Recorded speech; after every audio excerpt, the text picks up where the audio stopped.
Have you ever spent hours waiting for your doctor's appointment?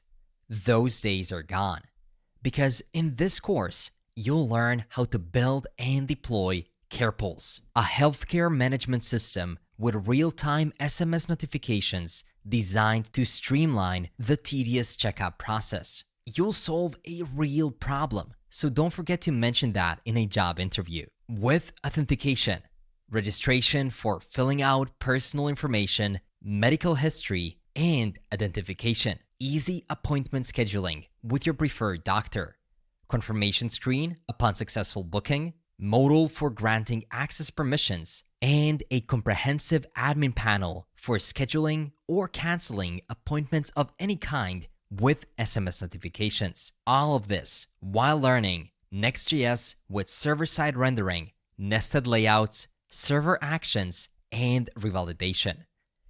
Advanced and reusable form management with unique components like date pickers, country phone input, and OTP verification using TypeScript, React Hook Form, and Zod. ShadCN and TailwindCSS for a modern, completely mobile responsive UI. The latest open source Appwrite features, including file storage and SMS notifications with Twilio, and Sentry, a monitoring software for analyzing performance and tracing requests. Now with even better teaching methods where you'll get an open source codebase you can look at if you get stuck, a custom Figma design so you know exactly what you're building, and a Discord server to get all your bugs resolved. All those things are free, so grab them from links below while I continue telling you about all the other great stuff.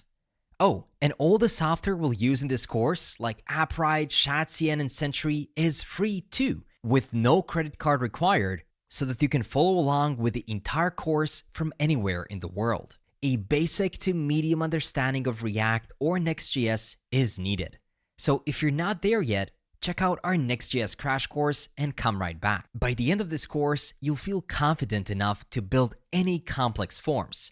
And let's be honest, every app needs proper forms and real-time SMS notifications. And here's a demo to show you precisely what you'll build. First, you'll develop a welcome page that lets your users sign in using their phone numbers.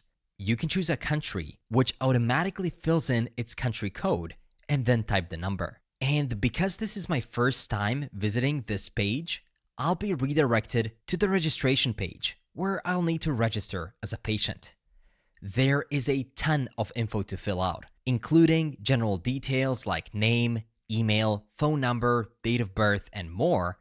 And your users also must provide medical information such as their primary care physician, allergies, current medications, and all relevant medical history. Additionally, they'll need to provide identification, including the type and number of their ID, along with a scanned copy of the document, which you'll allow them to upload. Finally, they review it and consent to the privacy terms. Whoa, that's a lot of info. But you won't be cutting any corners here. This is a real healthcare application after all. Once they've successfully registered, they'll be redirected to the appointments page to schedule a new appointment. Here, they can specify the doctor they want, select the date, and provide the reasons for the appointment, along with any comments. Then, a successful notification will appear, leading us to the final confirmation page.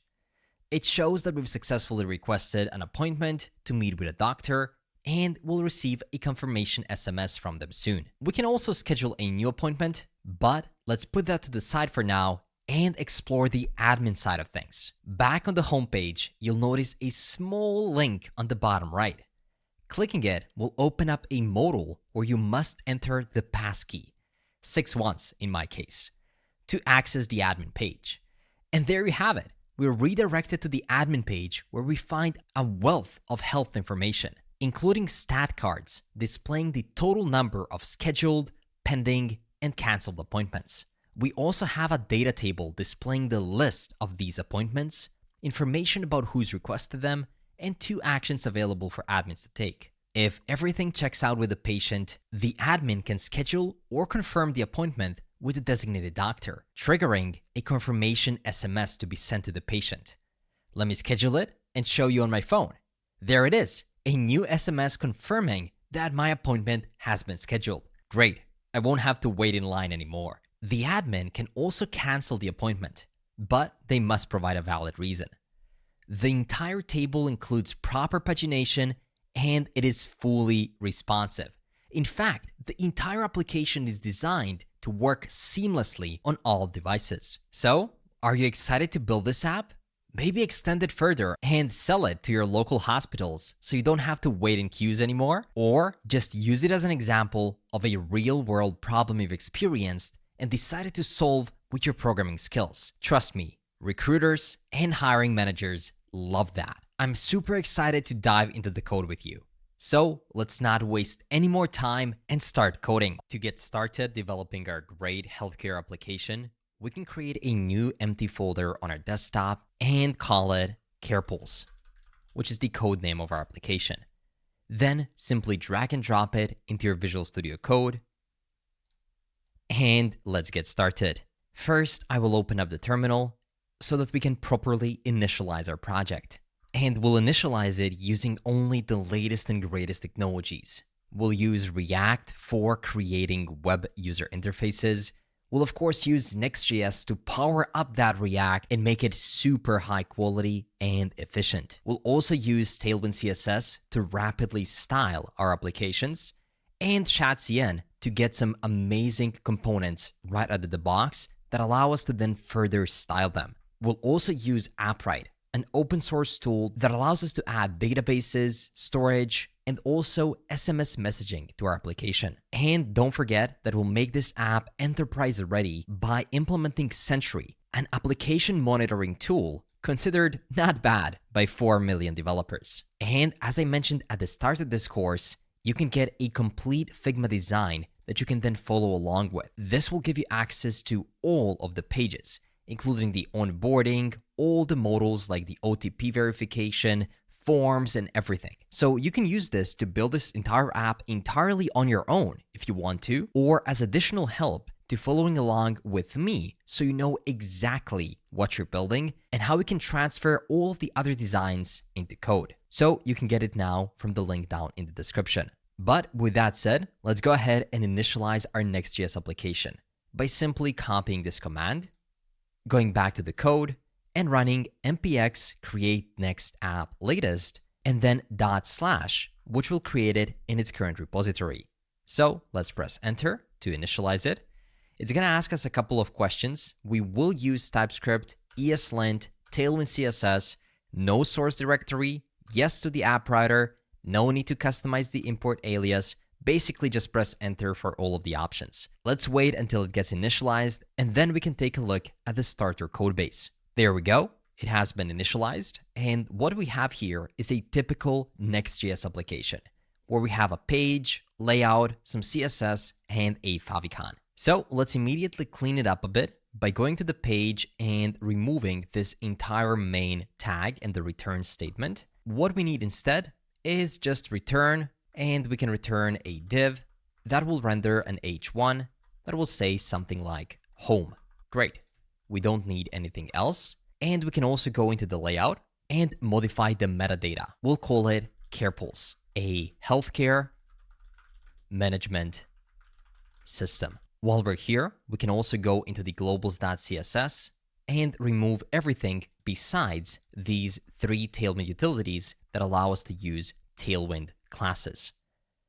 So just to test whether Tailwind is working, back on home, we can give this h1 a class name equal to, and let's do text-3xl to make it very large, and we can also give it underline. We can also remove this existing favicon, as soon we'll completely customize it with our own CarePulse one.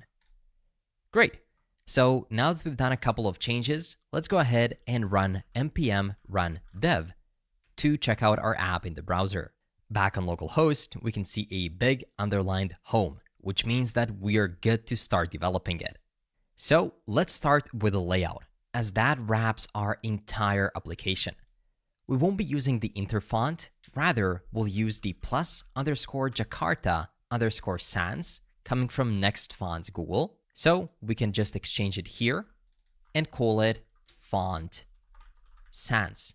And we can apply additional options so we get more different weights, such as weight is an array of, let's do 300, 400, 500, 600, and 700. And that's just going to be weight. And all of these, I believe, have to be strings. So just wrap them in quotation marks. Also, we can assign a variable to be --font -sans. So whenever we apply this, this font will be used. So let's scroll down and let's give some additional class names to this body. We'll use a CN, which is short for class name. And this allows you to add both static and dynamically rendered class names. Let me show you how that works. We have to import CN from /lib/utils. And typically, this is installed for us as soon as we install Tailwind. For some reason, it didn't get added here, but no worries. We can just create a new folder called lib, and within it, we can create a new utils.ts file. And inside of here, we can put some utility functions we'll use later on within our code. I actually prepared some of these for you within the finished GitHub repo. This is not finished code, but if you scroll down, you can see snippets, code to copy, number 5. So go to the link down below, go to snippets, and then here you can find some of the files which are needed for this project, one of which is libutils.ts. So simply expand it, copy it, and paste it right here. For that, we'll have to install CLSX and Tailwind Merge, which are some of the Tailwind utilities. So let's open up a new terminal and run npm install CLSX as well as Tailwind-merge. And very soon, the squiggly lines should be gone. Great. Now, if we go back to the layout, and if we try to import CN one more time from /lib/utils, you can see that it properly gets it, and now we can call it as a function, and I can show you how we can use it. First, you pass it some classes you would always want to call, such as min_h_screen, in this case, to give it a min height of 100 VH, meaning our homepage will take the full screen. bgdark of 300, which will be the background color. Font-sans, which means that this font will be applied all over the pages. And anti-aliased. This is something that helps make some fonts look a bit better. And then you can apply an additional property, which is dynamic, font_sans.variable. In this case, we're letting it know that we'll be using this variable when we want to indicate the use of font sans. You'll also notice that we have something known as bgdark300 here, which is some kind of a dark color, but it really hasn't been specified anywhere, neither in the globals.css nor in the tailwind.config.ts. So what we can do here is you can take this app.globals.css, which will contain some base Tailwind classes that we can use. So simply copy it and paste it right here in globals.css, and then copy the tailwind.config.ts and override the existing Tailwind CSS config. You'll notice that here we have this dark 300. There we go, which is a shade of a dark color we'll use for the background. Basically, whenever you want to have some custom UI, you never want to repeat yourself with these specific strings because it's easy to make a mistake. So what you do is you extend the colors of the Tailwind config, and that way you have all of the variants you want to use, and back when you use them, it will automatically know what kind of color this is. Back in the Tailwind CSS config, you can notice that we're also using this Tailwind CSS animate for some of the properties as a plugin. So we can simply install it by running npm install Tailwind CSS animate. Great. Moving back to our browser, it seems like there's nothing there, but there should be this home there. It's just that now the dark background is being applied. So going back to our page, we can now give this a text-white property, and our home is visible again. So now that we have Tailwind up and running, we also want to make sure that Chatcn works too. And Chatcn is a component library we'll use. So go to ui.chatcn.com and click Get Started. Go to Installation, choose Next.js, and let's just follow the second step, which is npx chatcn UI latest init. Open up the terminal and paste it. It'll ask you a couple of questions. Just press enter to all of them. Then it asks us to add the font, which we have already done. And it asks us to extend the theme in Tailwind config, which we have already done as well. And that's it. We can add our first component, npx chatcn UI latest add button. So we can add a button, and this is a pretty cool thing about chatcn. It doesn't install the entire library. Only when you specify which component you want to use, it adds it to your code base. Great. So now we have a button.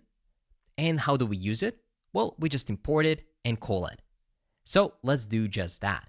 I will say button right here, coming from components UI button, and I will say something like click me. Also, you can notice that Tailwind overrode our utils.ts, so simply press Ctrl or Command Z to go back one step to get our full file, or copy it again from the GitHub repo down below. Once we have that, we can go ahead and check this out in the browser, and you can see that everything is white once again. So going back to global CSS, you can do the same thing as we've done with the utils, and that's because globals.css also got overridden by chatcn. So simply copy this one more time and paste it right here. And let's also check the Tailwind config.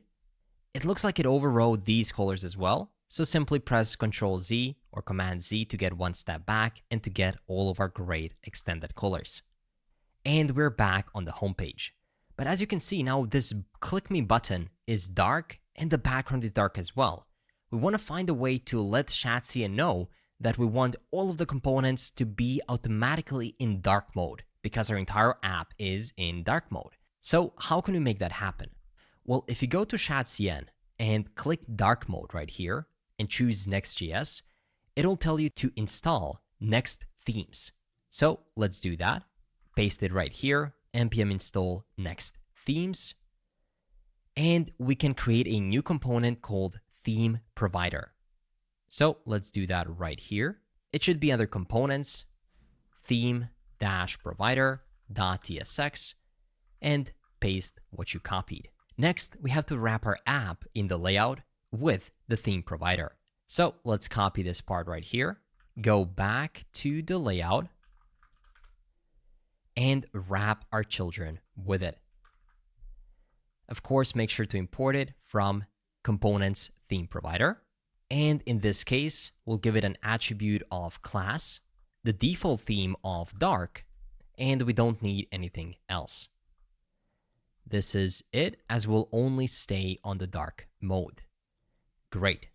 So now we have the body wrapping this, and everything looks great. As soon as we do that, the button text will be clickable as well, which is exactly what we want. So now that we've laid out the foundations with chatcn, TailwindCSS, and general styling, we are ready to start building up our homepage. To get started with our homepage, we can give this div a class name equal to flex to make it a flex container, h-screen to give it full height, and max-h-screen to also set its max height to 100 VH. Right within it, we'll want to display another section. And this section won't have a scroll bar. So we can give it a class name that's going to say remove-scroll bar, set it as a container, and give it a margin Y of auto. Now, these two classes are not coming directly from Tailwind. Rather, they're coming from our globals.css. So if you want to learn more about what a specific class does, simply hover over it, and you can see that it will apply some widths, margins, and paddings, or search for it, and you'll be able to find it right within the globals or within the Tailwind config. Great. So now that we have this section, right within it, we can have another div that will have a class name equal to sub-container and a max W, so max width of, I found the value of 496 pixels to work the best. And within it, we can display an image. This image will, of course, be imported from Next image, so we can get all of the image optimization things out of the box given to us by Next.js. And here we can render our logo, but we don't yet have access to it. Like, we don't know how our logo will look like. So going back to our design, this thing right here is what we're developing right now. A left sidebar with a form and the right image right here. So we need this care pulse logo.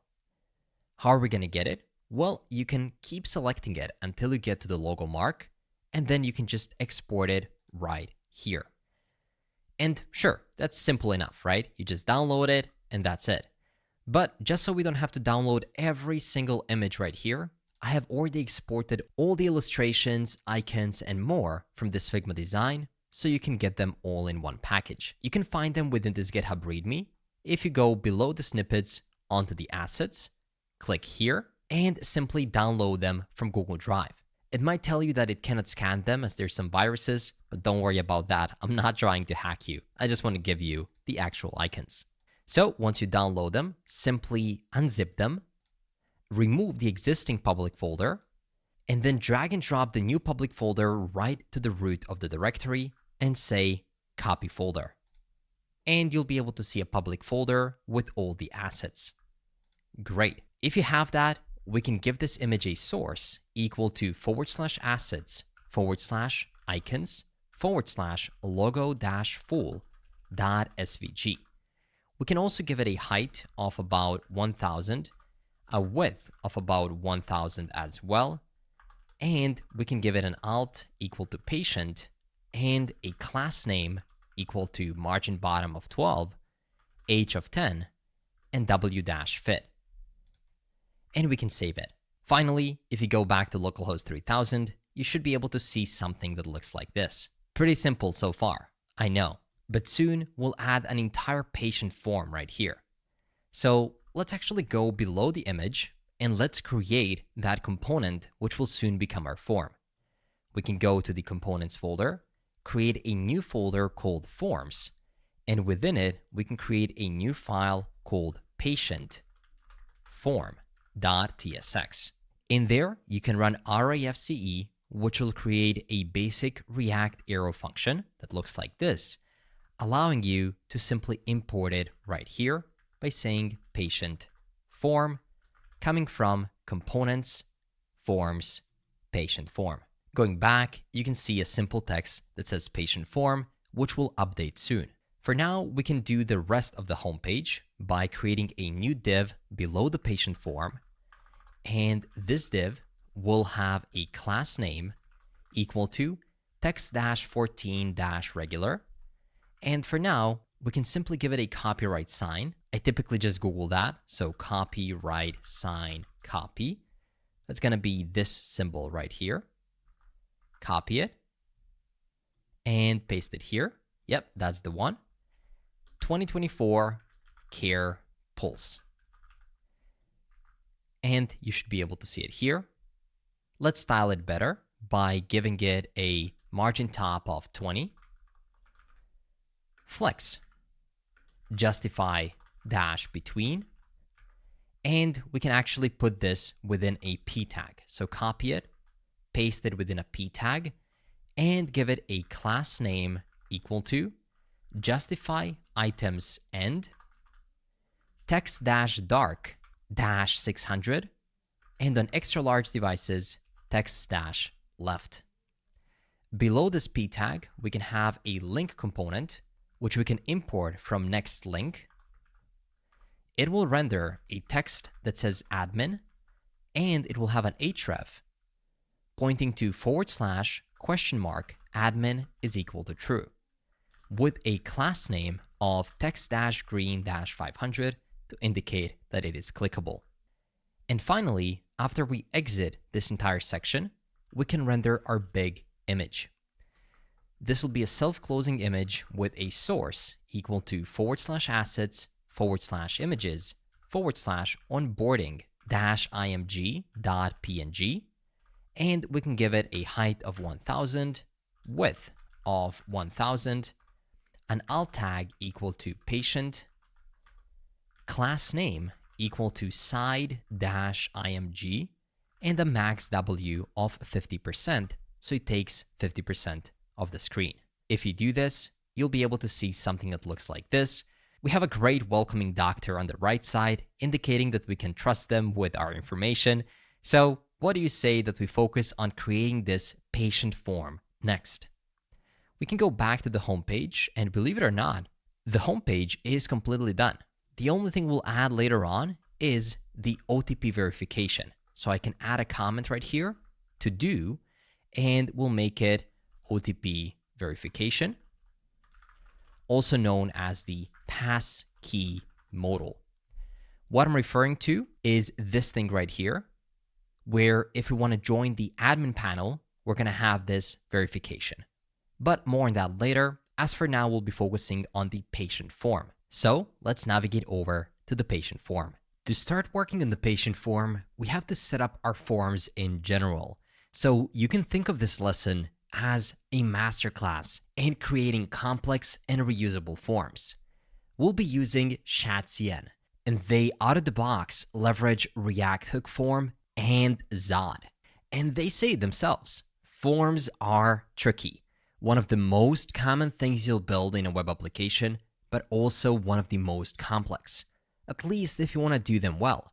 They have to be well structured and semantically correct, easy to use and navigate using the keyboard, accessible, have support for both sides of validations, and they have to be well styled and consistent with the rest of the application. So let's see how we can build a form using React Hook Form, Zod, and ShadCN's form field. What we'll do is we'll move over to the installation part. So let's copy this part right here, and let's install a ShadCN form. Immediately after that, we'll need to create a form schema. So let's copy this part right here and add it to the top of our application. First, since we're using forms, we'll have to have some browser keyboard interaction and some events which have to be fired, which means that we have to make our application run on the client side. We're importing Z from Zod, and Zod is used for validation. So here we can define the schema of our form. Next, we need to define the form itself. So let's copy everything from here. Let's copy it all the way without the last curly brace, all the way to the top. And let's just override everything right here, including the patient form.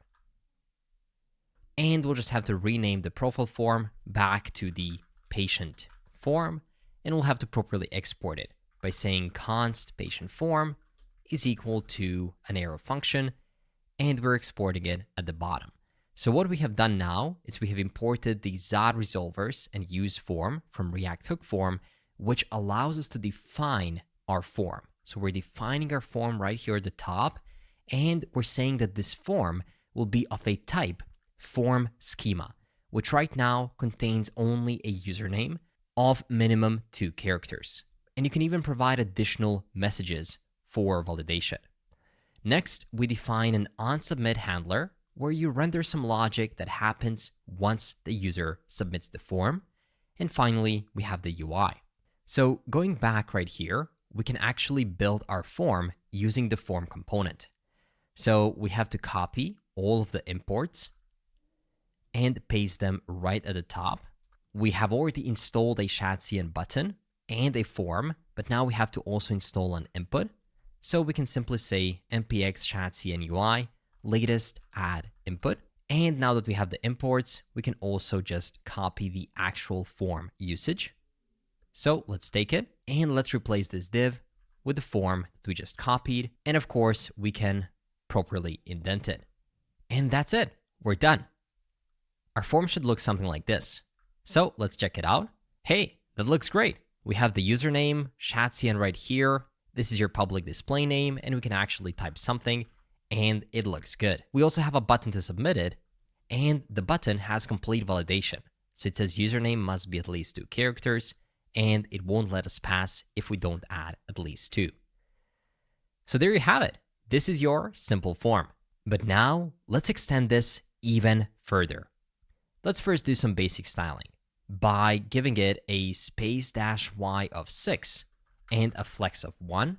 And within the form, let's also render an additional section that will have a class name equal to margin bottom of 12 and space y of 4. And here we can render an h1 that will simply say hi there. And we can also render an emoji, maybe just a wave. You can just copy this from Google. And we can render a p tag there saying something like schedule your first appointment. Let's style it a bit by giving this h1 a class name equal to header. And we can also give this p tag a class name equal to text-dark-700.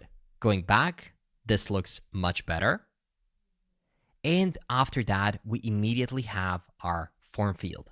But now, if you wanted to have more form fields, like in our application, where we'll have hundreds of them, you would easily surpass a couple hundred lines of code, which is a lot. So what you want to do in this case is copy this form field and turn it into a custom reusable form field component. So let's do just that. I have copied it, and I will create a new component called custom form field.tsx. And you can run rafce right here. And instead of this div, we can paste our custom form field. Let's also make sure to indent it properly. And let's not forget to get all of the imports from the patient form into our new custom form field. So I will leave just the form right here. And all of the other ones will be moved to the custom form field right at the top. Don't forget, this one will also have to be turned into a use client component. And as you can see, we're also missing some additional things, like the input, which we can also import right here from components input. So let's just take it from here and paste it here. And the next thing is this form. And don't forget, the form resides in the actual patient form component. It is this form right here where we have defined it for the first time. So now we have to figure out a way of how we can pass that form as a prop over to the custom form field. Well, we can do that easily. Let's go right here and let's render our custom form field, import it from /custom form field, and to it, we can pass the control, which is equal to form.control. So now if we go back right here, we can accept a prop. So that will be props of a type custom props. And we can define those custom props right here as an interface. So interface custom props will have a control of a type control coming from React hook form of a type any. And now we can replace the form control with just control coming from props. But of course, we have to destructure it right here. So let's destructure the control. And as you can see, we're all good. Now, we still haven't made this a fully reusable component. Do you know why? Well, it's because this is just one single form field. We could have just used it here as well, right? The reusability happens once you allow this component to change and to morph to different use cases. And how I approach this is you take a look at the things that should be the same for every single form input. Like we have this form field, and if you duplicate it 2 times, which are the lines which will be the same and which are the lines which will change? Well, of course, the name will change as it will be different for every single input. The label will change too. Maybe even the type of the input will change, and the description will surely change too. So let's pass those as props. First of all, let's define the field type. And of course, you could just say text or input, which is totally fine. But we can go a step further here and make it something known as an enum. So let's scroll to the top of this component and let's say export enum form field types, or just type, is equal to an object. And here we can say input is equal to a string of input. So now we know that this form field type will be form field type dot input, like this. And if we go back into the custom form field, we can now accept the form field type, or we just called it field type, I believe. And we can define it right here as field type is form field type coming from forms patient form. So this now ensures that it can only be of one of the types we have specified above. We could have just simply put a string of input right here. But with those types of strings, it's very easy to make a mistake and say something like int, for example. And then it will be very hard to notice a mistake here, because if it were a string, it wouldn't throw an error. But now it says, hey, input is not assignable to form field type. Most likely, it should have been an input. So you just do it like this. And then if you make a mistake here, it's quite obvious, right? This doesn't exist, and you get an immediate error. Cool. So now you learned about enums, which is also a very good thing to know about. What else did we say we want to pass to this thing? Well, let's pass a name equal to name. Let's pass a label equal to full name. Let's also pass a dynamic placeholder equal to John Doe. Maybe some inputs will also have an icon source equal to /assets /icons /user.svg. And we can also pass an icon alt, which will be equal to user.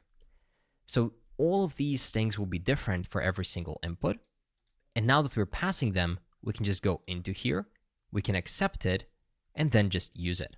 Let me show you how. The field type will be used to render different kinds of inputs or fields. But name is very simple. So let's look into that first. We can use the name, and then instead of using a default username, which is always the same, now each one of our form fields can have a unique name. And also, we don't want every single one of our form fields to have the same layout. This layout will be used for an input, but sometimes we maybe want to render something else. So I will delete this entire thing and say form item, give it a class name equal to flex-1, and here we can check if field type is not equal to form field type dot checkbox. This is also one of the types we'll have in the future. And if a label exists, then we want to render a form label. That's going to look something like this. And inside of there, we can render the actual label. So now it's letting us know that the checkbox is not a valid type under form field types. So let's go ahead and add it. We can have a text area, which will be equal to a string of text area. We can also have a phone input, which will be phone underscore input is equal to phone. Let's do phone input like this. We can also have a checkbox equal to checkbox. Later on, we'll have date pickers too. So date picker is equal to date picker. Select is equal to select. And a skeleton input is equal to a skeleton. So these are all the different types of form fields, and make sure to add commas at the end of each one of these. Great. So now going back, it doesn't complain about the checkbox anymore. And the label, as we know, is coming right from props. So we can get it right here. Also, our custom props are complaining about the fact that we're not accepting these types of props. So let's define that as well. Alongside the field type, we also have a name of a type string. We have a label, which will be optional of a type string, a placeholder, which will be optional of a type string, an icon source, optional of a type string, an icon alt, optional of a type string, disabled property, also optional of a type boolean, date format, also optional as it will only be shown in inputs containing a date, so calendar inputs, of a type string, show time select to further modify the calendar inputs, whether we want to show time or not, of a type boolean, children, because sometimes we'll want to show something inside of an input of a type react.react node.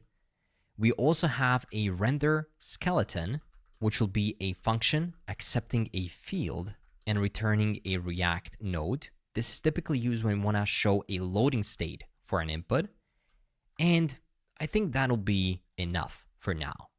So now it's not complaining about the props we're passing, and it's getting the label right here. And we're missing an and sign here as well. So if the field type is not a checkbox and if a label exists, then show the label. Next, we can create a new functional component that will render all different kinds of inputs. Const render input is equal to a functional component that returns those inputs.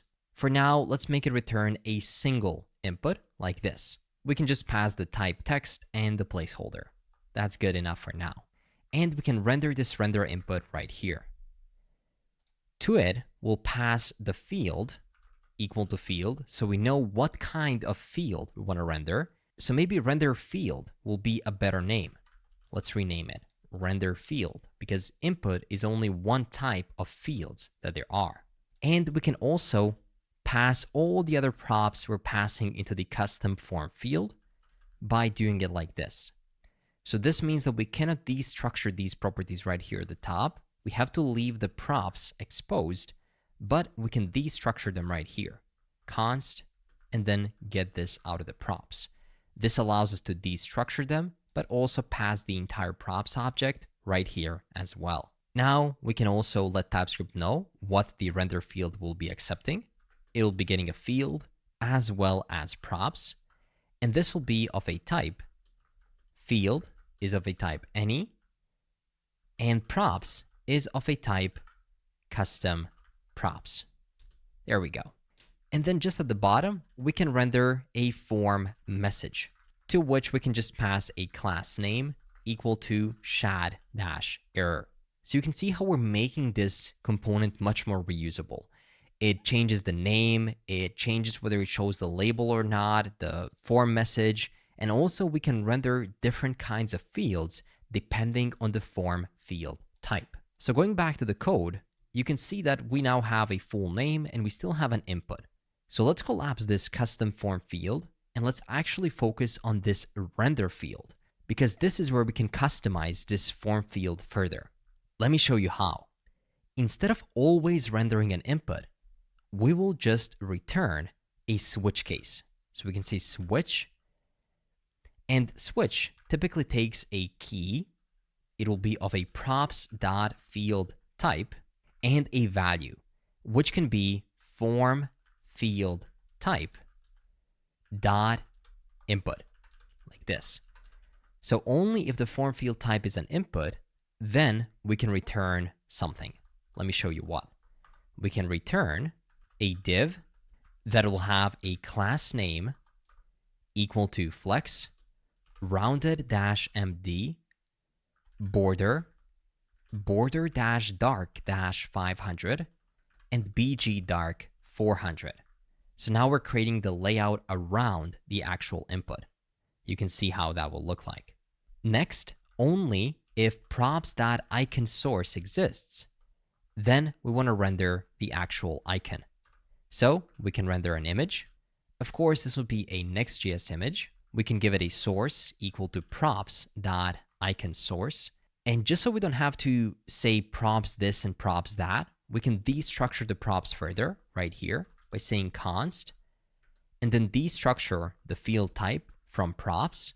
We can also destructure the icon source. We can also get the icon alt. We can get the placeholder. I think there's many more things which we'll be able to get later on, especially as we dive into some more detailed form fields for dates and so on. But this is good enough for now. So now we can remove this props.field type. It's just field type. And also, if an icon source exists, render an image with an icon source equal to this. We can also give it a height equal to 24, a width equal to 24, an alt tag equal to icon alt, or just icon if it doesn't exist. And we can give it a class name equal to margin left of 2, just to divide it a bit from the left. Then below this icon source, we can render an actual form control, inside of which we'll put a self-closing input tag with a placeholder equal to placeholder. We can destructure everything else from this field that we're passing into it and give it a class name equal to shad input and border -0. And this is our input. So if we go back now, you can see how great this input looks like. And since we have given it a name property, it automatically recognizes it and fills it using my password provider. And I understand how this can seem like a lot of extra work that we're doing right now, but trust me, you'll appreciate it so much once you'll start creating all of these inputs here, because you'll just be able to reuse all the great work you've done. And instead of doing it in 500 or 600 lines of code, you'll be able to do it in just a couple. So let's collapse this case of input. And whenever we need to further modify this render field to add another type, we can easily do that by adding another case. So let's see which other fields we need to add to our initial form. That'll be an email address and a phone number. Let's see how that works. Going back to our patient form, the only thing we have to do right now is duplicate this custom form field and change some properties. It will also be of a type input, name will be email, label will also be email, placeholder will be something like John Doe, add jsmastery.pro. We can pass a different icon such as email.svg, and icon alt will be email. And check this out. I go back, and without even reloading the page, a new input is here with a custom icon, placeholder, email type, and everything. Looks great. Now let's see how we can extend this to add a phone number field. We'll duplicate this custom form field one more time, but we'll change the field type to phone_input. To it, we can pass a name of phone and a label equal to phone number. It won't have the icon source and alt, and the placeholder will be something like 555 123 4567. If we save it, you won't be able to see anything yet because our custom form field doesn't yet know how to render a phone input. So let's extend it and let's make it happen. I will add another case right here where the form field is of a type phone input. And then we can return a new form control inside of which we'll have a phone input. But of course, this phone input is not something we'll create on our own. Typically, there's a saying that says, don't reinvent the wheel, and we'll follow it. So there's an amazing NPM package that has over 500,000 weekly downloads that does what we need it to do. It's an international phone number input for React. So let's just install it by running the command npm install react-phone-number-input --save. And let's see how we can use it. We simply need to import the styles and the phone input component, and then we use it like a regular input. Let's give it a shot. I will import these right at the top, and I will try to call it. It should work something like this. Phone input, and it'll have a default country equal to US. If we save it just like this, will it work? Let's see, phone input. I'm gonna go back, and yep, the phone input is here, and you can actually choose from different countries in the world, and it should pre-fill the country code. This is looking great already. Let's give it a placeholder equal to placeholder. We can also give it the international flag with country calling code. Value will be equal to field.value. And just for TypeScript, we have to say as E164 number. So this is a special type or undefined in case it doesn't exist. We also have to give it an onChange equal to field.onChange. And we can give it a class name equal to input-phone. Believe it or not, that's it for our phone input. Check this out. It looks amazing. And if I reload the page, you can see that it adds the country code. And if you change to a different country, it automatically pre-fills it. But not only that, I can type my own country code And as soon as it recognizes it, it will also fill in the flag. So we can do 1 or we can do 9.1. It all works great. Or again, you can just choose it from the list right here and then continue typing the full number. This is amazing. And with that, we have our base form to add a patient. We'll get back to this custom form field later on as we add more types of form fields. But for now, let's go back to this patient form and let's figure out a way on how we can submit it.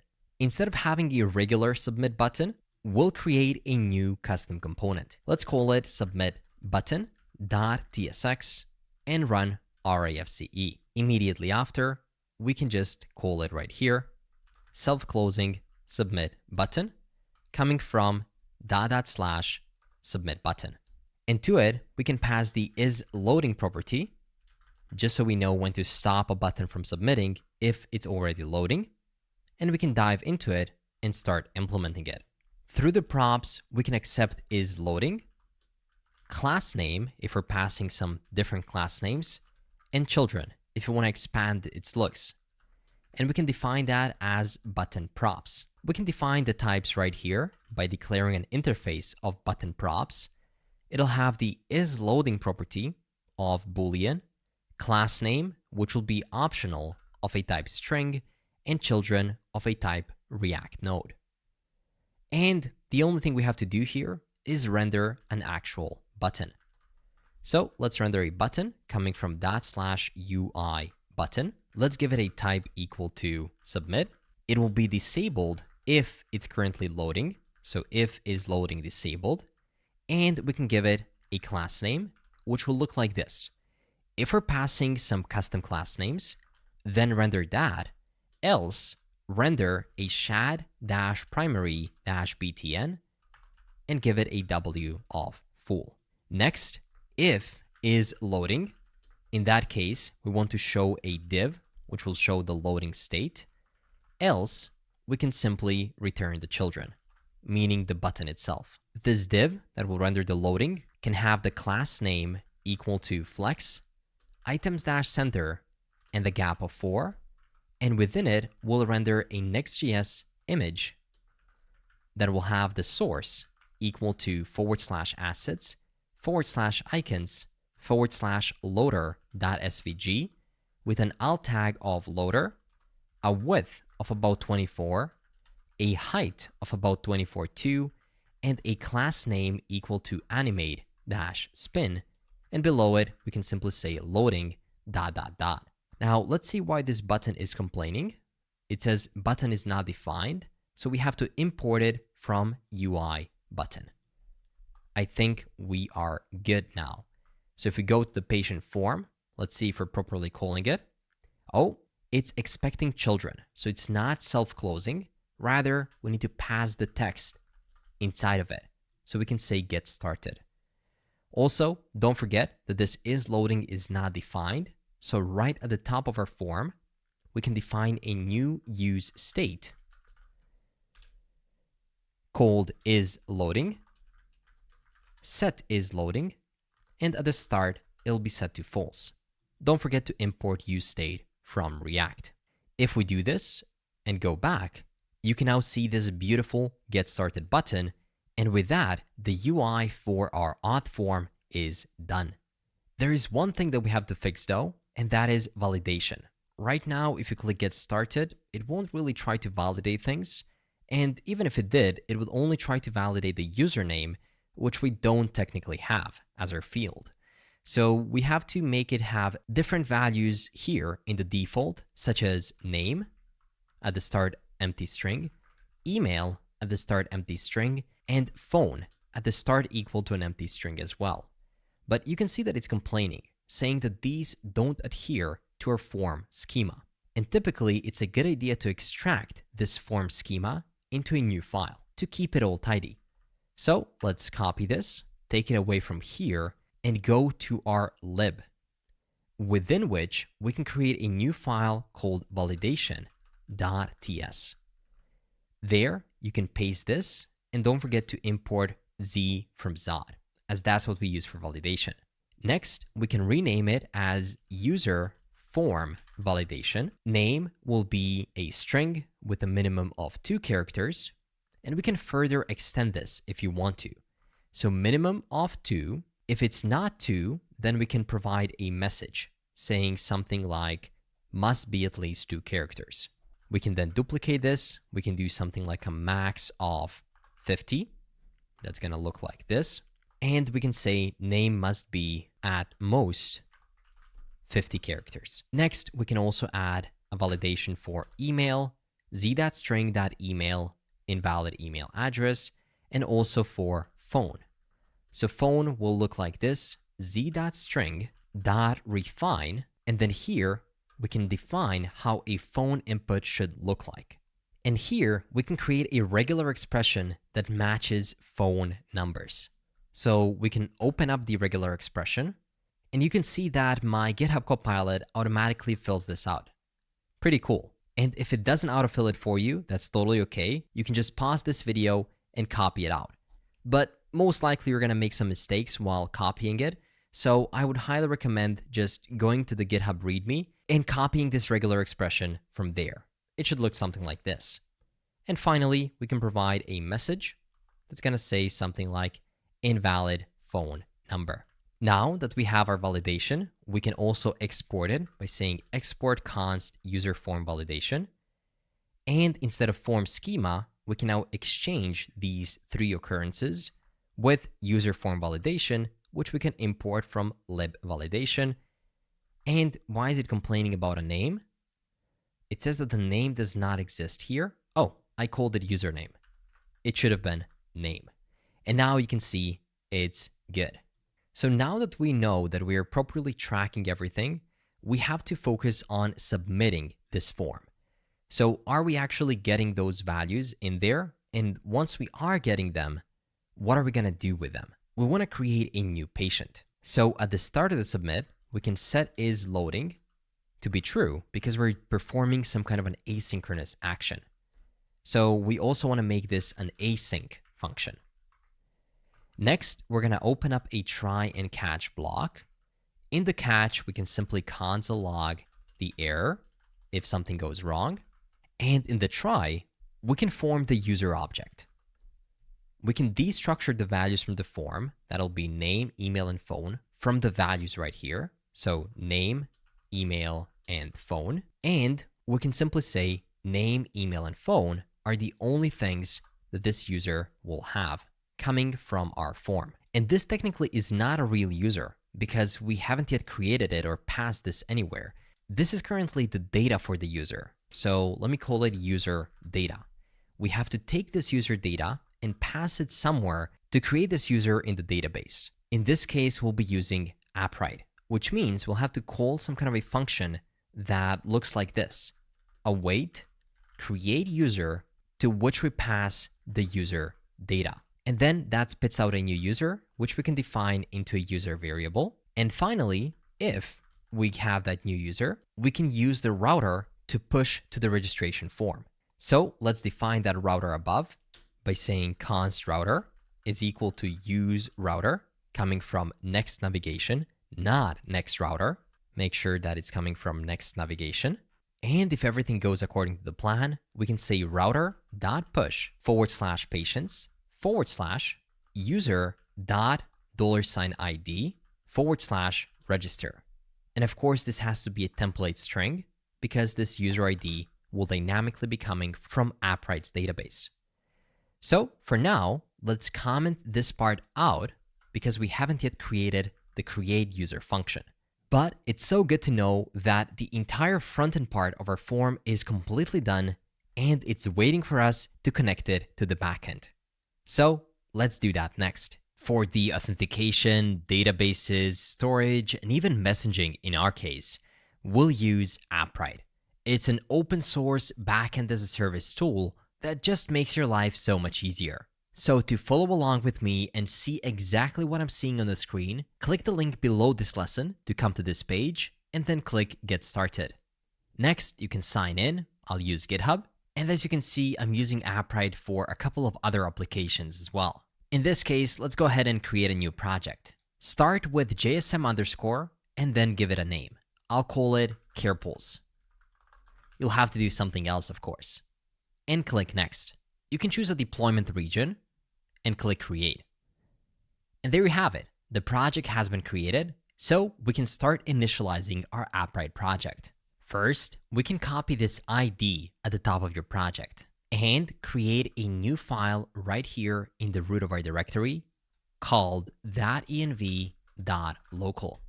And let's call it project_ID is equal to, and just simply paste this string right here. We'll also need to get a couple of other things from Appwrite.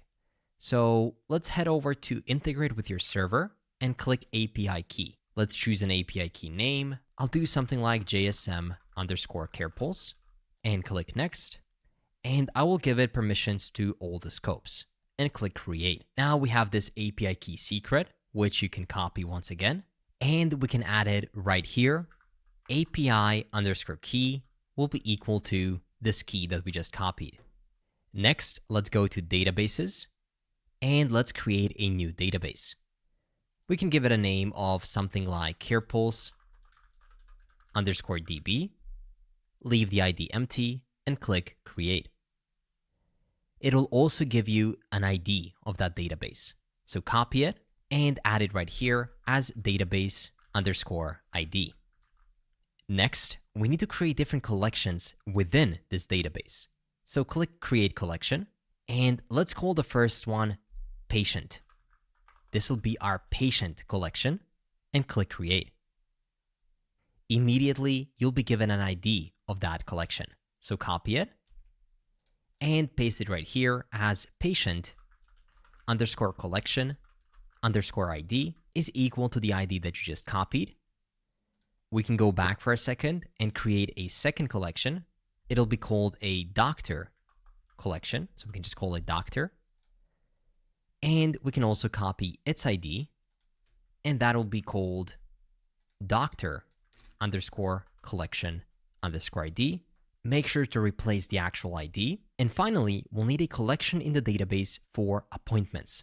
So create the last collection called appointment, click Create, and copy its ID as well, and call it appointment collection ID. Perfect. Later on, we'll go over these collections and we'll add all of the necessary fields that each one of these documents created within those collections need to have.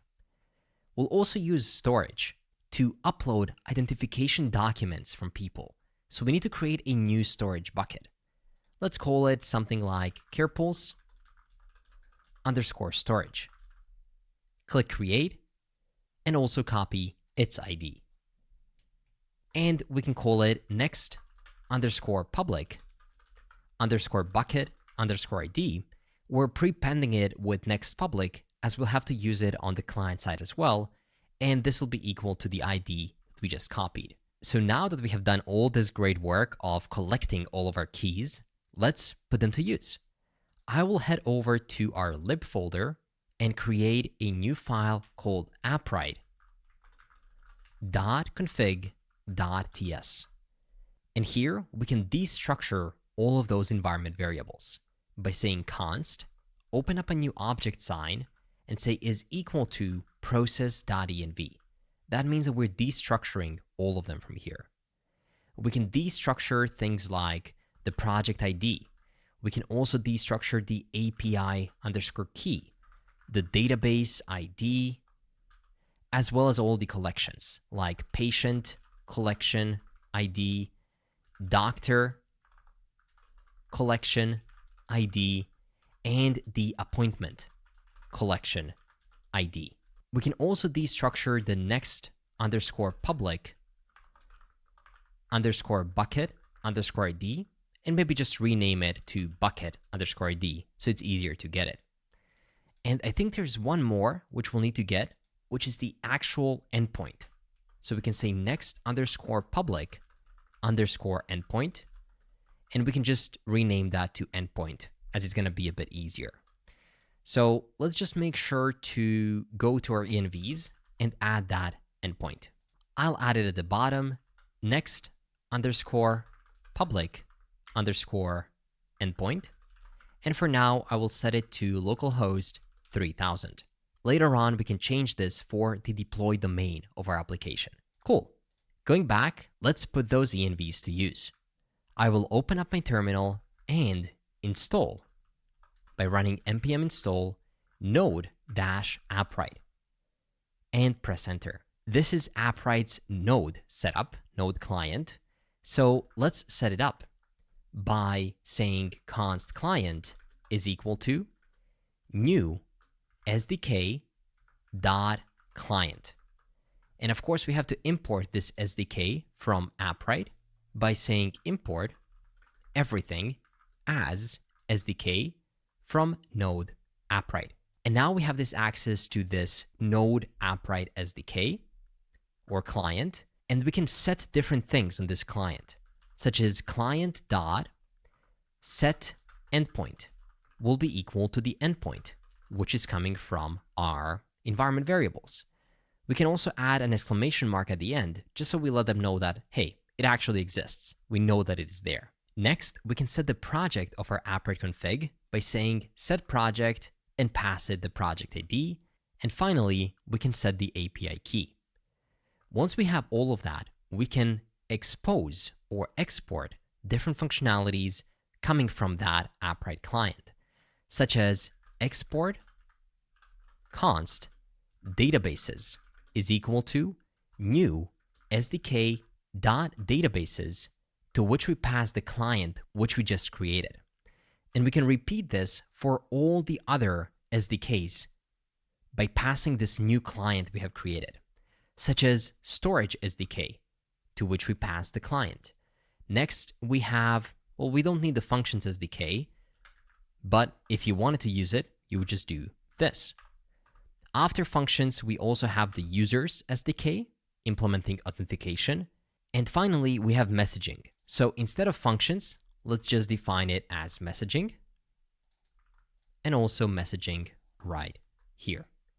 Perfect. So this now exposes all of the Appwrite's SDKs, functionalities, and everything else. And you can see that these environment variables are not being used right now, but that's totally okay because we'll export this entire object so we can use them very easily later on when we want to access specific collections. Great. So now the Appwrite setup has been completed, but we have to go back to the Appwrite's dashboard one more time and go under databases. And as I've told you before, we'll have to add additional fields to schemas of each one of these collections. We have to tell Appwrite database how they look like. So since we'll start with creating a patient first, let's create a schema for the patient collection. We're not talking about creating documents, especially not directly here within the Appwrite dashboard. We'll do that within the code using API calls, but I'm talking about creating the attributes. Now, our patients will have a lot of attributes. And remember our form in Figma? This is okay, not a lot. Name, email, phone number, right? But then take a look at this. All of these are the attributes that will have to be added to the patient profile. So we have to actually create columns for them in the user database. So let's start one by one. Let's start with the most important ones first. I will do the first one of a type email, and it'll be called email. We don't need a default value. It will be required. And let's click create. Next, let's do the phone. Phone will be of a type string. So let's say phone. The size will be, let's do about 100 characters max. Typically, you can do longer just so we're not stuck with the sizes and then we end up debugging it for a long time. 100 should be fine for most of these fields. Next, let's make it required and let's create it. We also need a user ID of a type string. So let's do user ID. Let's do a size of around 100. Let's make it required and let's click create. Let's also do a name. So right here, I can do an attribute of name with a size of about 100 and make it required. There's also going to be a Boolean of a type privacy consent. That means whether they have accepted the privacy consent and the default value will be null, and required will be true. We also have a value of enum, which will be called gender. And here we can have different elements, such as male, female, and maybe other for now. And that doesn't have to be required. Now, on top of that, we'll have to add a lot of other fields for all the other inputs that each patient will have. All of them will be strings. And I suggest pausing this video after I show you how all of them look like and just adding them together one by one. It should take a minute or two if you pause this video. But basically, this is how it would go. You see a field that I have here, a key. You go to string, you give it a name, birth, date in this case. You give it a size of something like 100. And you don't have to make any of these required. You just click create. And now we'll have to repeat that for all of the other properties as well. I'll now proceed to create all the other ones, and you can follow along, or if I'm too fast, just pause this video. And make sure to spell them all properly, because we'll have to later on use them within the code with that specific name. Let's do address. That's a double D and a double S, and let's do 100. Next, let's continue. I'm gonna do occupation. Occupation, size 100, and create. Next, let's do a string of emergency, contact, name, size of about 100, and click create. Let's also do something like emergency, and again, don't spell it wrongly like I did here. Emergency, contact, number, size 100, and create. Let's also do something like insurance, provider, size 100, and create. We also need to have an insurance policy number. Again, P is going to be capitalized, so policy number of a size 100. Let's also do allergies. This will be a string of a size 100. Hopefully you don't have more than 100 characters of allergies. Let's also do current medication, size 100 of a type string. Let's also do something like family medical history of a size 100. Let's also do past medical history of a size 100. Let's do the identification type of a size 100. If we have a type, we also need to have identification number as well. Next, we'll have the identification document ID.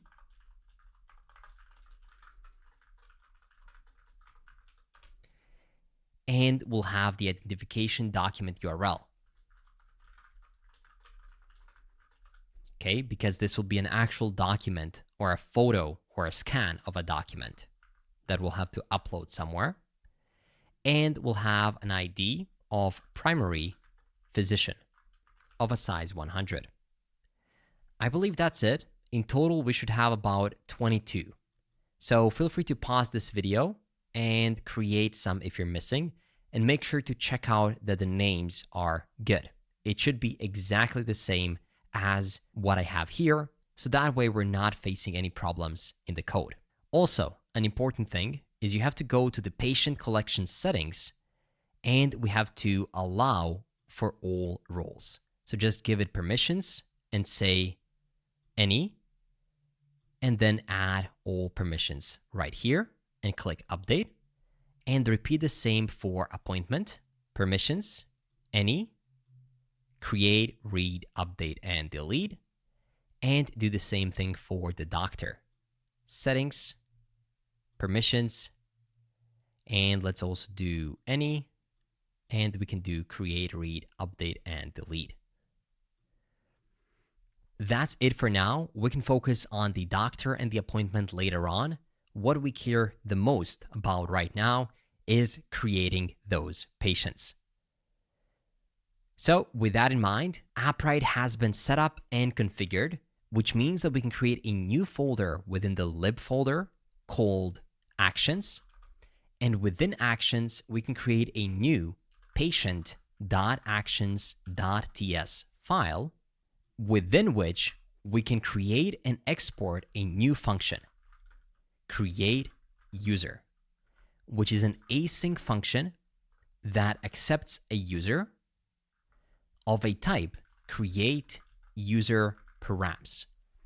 And this is a type that we have defined before, and you can get it from a GitHub README below. Under snippets, you can find types index.d.ts and copy it, and then create a new folder in the root of our directory called types. Within types, you can create a new file called index.d.ts and simply paste what you just copied. Here we have some of the types for some of the properties we'll be using, such as create user params, which just accepts 3 strings.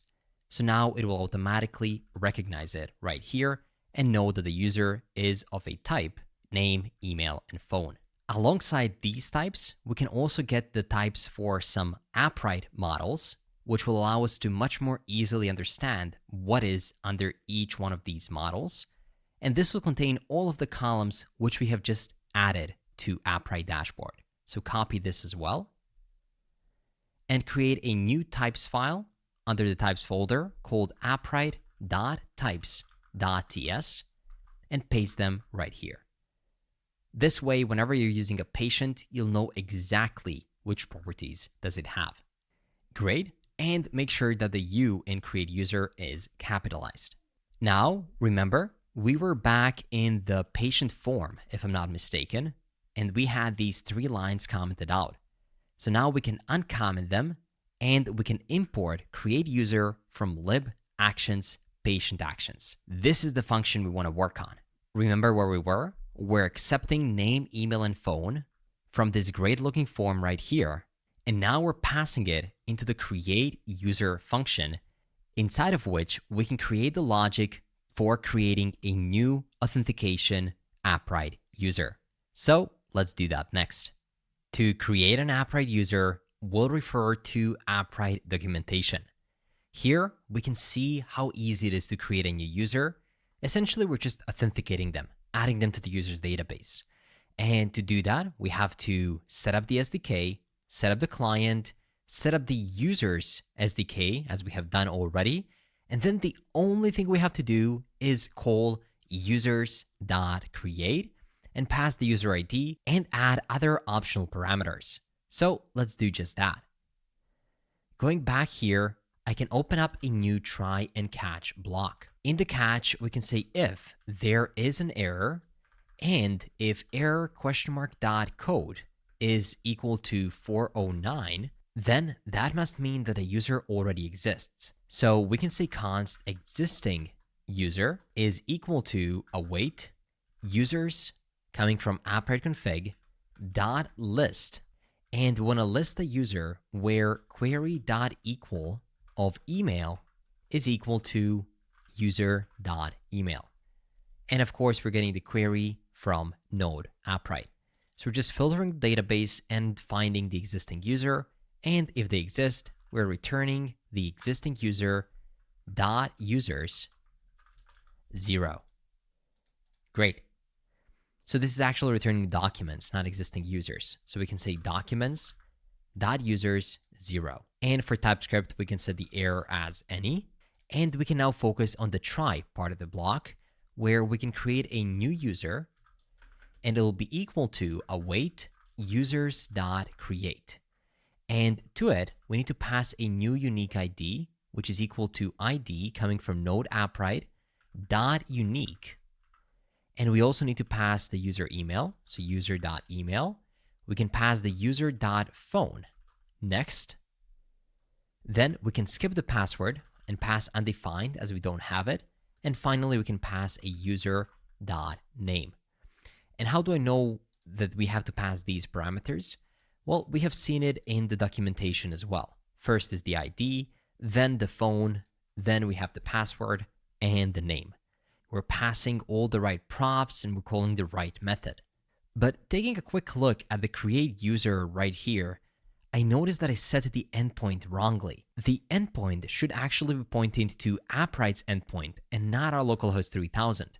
So let's copy this part right here, or write it out with me. Let's go back to .env.local, and let's update our next public endpoint to https://cloud.appwrite.io/v1. So now that we have this done correctly, let's give it one more shot and test our user creation process. I'll enter my name, my email, and even some phone number, and click Get Started. It's loading, and I got redirected to the registration page. Even though we're seeing 404 now, that's totally okay. That's because we haven't yet implemented the register page. But just to assure you that everything is good, we can head to the auth section in the Appwrite dashboard. And here you have it, Adrian, contact @JS Mastery Pro with the phone number added right here. The user has indeed been successfully created. Perfect. This means that the auth works. Going back to the code base, we can now collapse this create user, the first user action we've created, and we can actually go back to the patient form because, believe it or not, it's done its job, right? It added the user, and that's all that it needed to do. Next, it redirected us to patient's register. So that means that we can create that next page. I'll go to app and create a new folder called patients. Next, pay attention. Each patient has its own ID, so we have to create a dynamic route for each user ID. So that'll be square bracket user ID, and then you close it. And then within it, we can create a new folder called register. And within that register, we can create a new file called page.tsx and run RAFCE. This is the user registration page. Let's call it like that, registration, or we can simply call it register, which is the name of the page, and we can get started with implementing it. And as soon as this is done, you can see that now it's no longer a 404. We can see register at the top left. So let's go ahead and code it out. We can give it a class name equal to flex, h-screen, and max-h-screen. We can also wrap it with a section, and that section will have a class name equal to remove-scrollbar and a container, within which we'll have a div that will have a class name equal to sub-container, max-w-860 pixels, flex-1, flex-col, and padding y of 10.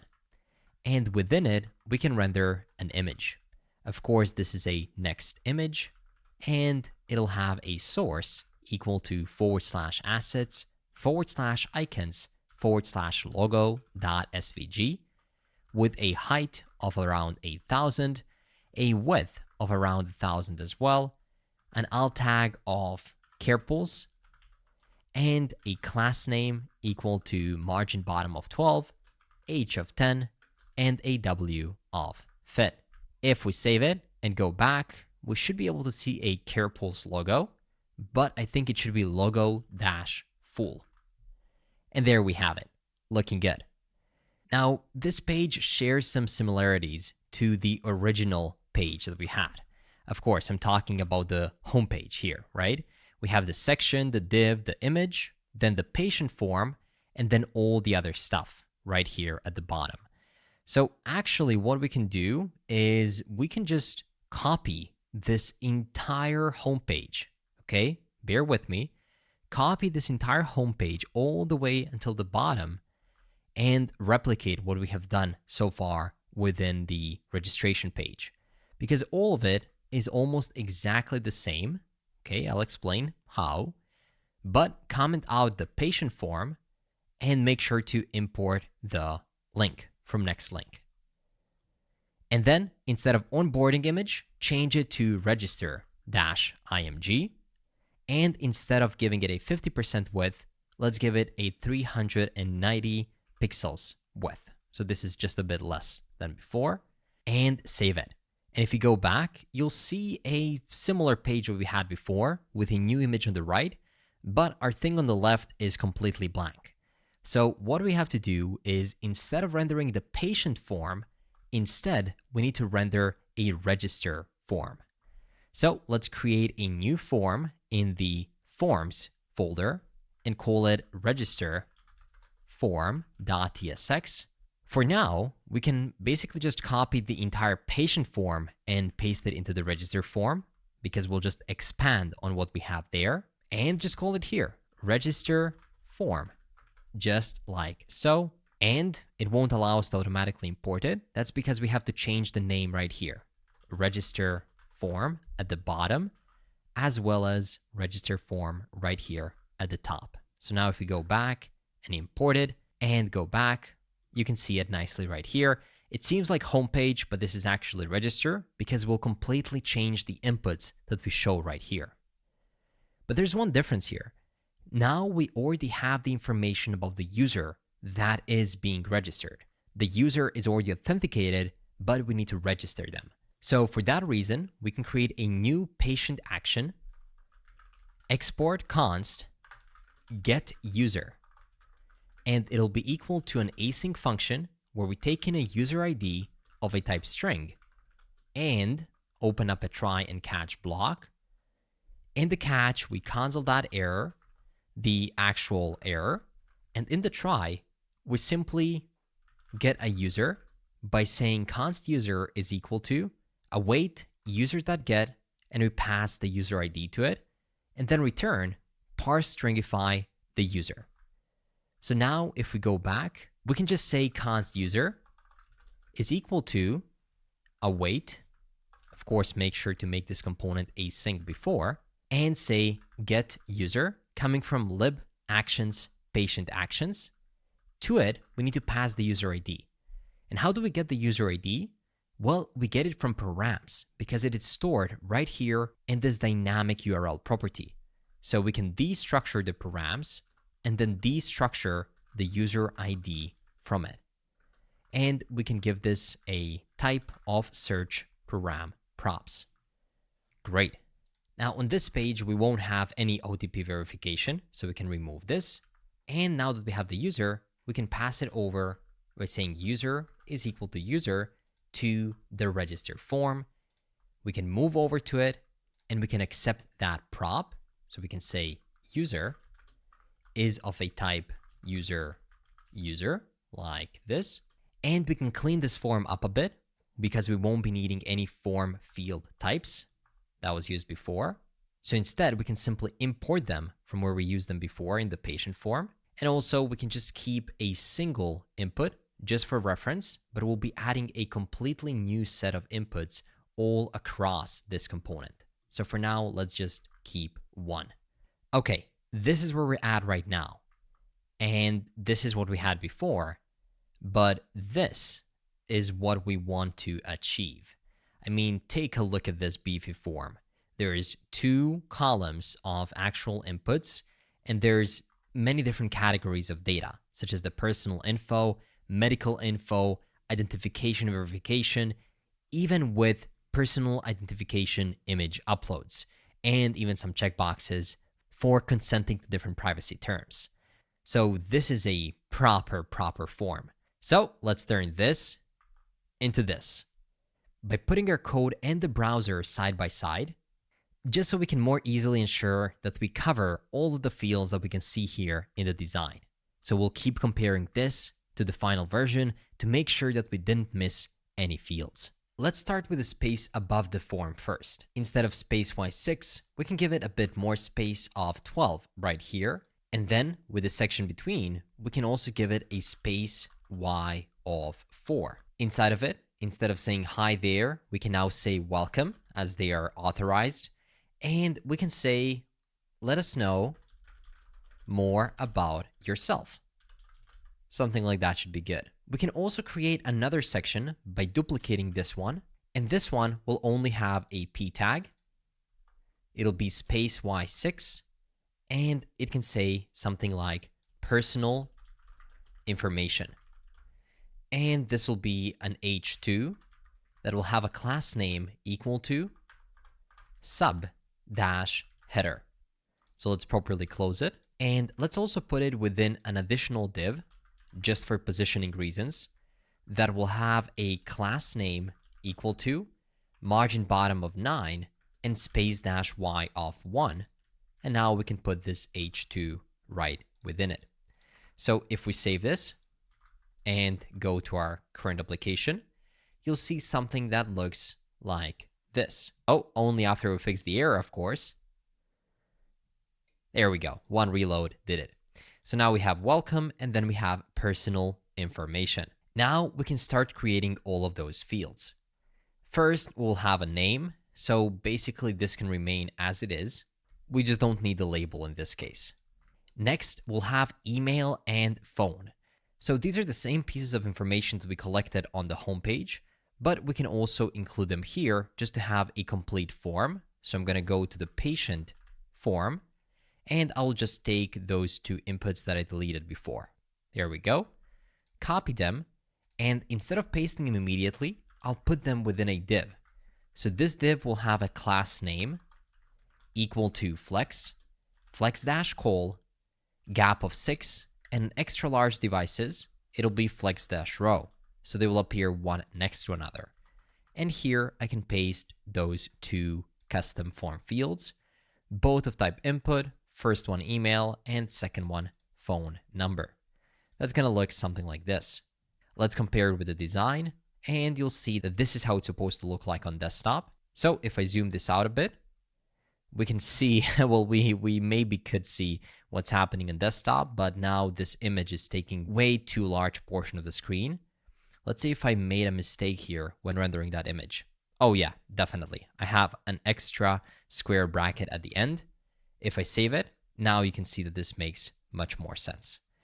Cool. So if I zoom it out still, you can see that, maybe you can see that the email and the phone number appear on left and right side right here. So I will put this code a bit more to the left so we have more space for this, so we can see how the form should look like on desktop. And I will actually zoom it in just a bit more. Perfect. Let's also add a label here that I removed. Now I can notice that we might need it.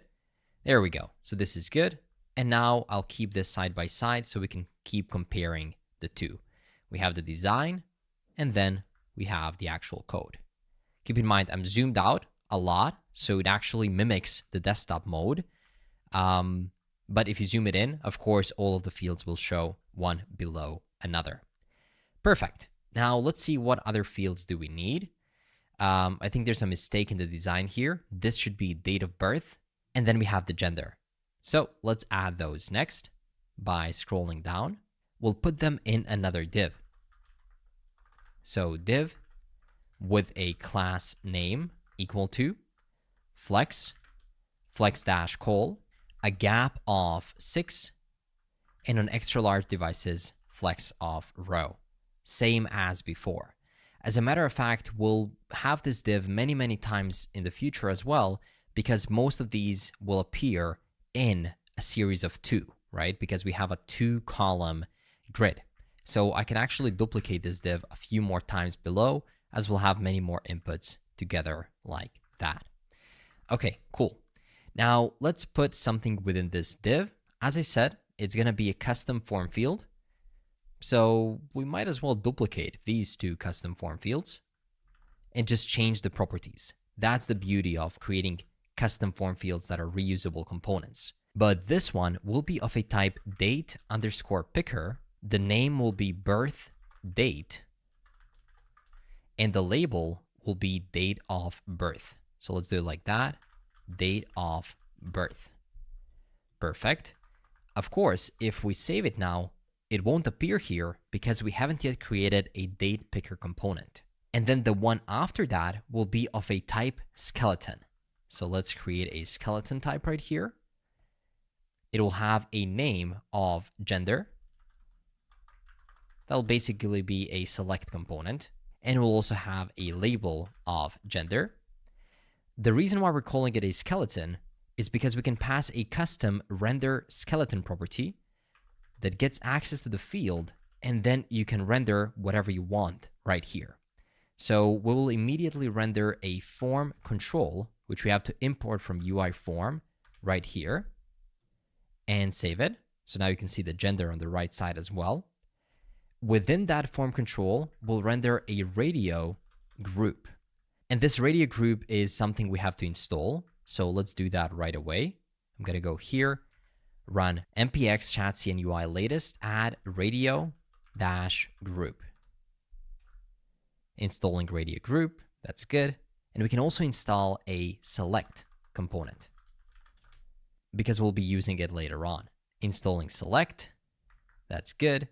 And now we can import radio group from UI radio group. Let's also give it a class name equal to flex h11 gap of 6, and on extra large devices, justify dash between. To this radio group, we need to pass an on value change equal to field.onChange. And we also need to pass the default value equal to field.value. And finally, within here, we can choose from all of the different gender options. So here, we could create an array and then list many different labels and different options like male, female, other, and all the other genders. Or we can save that nicely within constants and then call it from here. So if we go to constants, that's going to be a new folder right here called constants. And within it, we create a new index.ts. We can export const gender options. And we can say something like male, female, and we can do other as well. Of course, you can see Copilot automatically said prefer not to say as well as an option. You can add it if you want to. And now we can just import gender options from constants and map over them by saying .map option. And for each option, we can automatically return a div with a key equal to option and a class name equal to radio-group. Within it, we can render a radio group item imported from /UI radio group. And each radio group item will have a value equal to option and also an ID equal to option. And we need to render a label. So this label will be coming from UI label and it will render the option. We can also give it an HTML4 option to connect it to that option and give it a class name equal to cursor-pointer so people can know that they can click on the label as well. But now you might be wondering, why is nothing showing up right here under gender or date of birth? Well, that's because we have created two new custom inputs of types date picker and skeleton. And what we have to do is actually put them to use within our custom form field. We have to create two new switch cases for those options. So let's do just that. Let's do one for the date picker first by adding a new case of form field type dot date underscore picker. And if that is the case, we can simply return a div with a class name equal to flex rounded-md border border-dark-500 and bg dark of 400. You can see something is starting to happen. We can then render an image with a source of /assets /icons /calendar.svg with a height of about 24, a width of about 24, an alt tag equal to calendar, and a class name of margin left of 2. Okay, that's looking more like it.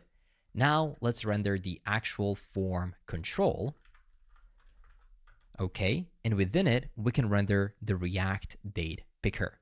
And of course, we won't reinvent the wheel. We'll again use the React -date picker npm package, so you can search for it.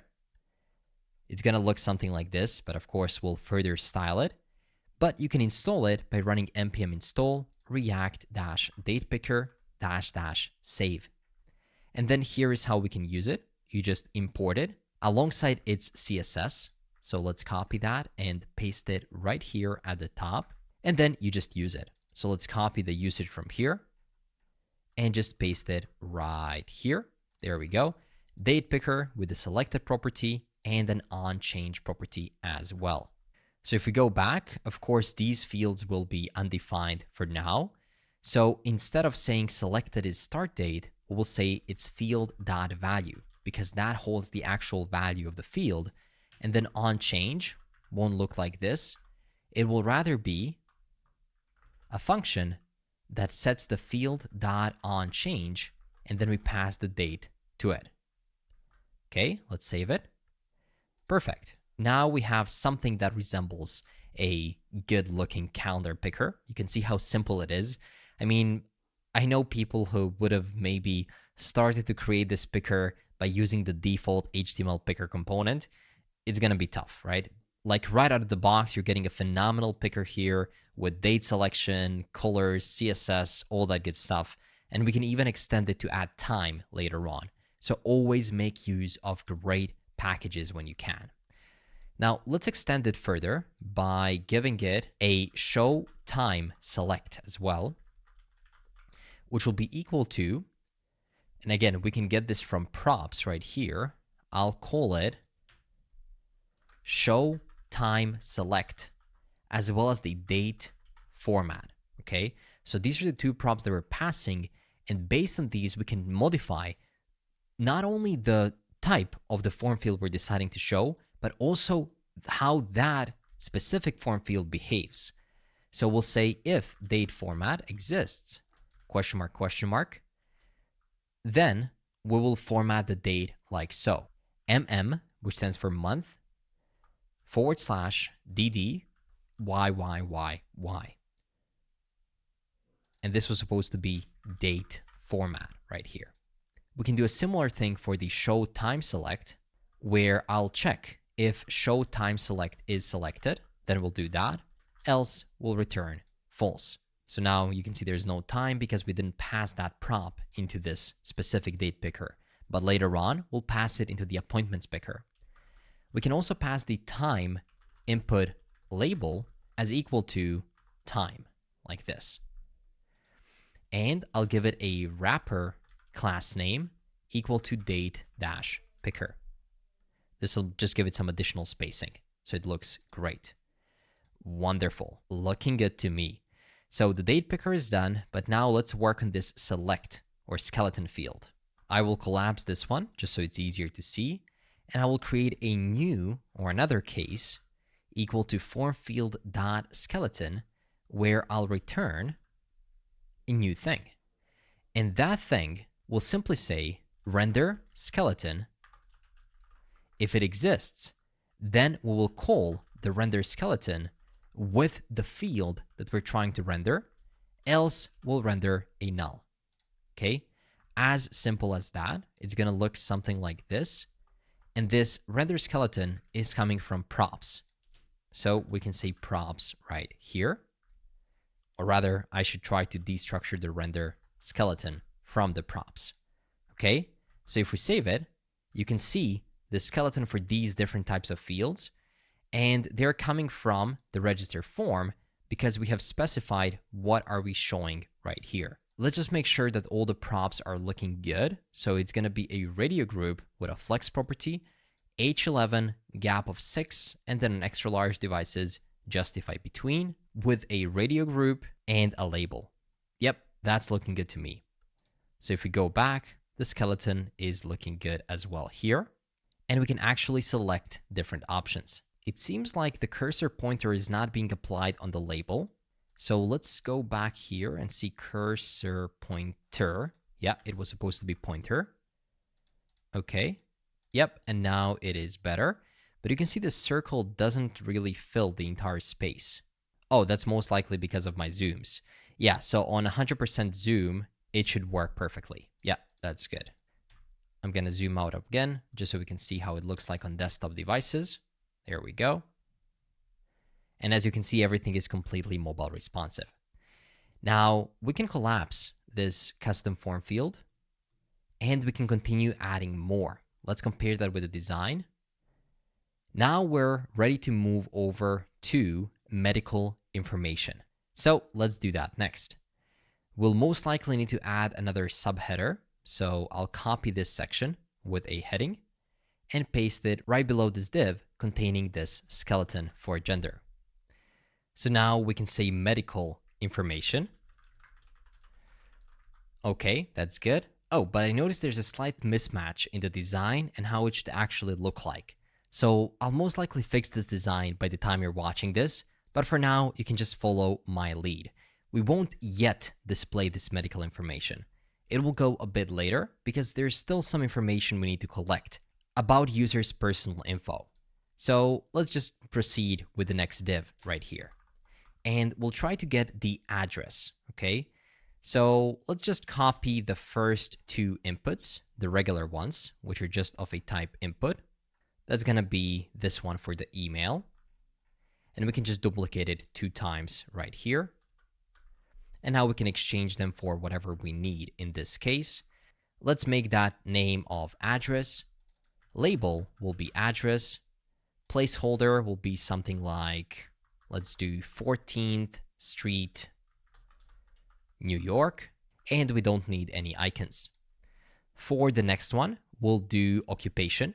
So let's say occupation, and label will be occupation as well, with a placeholder of software engineer, okay? And if we save it, pretty simple, right? Works great. Now we can go down and we can render a few more. This time I want to render an input and a phone picker.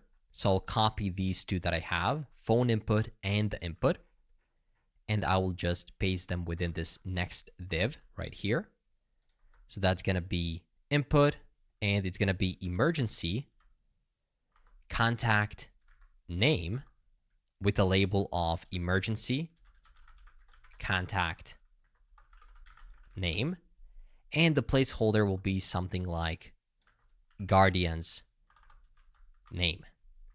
Okay, and we can also add the phone number. So the name here will be emergency contact number, and the label will be emergency contact number as well. Perfect. So now we have that out of the way as well. You can see how simple it is to just keep building on UI elements once you have created a reusable component. Okay. And now we can render this section for medical information once we have collected all the base information. So let's put it here and uncomment it. That'll be a section that's going to say medical information. There we have it. Now we want to render a specific field, and it will be a field for selecting primary care physician. So this is a complicated selector field where you can select from a list of doctors, okay? So we haven't yet had a select field, and now we'll develop one. So let's do it right here outside of this div by rendering a typical custom field. So we can copy it and paste it here. But this time, it will actually say something like form field dot select with a control of control. Name will be equal to primary physician. And again, make sure that all of these are spelled properly, because how you name them here will actually save them that way in the database. And we need this to match Appwrite's structure that we have created before. Label will be primary physician as well. And the placeholder will be select a physician. Okay, simple enough. But now we can pass additional children into this custom form field. That's how extensible our component is. We can do it like this, and then have a list of doctors that we can then render, like Dr. John Doe, Dr. Jane Doe, and so on within an array. It's going to look something like this. But of course, we want to give each doctor an image and just make it look a bit better. So I prepared a list of a couple of doctors.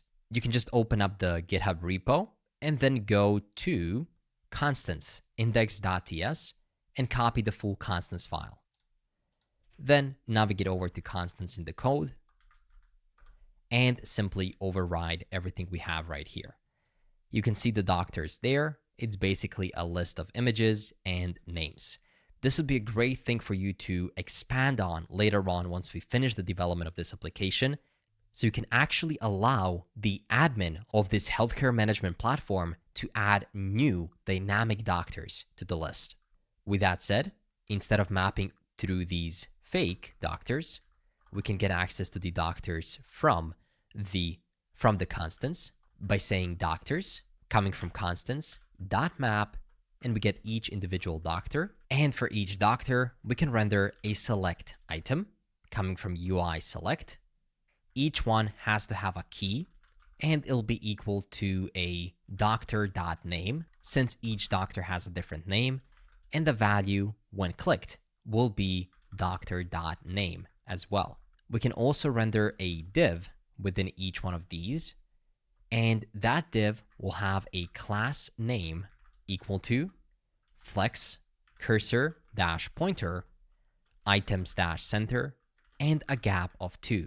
Within it, we can render a self-closing image that will have a source equal to doctor.image with a width of 32, a height of 32 as well, an alt tag of doctor.name, and a class name equal to rounded dash full, which is what we typically do with avatar images, border, and a border of dark 500. Okay, let's save it. Make sure to import the image from Next.image if it hasn't been imported already.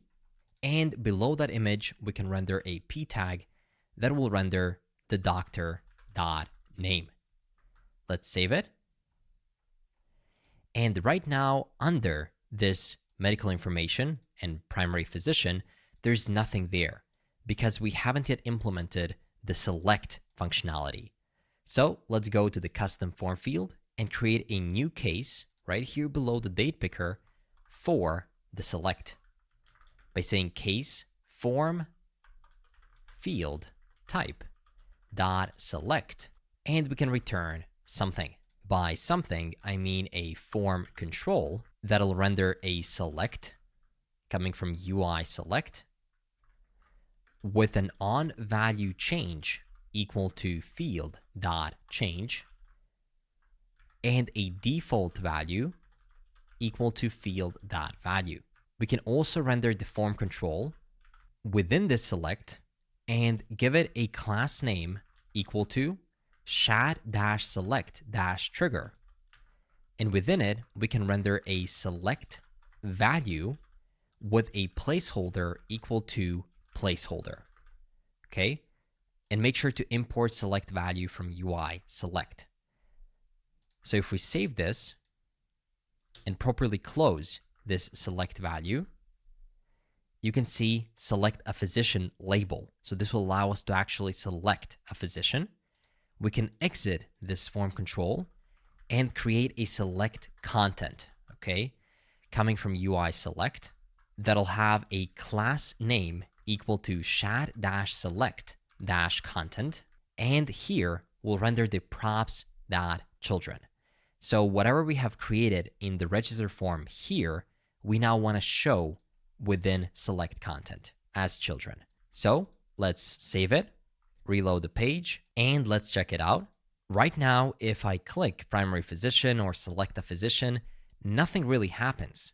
That's because instead of field.change, I was supposed to say field.on change right here on the value change because it's a handler, but it's still not selecting it. And that's because I forgot to wrap the select value into a select trigger. We have to trigger the select. So we can get the select trigger from UI components and then put the select value right within it. And then this class name of shat-select-trigger will actually go on the trigger itself and not the form control. There we go. That's more like it. Now, if we click right here, you can see all of these different doctors, and you can click on them, and one will get selected. Great. So we have the select component or select form field working as well. And again, just keep in mind, we are now working for the first time through building out these custom, reusable, different types of form fields. But imagine once they're all built out, like the next time we encounter a phone input or a calendar input or a selection of a person, we already have it built out and we just have to just type it out right here and call it, and it's gonna be a done deal. Perfect. Now let's see what else do we have to do on the form. Let's try to get the insurance policy and number. We can do that within a div, and that'll be two different input fields. So let's find two different input fields. For example, here for the address and the occupation. Let's copy them and paste them right within the div. Instead of address, it will be insurance provider. The label will be insurance provider as well. And the placeholder will be something like Blue Cross, Blue Shield. Typically, insurances have those weird kind of names. And we also need an insurance number. So that's going to be insurance policy number with a label of insurance policy number. And we can say something like ABC 1, 2, 3, 4, 5, 6, 7, 8, 9. If we save it, this is looking good. Let's also work on our allergies. What if we have some allergies? Well, let's fix that. I'm going to duplicate this div with the two latest fields we have created right below. And instead of rendering an input, it's possible we have more allergies or we're taking more of the existing medication. So let's actually switch this to be a text area component here as well. And the name will be allergies. Label will be allergies, if any. And the placeholder will be something like peanuts. Let's do penicillin and pollen. And for the second one, we can say current medication. We can also say something like current medication, if any. And under placeholder, we can do ibuprofen, something like 200 milligrams, and maybe, I don't know, paracetamol 500 milligrams. Good. So now we would be able to see those inputs if we had created a text area before, but we haven't done that already. So let's move into the custom form field for one of the last times to create a case for the text area. It'll be pretty simple. So let's do it right below the input by giving it a case of form field dot text area.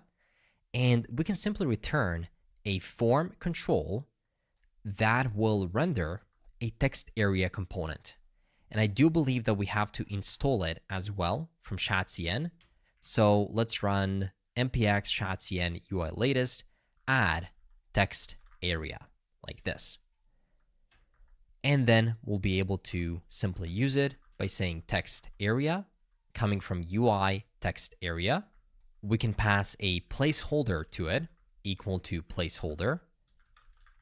We can also spread all of the other field information, give it a class name of shad text area, and give it a disabled of, let's do props.disabled. So if it's disabled, we want to disable it. And you can see two different text areas which you can type into. You can expand. This is looking great. Perfect. Let's see which other fields we want to add below. Let's actually add two more text areas for family medication and other family medical history by duplicating these two below. So the last two ones we have created, including the div as well. And let's change the allergies to family medical history with a label equal to family medical history. And here we can say something like, let's say mother had a brain cancer and father had heart disease. We can also go for the second one, and here we can say past medical history. And we can also just render a label here, past medical history. And I wanted to include all of these fields in because I know it can be just too much to type them out, but this is how real applications basically look like and work as well. So I wanted to give you a real overview of how real applications look like and how their code bases look like once you actually dive in.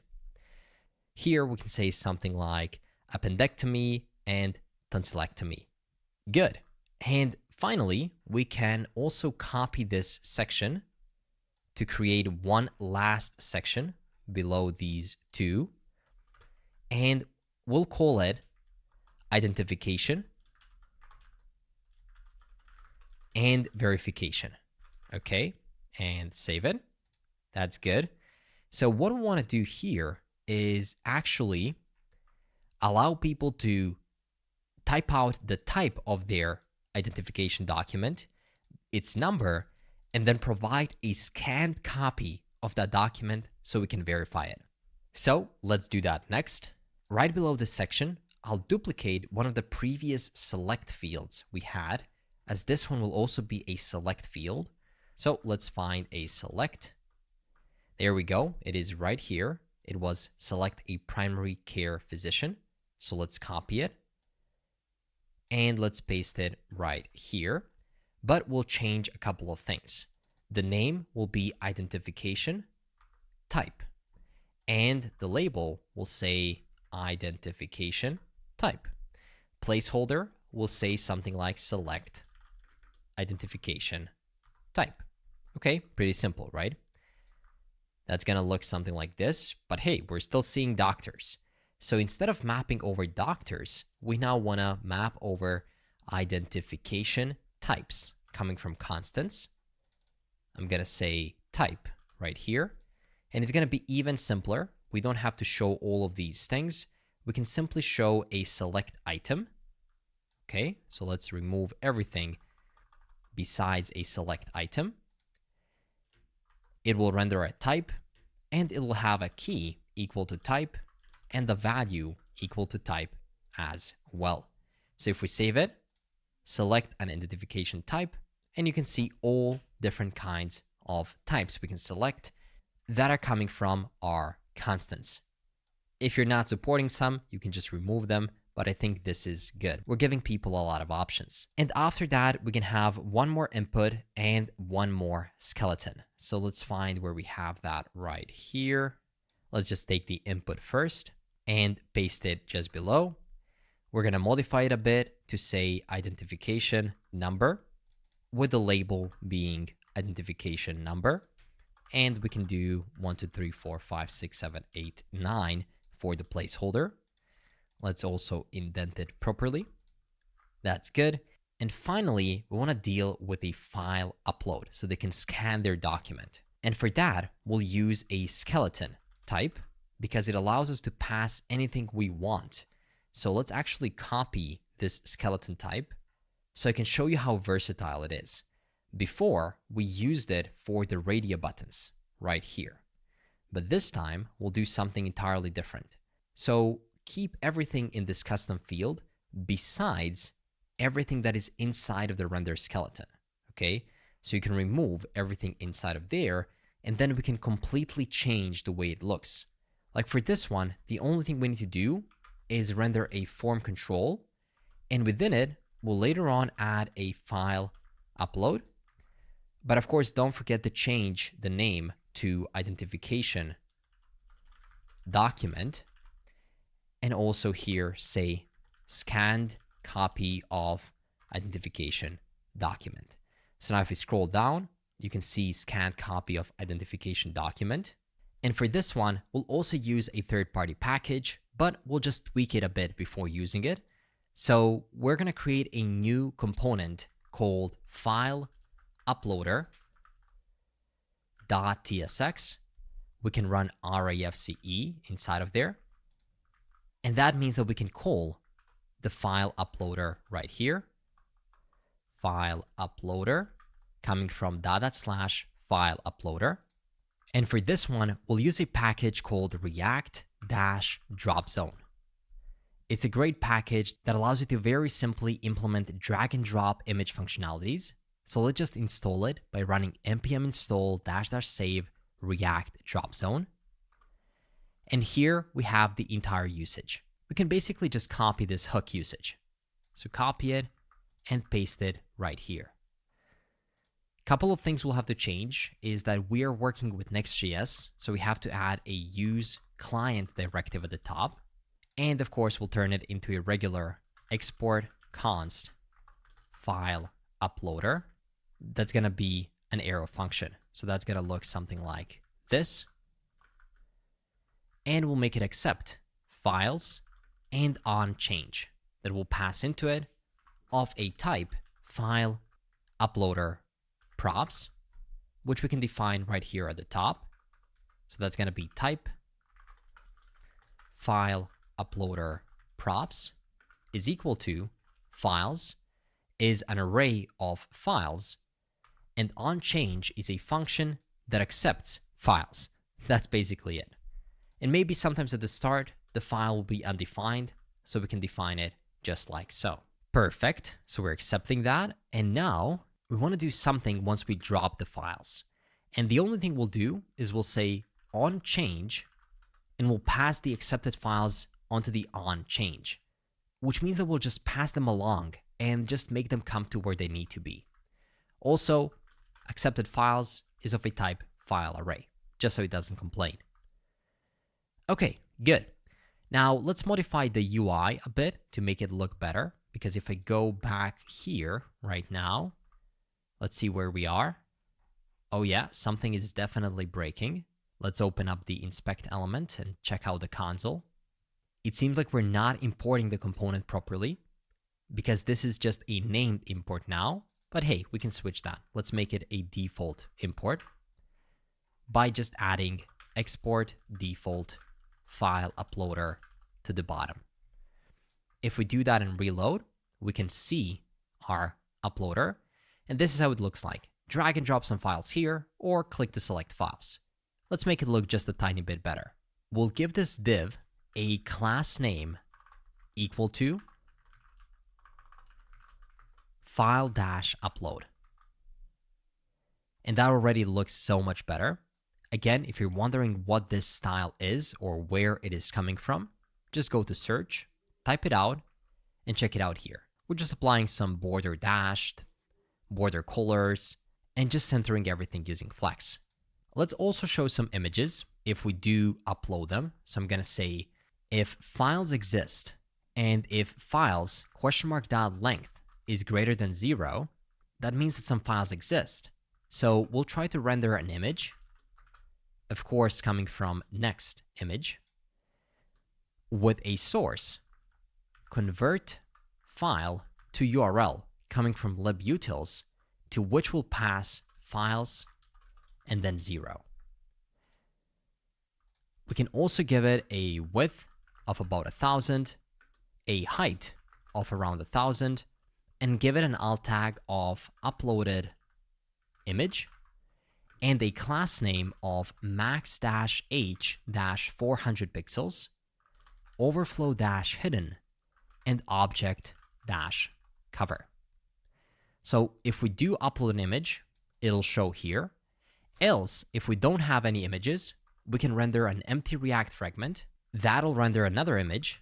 This will be a placeholder image with a source equal to /assets/icons/upload.svg with a width of about 40, a height of about 40, and an alt tag of upload. Okay, that's looking better already. Below it, we can also add a div with a class name equal to file-upload_label, and within it, a p tag equal to class name equal to text-14-regular. In here, we can render a span with a class name equal to text-green-500, and it can say click to upload. And then outside of the span, we can say or drag and drop.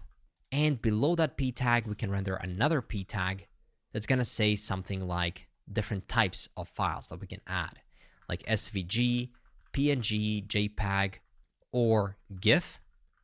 And it's going to be max 800 by 400. I think that is the limitations here. It should be good. Anyway, we can now remove this isDrag active, and you can see how this looks much better than before. Perfect. With that, our file uploader is done, and we can go back here and pass it all the necessary props. In this case, the files will be equal to field.value. So notice how we're not storing anything in the state. Rather, we're using React hook form to keep track of the values. And the onChange will be equal to field.onChange. Perfect. Finally, to conclude it all, we have to have a few mandatory checkboxes, right? For consent and privacy. So let's duplicate our section right here below. And let's call it exactly like that. That's going to be consent and privacy. And below it, we can render a few custom form fields of a type checkbox. So custom form field that'll have a field type equal to form field dot checkbox with a control equal to form control, a name equal to treatment consent, a label equal to I consent to treatment, and we can duplicate it 2 more times. For the second one, we can say disclosure consent. So disclosure consent, and here we can say something like I consent to disclosure of information. And finally, the last one will be something like privacy consent, which means I consent to privacy policy. There we go. If we save it and go back, you won't be able to see any of these checkboxes. And that's because we are yet to create the last possible case of our switch statement for different form fields. And that is a case of form field dot checkbox. So let's create a form control right here, create a div within it with a class name equal to flex items-center and a gap of 4. And I think we'll have to install a chat-cn checkbox. So that's going to be install chat-cn latest add checkbox. And then we'll be able to import it at the top by saying checkbox coming from UI checkbox with an ID equal to name, a checked property equal to field.value, and an onChecked change equal to field.onChange. And the name is a taken name, so we have to do props.name in this case. And finally, we can show a label for that checkbox, because now you should be able to see just 3 checkboxes. But if we add a label with an HTML4 property equal to props.name and a class name equal to checked or checkbox dash label, we can render the label right within it. Or I think that's going to be props.label. So if we save it, we should be able to see something here. Oh, but I forgot to return the statement. Oh, that's a tough one. Never forget to return something. That's good. There we go. That's much better. I consent to treatment, disclosure information, and privacy policy. This is looking good, and that was, my friends, a long form. Typically how forms look like in these types of applications. So now I want to full screen this and check out how it looks like. Okay, good. Let's compare it with the design. It should go all the way from the left side with much less space on there and almost go to the image on the right. And in our case, there's a lot of space on the left side. So let's see what that is about. By going all the way to the page, this is the register page, and we have to see whether I have properly done the sections. So first we have flex H screen, max H screen. We remove the scroll bar. Oh yeah, I don't need MY auto here because we want the starting content to take more space. Specifically, we'll give it a max W of 860 pixels, which is more than we have on the home page, and we'll give it a flex 1, flex-col, and padding Y of 10. With these changes, I believe it will look better. So if I go back, oh yeah, this is the form that we need. You can see that the image sticks to the right side and the form moves, which is great. Also, I don't think we need to show the admin here. We only needed to show that at the start. So let's go back and we can remove this entire div, but rather just shift the p tag outside. This is good, so we don't need the additional admin stuff. Yep, this is good. And then if we exit out of the section, we have the image. Let's check it out. Yeah, this is much better. We can also just give it a bit of divide from the button. So if we go here, this p tag can just have a property of copyright and padding Y of 12. So if I go back, yep, this is now much better, and we have a great looking form. So now that the UI of the form is done, let's figure out how we'll submit it and how we'll save all of this information to the database. Let's go into the register form and scroll to the onSubmit function. Of course, right now, this is the onSubmit function of the previous form, the patient form. So we'll have to do some tweaks. First of all, when it comes to the validation. Right now, we're still using the old user form validation, but in this case, we want to have a more robust validation for all of the fields that are there. And I believe that is the last file that we need to get from these snippets, the complete validation, just so we don't have to type it out by hand. So you can copy it and override the existing validation. And as you can see, here we have validation for all of these fields that we have created. Great. So now, instead of saying user form validation in these three places, we'll simply say patient form validation, coming from lib validation.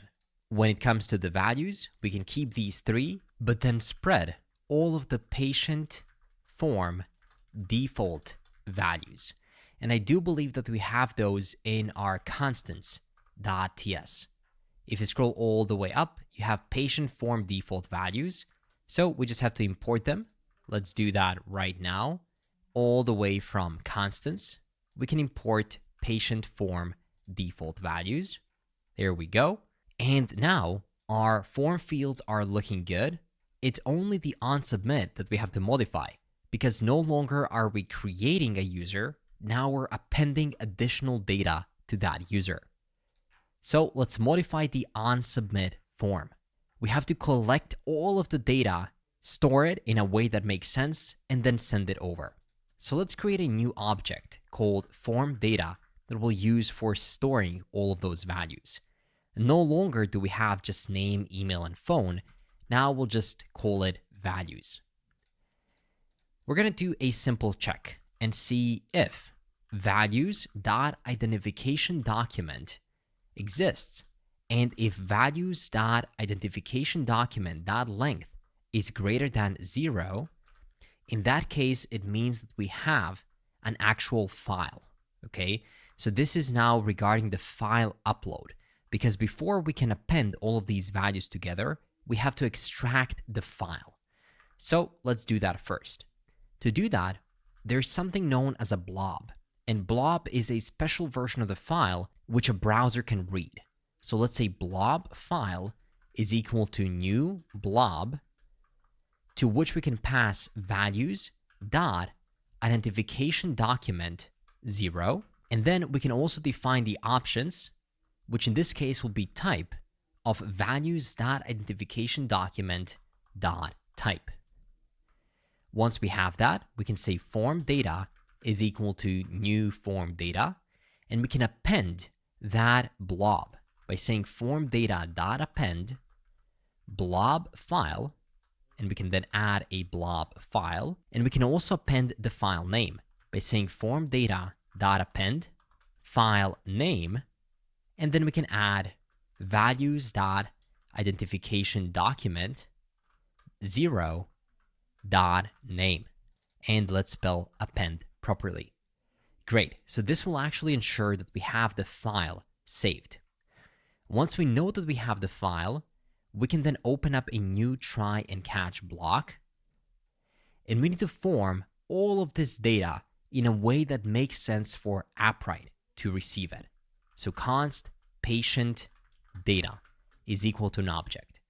And here we can define the user ID is equal to user dot $ID.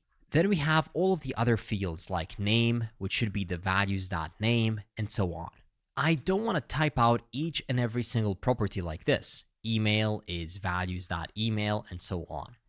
So what I'll try to do is I'll try to spread all of the values, and then we'll need to modify only the ones that actually change, such as the user ID. It's not ID, it's $ID, okay? Also, the birth date will be equal to new date, as it's not a string, so we need to do it like this, new date values.birth date. Also, for the identification document, it won't be equal to just a string of something, it'll be equal to form data, which we created above. And once we have that patient data, we can say const patient is equal to await register patient, to which we pass the patient data. And then we do a similar thing we did before. If there is a patient, then call the router.push, and this time we're going over to /patients /user.$ID /new appointment. So moving from the home page to the registration to the new appointment. And of course, this register patient is another server action. So let's move over to patient.actions.ts and let's create a register patient server action. We can do it by saying export const register patient is equal to an async server action that accepts the identification document and all the other information about that patient. That's of a type register user params, like this. Okay, that's looking good. Then we can open up a try and catch block. If something goes wrong, we can simply console.log this error. And if everything is going well, we can try to upload that file. So here's the thing. We first have to upload the file to be able to access it later on using the URL and then store it. For that, we're using the Appwrite storage, not Appwrite database. You cannot simply upload images to the database. You have to store them somewhere. So here, we're actually working with Appwrite storage. Let me show you how it works. First, we can define a file, which is just an empty variable for now. We're going to check if the identification document exists. Then we want to get access to that input file from the blob by saying const input file is equal to input file, and this is coming from Node Appwrite, so we can import input file coming from Node Appwrite, and that's going to be file. As you can see, it exposes this input file, and we can get a file from a buffer, which is typically a blob. So right here, we can say input file dot from buffer, and then to it, we can pass the identification document $.get blob file as blob. And in the second parameter, we can pass identification document.get, and here we can get the file name as string. And once we do all of that, we can say file is equal to await storage coming from Appwrite config dot create file, to which we need to pass the bucket ID, and we're exporting this from Appwrite config as well. We need to pass the ID coming from Appwrite.unique, so we're giving this storage file an ID. And finally, we need to pass the input file itself. Perfect. So now we're adding that file to the storage. Once we add the file to the storage, we then need to create a new patient document. So let's say const patient is equal to await databases coming from Appwrite config dot create document, and we need to pass the database ID. So that's going to be database underscore ID. We also need to pass the collection we're trying to update. So that's going to be patient collection ID. And we also need to pass a unique ID. So ID.unique that we want to create. That's going to look like this. And then we need to pass all of the information for that specific person.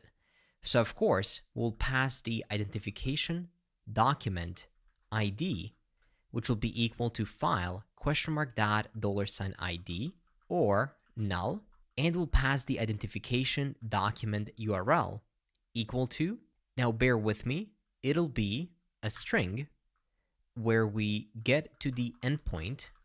So this is the Appwrite endpoint /storage /buckets /bucket ID /files /file $ID /view $project equal to project underscore ID. And this will give us the identification document URL so we can access it. And of course, let's not forget to spread out all of the other patient data. Let's call this a new patient since we're already getting the patient data at the top. Perfect. Once we have the new patient, we can return parse stringify this new patient. And now we have a register patient server action that we can call within our register form. So let's import it from libactions patient action. And this patient data needs to adhere to our form. Right now, it says that there's a mismatch. It's saying that allergies is an optional in type here, but required in register user params. Okay, that's interesting. So we need to look into these allergies right here. If we go into the register patient, here we have register user params, and we're expecting the allergies to be either a string or undefined. But when we define the allergies before, I think that is in the actual form validation. Here, let's see what we said for the allergies. We said they're optional. I think that's good. So I'm not exactly sure why TypeScript is complaining in this case. For now, we can just run a ts ignore for this line. I believe we should be good. And now we can give it a shot. We can fill all of this out and see if it works. So let me close all of the open files and go back to the browser. Back on localhost, I'll start filling this data out. I'm going to enter some random phone number right here, some random date of birth as well. Let's make it male. Let's give it a random 14th Street, New York address. I am a software engineer. Let's add a guardian's name, or let's try to submit to see what happens if we didn't add these things. And you'll notice that it actually submitted, which is not ideal because we want to have some sort of validation happening right here. So let's quickly check that validation right here. If I go to register form, we are looking at the patient form validation. And it does have a lot of these strings, which are not optional. Some of them are, but you can see that, for example, insurance provider needs to be there, and many other properties need to be there as well. So let's see why it doesn't validate it.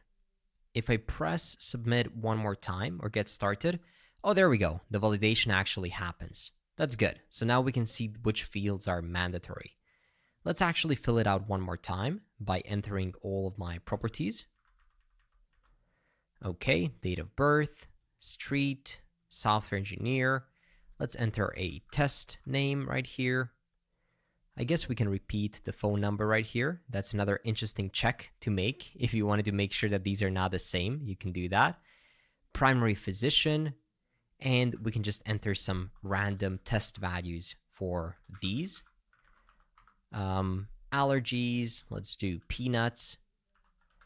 Fun fact, I am actually allergic to peanuts.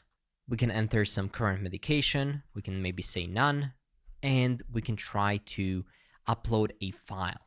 So let's give that a shot. I'll upload a random fake ID photo right here. That should be good. McLovin. And I'll consent to all of these checkboxes. And let me try to click Get Started and see what happens. I'll click Get Started. It's loading and...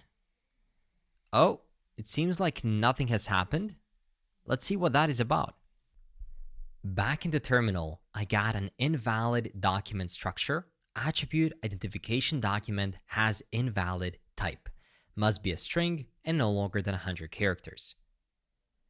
So if I go back here, it looks like I actually forgot to provide that. So let me add it right here. It's good to know that works.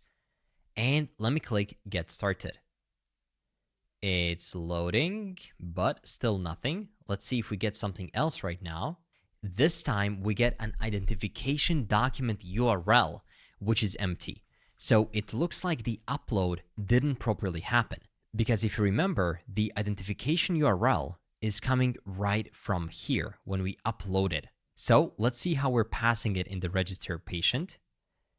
We are passing the identification document URL, and that is exactly what it's expecting. But it looks like for some reason it's not accepting it. Let's make sure it's spelled properly. It's identification document URL. And right here also identification document URL. Is it possible that when we spread the patient that it's overriding the identification document? I doubt it, because the patient shouldn't have the URL right here. Yeah, it just has the type, number, and document, not the actual URL. So let's try to console log the identification document ID and URL just before we try to create a patient to see how those values actually look like. Go back and click Get Started, which should trigger another message. And there we have it. So the identification document ID is good, and the identification document URL also looks good, but it's complaining that it should be no longer than 100 characters. Oh my God, is this actually longer than 100 characters and that's why it's breaking?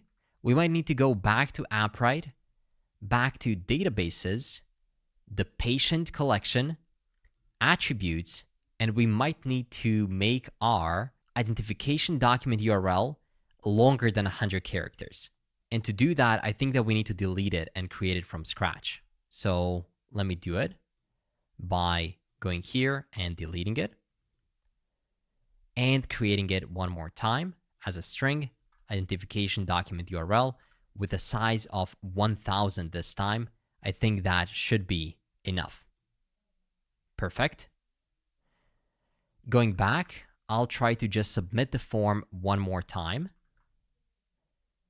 Get started, and oh, it looks like it passed, but now it's complaining about gender. Yeah, it's still stuck at gender, but at least we know that we passed this 100 character limit, so we can remove this console log, and we can see what is happening with the gender. It says right here, invalid structure, value must be male, female, or other.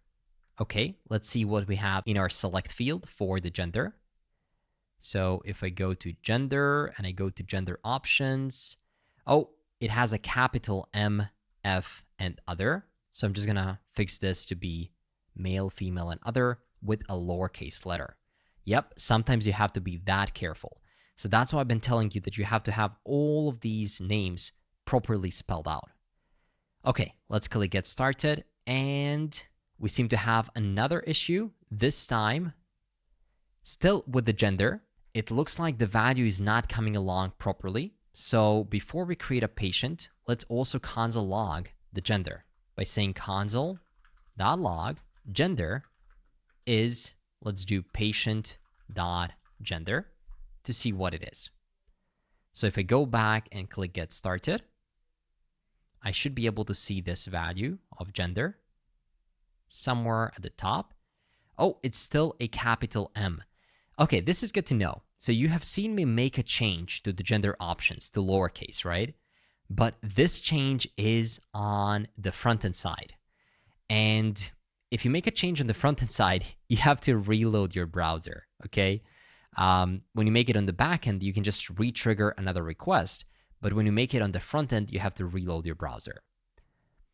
I also noticed that the default here also needs to be a lowercase m. So we have to reload it, and all of our information will get canceled.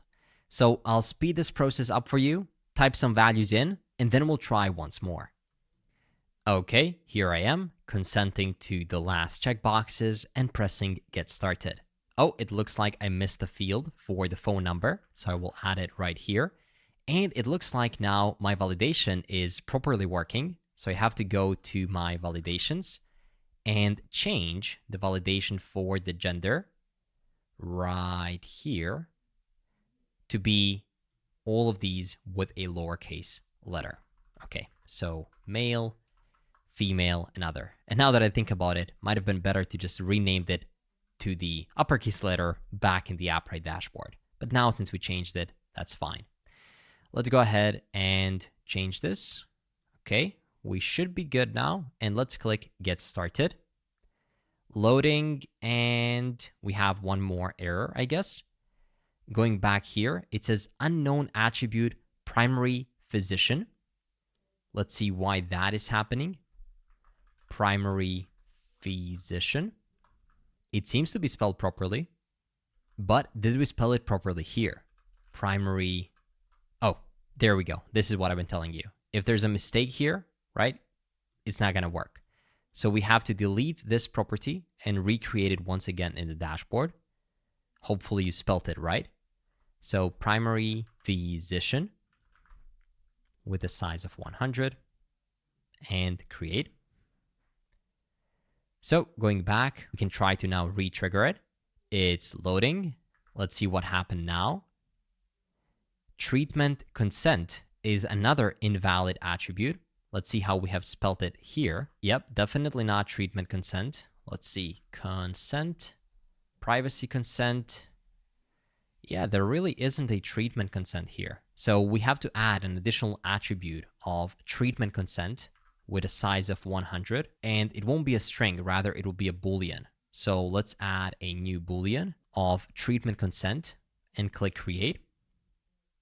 And I think we have another Boolean right here. It's gonna be the privacy policy. So let's see how we have called that, privacy policy. Okay, let's see, the last one is disclosure consent. Oh, we have treatment, disclosure, and privacy consent. Okay, treatment, disclosure, and privacy. So going back right here, I'm gonna add disclosure consent. Okay, so now we have privacy, we have disclosure, and we have treatment. Okay, I believe we should be good. So now I will try it one more time by going back here and clicking Getting Started. And there we go. We are redirected to the new appointment page. Quite some fixes, but it's a long page with a lot of fields, and it's totally normal that some of the things will be misspelled. So now, just to make this new appointment not so underwhelming, we can actually go here and create a new page under Patients, User ID, new folder called new-appointment, and create a new page.tsx where we can run RAFCE and call it new appointment. If we do this and go back, you can now see new appointment at the top, which means that we are ready to start creating the next page, which will look like this. Now that you are registered, now that you are a patient in our database, you can choose your doctor and choose a reason for the appointment, choose a date, and submit and continue. This is going to be the last page on the patient side of things, after which we'll move over to the admin side of things. So when it comes to patients, this form will now be as easy as it can be because we have already created all of these inputs and we just have to create another form, reuse them, and call it a day. So let's do just that. To start working on the appointments form, we can refer to the original form we've had. That's not the register form, but the other one, But while we're here, we can just fix this issue with the default values. You can see the gender here is confusing our TypeScript, so we can go into the patient default values and just change this gender thing to male, female, and other with lowercase letters. Great. So now everything is good, and we can go over to our homepage because this was the original form. So let's go ahead and copy this entire page and paste it into the new appointment. Of course, make sure to change the name to new appointment, and we can make small tweaks to make it look like an appointment page. The top part will remain the same. Remove scroll bar, container, my auto. We can have a longer width of about 860 pixels, flex -1, and justify dash between. Next, we have a full logo. Instead of the patient form, we'll render an appointment form here. More on that later. And we don't need this div. We just need a p tag that says CarePulse. So we can remove the link and the other div. And then at the bottom, we have the appointment image, which is different from the original image. So appointment img.png, and the max W will be 390 pixels and a BG of bottom. And it's gonna say appointment. If we save this and go back, you can see that it looks something like this. And now we can create the appointment form. So let's go to forms and create a new appointment form.tsx. And we'll actually use the patient form as the baseline for the appointment form. So we can just paste it. And we can import it within this page by calling it appointment form. And of course, we have to change the name in the appointment form. So if we go to appointment form, we have to rename it from patient form to appointment form. And we can rename it here as well and remove these form field types as we don't need them in this file. Rather, we will import them coming from patient form. Okay, good. So now let's import the appointment form and see how it looks like in the browser. Okay, that's good. But of course, we have to change the actual fields to be doctor, reason for appointments, additional comments and notes, and then expected appointment date. So let's dive into the appointment form and modify those fields.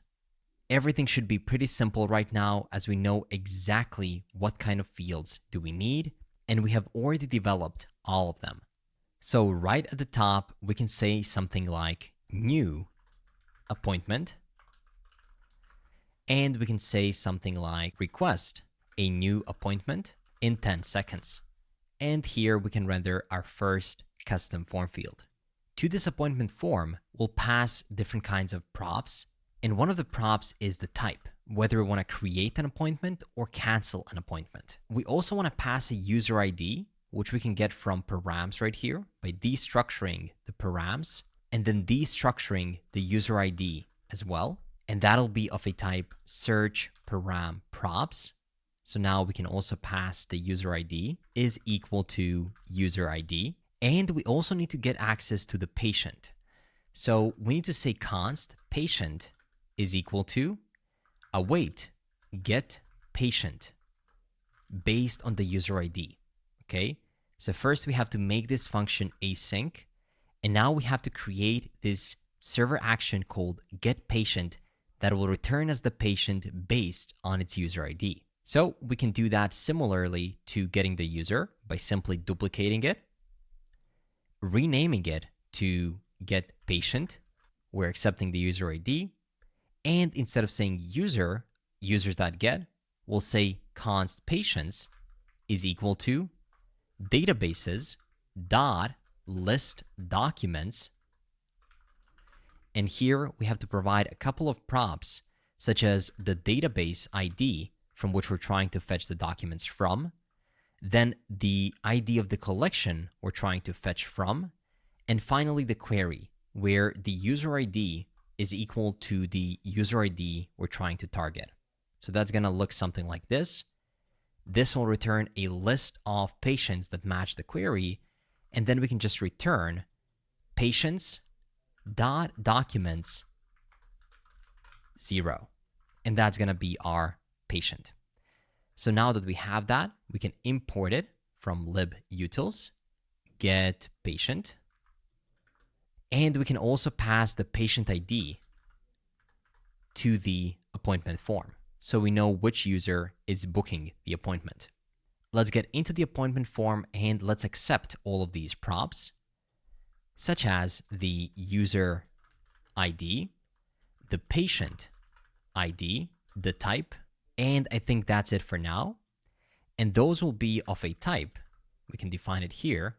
User ID is of a type string, patient ID is of a type string, and type is either create or it'll be cancel. Great.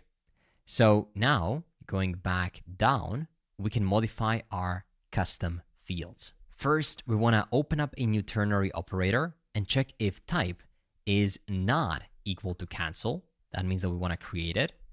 And in that case, we can return all of the custom form fields. We can wrap that in an empty React fragment and then render a custom form field.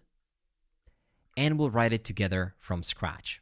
So I might as well remove all of these other form inputs right here, just so one time we can see how easy it is to create it once you have actually created a reusable component for it. It'll have a field type equal to form field type dot select. Don't forget, this is what we're creating, this doctor select right here. And if I remember correctly, we have already done this field right here, as well as these two text areas. So let's get those from the registration form. I'll navigate over to the register form and search for select. And here we have a doctor selector. So let me take this part right here. I'll just grab it and paste it right here. Of course, we have to import the doctors. We have to import the select item, the image, and I think that is it. Let's save it and see how does it look like. Okay, that's good. Perfect. We might change some of the naming. Primary physician, we'll keep that the same, but we'll change the label to doctor, and we'll also say select a doctor. Everything else is looking good to me. Next, right below this custom form field, still within this empty React fragment, we'll have another custom form field. This one will have a field type equal to form field type dot date underscore picker with a control equal to form dot control, a name equal to schedule, a label equal to expected appointment date, a show time select, because now we want to actually show the time alongside the date, and a date format equal to mm/dd YYYY, and then H MMAA. So this is both the date and the time format. So if I go back, you can see how that looks like. Pretty cool. So we can select this and the time. Great.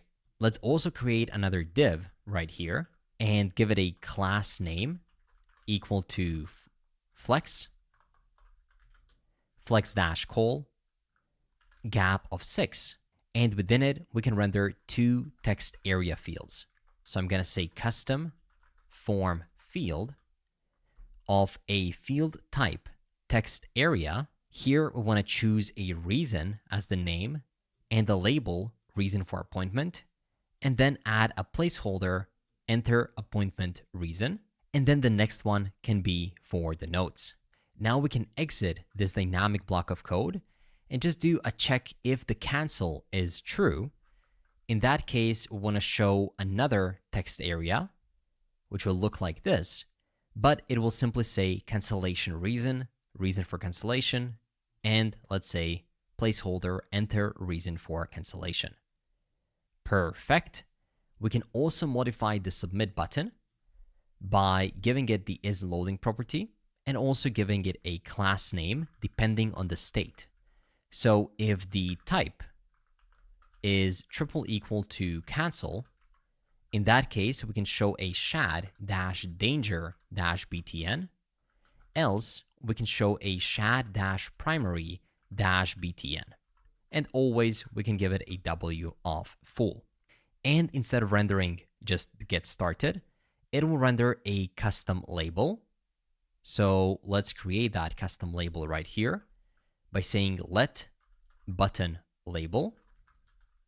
And then we can have a switch statement that takes a look at the type of the event. And if the type is cancel, it'll basically update the button label to say cancel appointment. If the case is something like create, it'll say something like create appointment. And if the case is equal to schedule, it'll say something like, I think you can guess it, schedule appointment. Great. So now based on these states, we can have custom button labels. And it looks like we need to add the schedule right here to the types. So that's going to be schedule.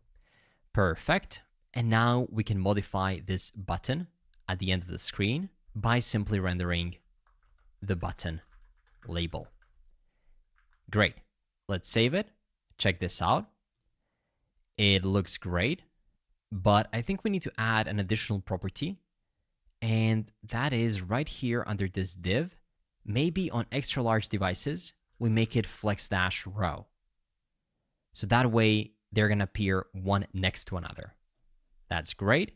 And also we can modify this 2024 care pulse in this page just to give it some extra space by giving it a copyright class name, margin top of 10, and padding Y of 12. So that's going to give it some more space to breathe. And with this, we should be able to create a new appointment. So how will that actually work? Well, you should be the master of forms at this point. So once you collect all of these values, we're going to go to the form validation. And in this case, it won't be user form validation. It'll be appointment form validation. Make sure to import it at the top from the lib validation and use it in all three places. Next, we have to set the default values. They're going to be different here. So we can say primary physician will be equal to an empty value for now. Schedule will be equal to just an empty date. Reason will be empty. Note will be empty too. And cancellation reason will be set to an empty string as well. But let's check what we have here. Is it note or is it notes? Let's see. If I go here, it's going to be notes. I do believe that Appwrite will be expecting note, so I will switch this over to note, as that's what we can add in the Appwrite dashboard. So that's going to be note right here. And now we can actually submit those values. So instead of destructuring them, let's just say values. And we can have three different appointment statuses. So I'm going to say let status open up a switch statement. And if type is equal to schedule, then the status will be set to scheduled. Again, we need to add this D at the end just to adhere to our form. And by default, we'll do a status of pending. Now, let's clean up our try and catch block. And in the try, if type is triple equal to create, and if we have access to a patient ID, we should be able to form what is yet to become an appointment. So const appointment data is equal to an object that has a user ID. It has a patient equal to patient ID. It has a primary physician equal to values.primary physician.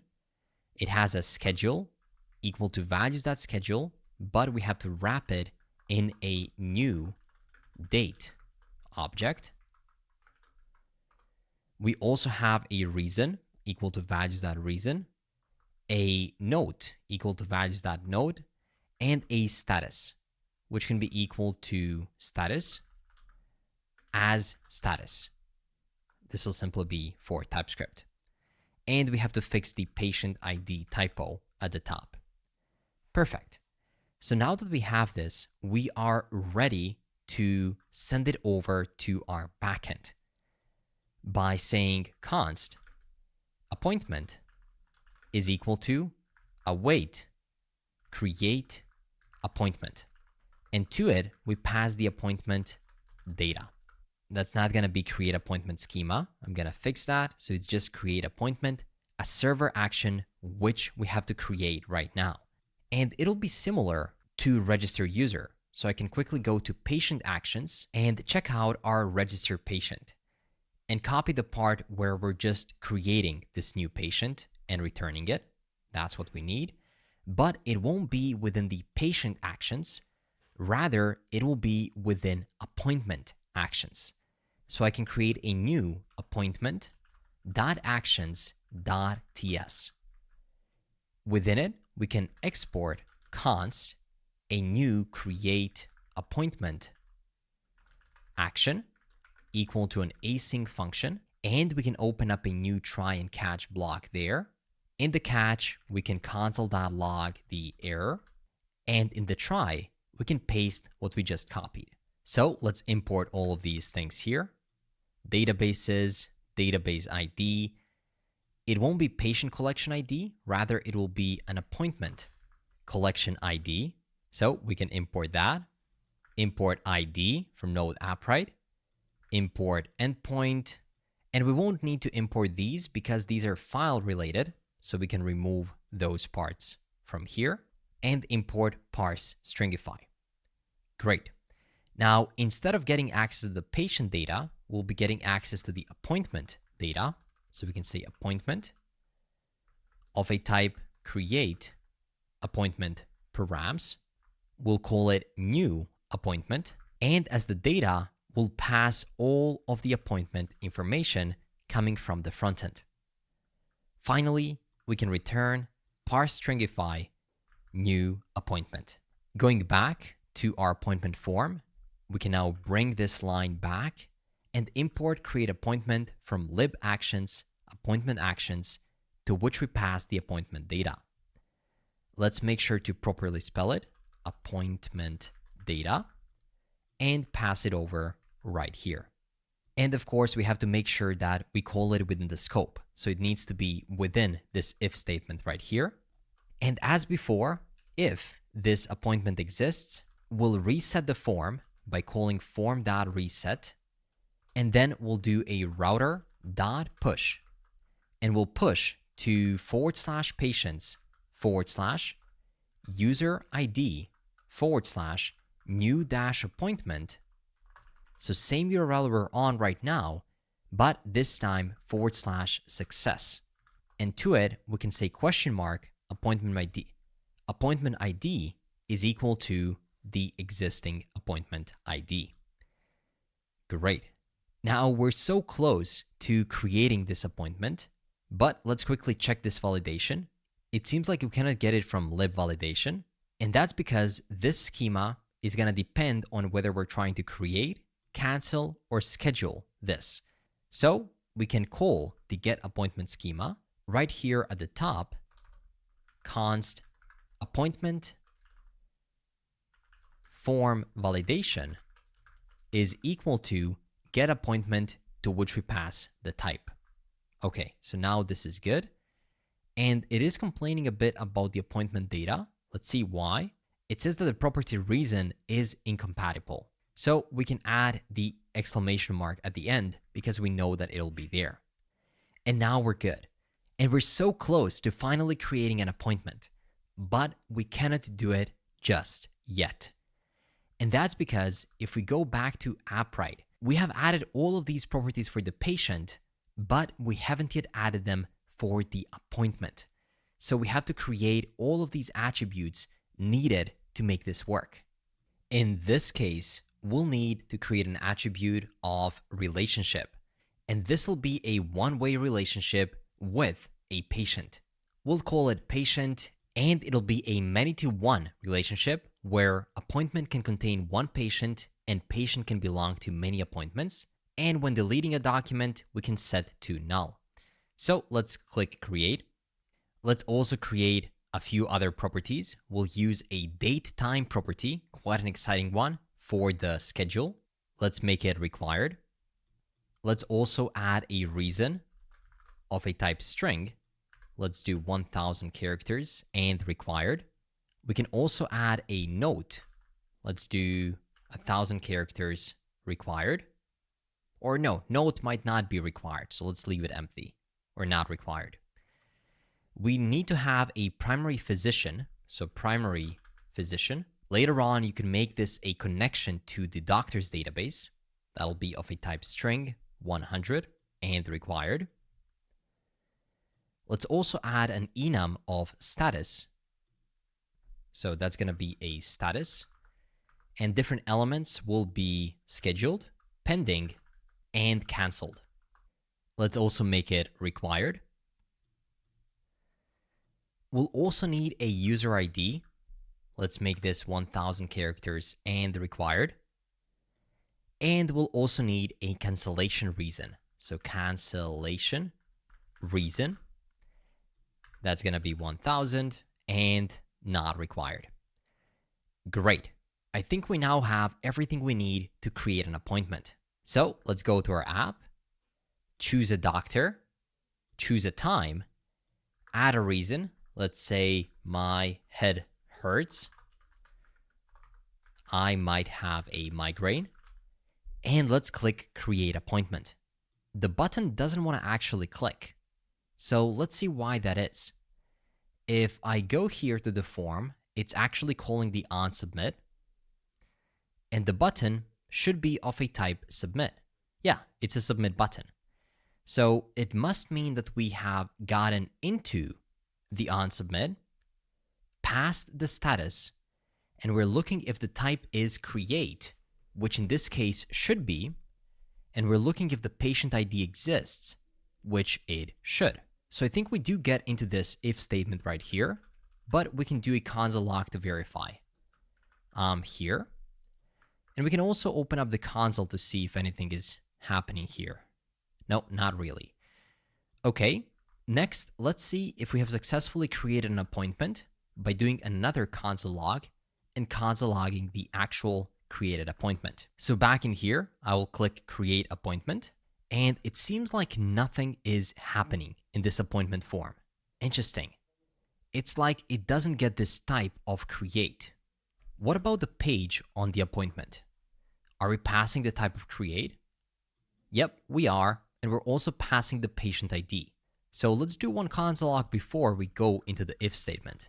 And console log the type and say before the type. Or before the try, should I say.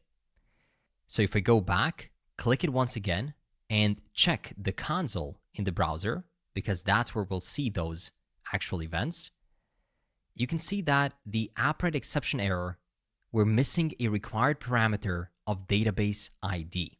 And this is most likely happening right here on the create appointment side of things, because it cannot get the database ID. And there's only one reason why this could happen, and that's because it cannot get it from the environment variables. And why wouldn't it be able to get it from environment variables? Well, that's because we're not adding the next public, and it's trying to fetch it on the client side. But why is it trying to fetch it on the client side if we're on the server? Well, we're not, considering that we forgot to specify the use server directive. So now it will properly get access to all of these and hopefully create a new appointment. Let's give it a shot by clicking create appointment one more time. It's loading, and it redirected us to success. That is great. Let's check out if the appointment has been added to the database. If I go to appointments, yep, there it is. My head hurts. I have a migraine. That is great. But I noticed one thing, and that is that at the top, the appointment ID was undefined. That's not good. So let's see where we're navigating. Appointment ID. Oh, I think it was supposed to be a $sign ID right here. That's good. Okay, not a big deal. So let's quickly create this success page. That'll be under the new appointment page and under success. So we can create a new page.tsx, run RAFCE, and this will be our success page because we have successfully created a new appointment. And there we go. We are on the success page. That page will look something like this. To get started with the success page, we can give this div a class name equal to flex, h-screen for full height, max-h-screen, and padding x of about 5% on each of the horizontal sides, so left and right. Also, in between this div, we can have another div which will wrap our image. So here we can give it a class name of success-img, and right within it, we can render a new link component, which we need to import from next link, and it'll have an href pointing to just /, which is the home page. Right within it, we can render a new Next.js image. So let's make sure to import it from next image and give it a source equal to /assets /icons /logo -full.svg.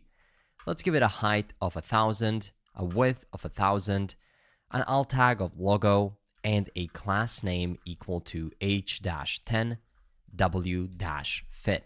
So if we save this and go back, you can see care pools in the middle. Great. Now let's create a new section below the link.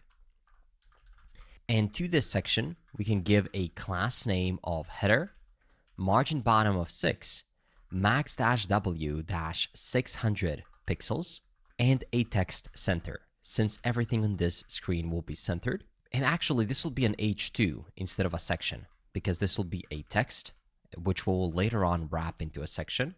So for now, this text can simply say something like your. Within a span, we can say appointment request has been successfully submitted. Great. And we can make this thing within a span with a class name equal to text-green-500.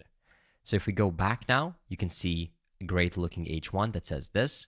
As I said, we can also wrap it in a section. So let's do just that. We have a section, and that section will have a class name equal to flex, flex-col, and items-center. And within it, we can render another image that'll have a source equal to /assets /gifs /success.gif, and we can give it a height of 300, a width of about 280, and an alt tag of success. And now we can put this H2 within this section so they appear one below another. And if we go back, you can see this great looking GIF that just repeats, looking great. Also below the H2, let's also do a P tag and say something like, we'll be in touch shortly to confirm. Okay, and we'll do that through SMS. So we can say, we will be in touch shortly, save it, and that's looking great.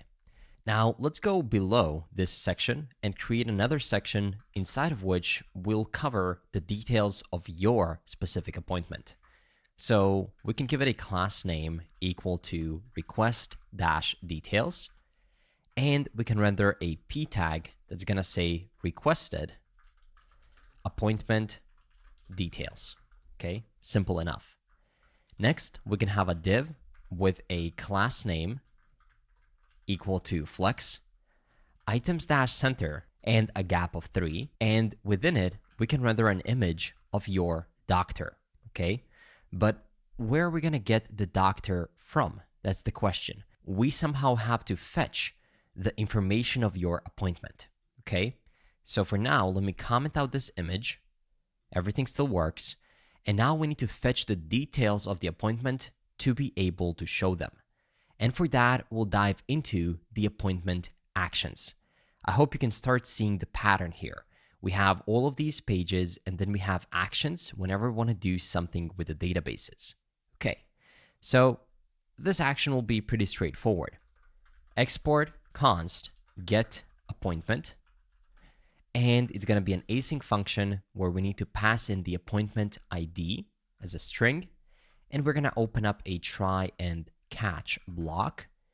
In the catch, we'll simply console.log the error, and in the try, we'll try to get the appointment by saying const appointment is equal to await databases dot get document, so it's singular, and here we can pass the database ID, which we're getting from the Appwrite config, so database ID. We also need to pass the appointment collection ID, so we know from which collection are we fetching the document from, and then we need to pass the appointment ID to fetch that specific appointment. Once we have that, we can return parse stringify this appointment. Great. So moving back into the success page, we can just fetch it, but we first have to know where we're going to get the appointment ID from. And that's going to be coming from search params. As we have learned so far, whenever you have a dynamic route, something like this, you can pull it from that route. But here, we're only getting the user ID. How are we going to actually get the appointment ID? Well, let me show you. If you go back to this page, you'll notice that we have a couple of things here that are a bit different. And they cannot zoom it in as it is in the top bar, but I can copy the entire URL and then explain it within here. So you can notice how we have this patients123, and this is the ID of the patient, and you get it through search params because it's right here. But you can also notice that under success, we have this question mark pointing to the appointment ID. This is called a query parameter, and you can have multiple. You just add the end sign and then say A is equal to something. And then you can extract that parameter from the code as well. So let's first extract the patient ID, and then I'll show you how to extract the appointment ID. So when it comes to fetching the user ID, you just say params and then destructure the user ID from it. And we can go outside, and to fetch the search params, you just destructure the search params from here. And all of that will be of a type search param props. How simple it is to do it in Next.js. So now to get the appointment ID, we can just say that's equal to, inside of parentheses, search params, question mark dot, appointment ID as string or an empty string. We do this just for TypeScript reasons, so it knows that it's actually a string. And to get the actual appointment now, based on the appointment ID, we can do that by saying await get appointment, to which we pass the appointment ID, and of course we have to import this get appointment from there. And we have to make the entire function or page async because we're using top level await there. We also might need to fetch the image of a specific doctor, so we can say const doctor is equal to doctors from constants dot find, and we need to find a doc where the doc.name is triple equal to appointment dot primary physician. So now we have the doctor belonging to that appointment as well, and we can use it right here for our image. So let's bring the image back, and let's say something like source is equal to doctor question mark dot image, and we can add an exclamation mark to let it know that it will be there. The alt tag will be just doctor. A width will be around 100 pixels. Height will be about 100 pixels as well. And then a class name will be a size of 6. If we save it, you can see that it cannot read the primary physician from the appointment. I think the issue is that I actually put a fake patient and appointment ID here while I was explaining you how these parameters work. So if you had the right IDs, it would work. But in my case, I have to fetch some of the IDs from the Appwrite dashboard. So let me do that and fill them in. Or what you can do as well is just try to create a new appointment from scratch. So let me quickly get my user ID. That's going to be right here for the patient ID. And I also have to fetch my appointment ID, which I think is here. So if I add it here, we should be good. Yeah, there we go. And we can see the image of a doctor, which means that we're successfully fetching it. Let's also indicate other details about a booking or about the appointment schedule. So if we go a bit below this image, we can render a p tag and then give it a class name equal to white space, no wrap, and say doctor, and then render the doctor question mark dot name. We can also go below this div and render another div that will have a class name equal to flex, a gap of 2, and within it, we can render another image. This will be an image of a calendar. So we can say source /assets /icons /calendar.svg.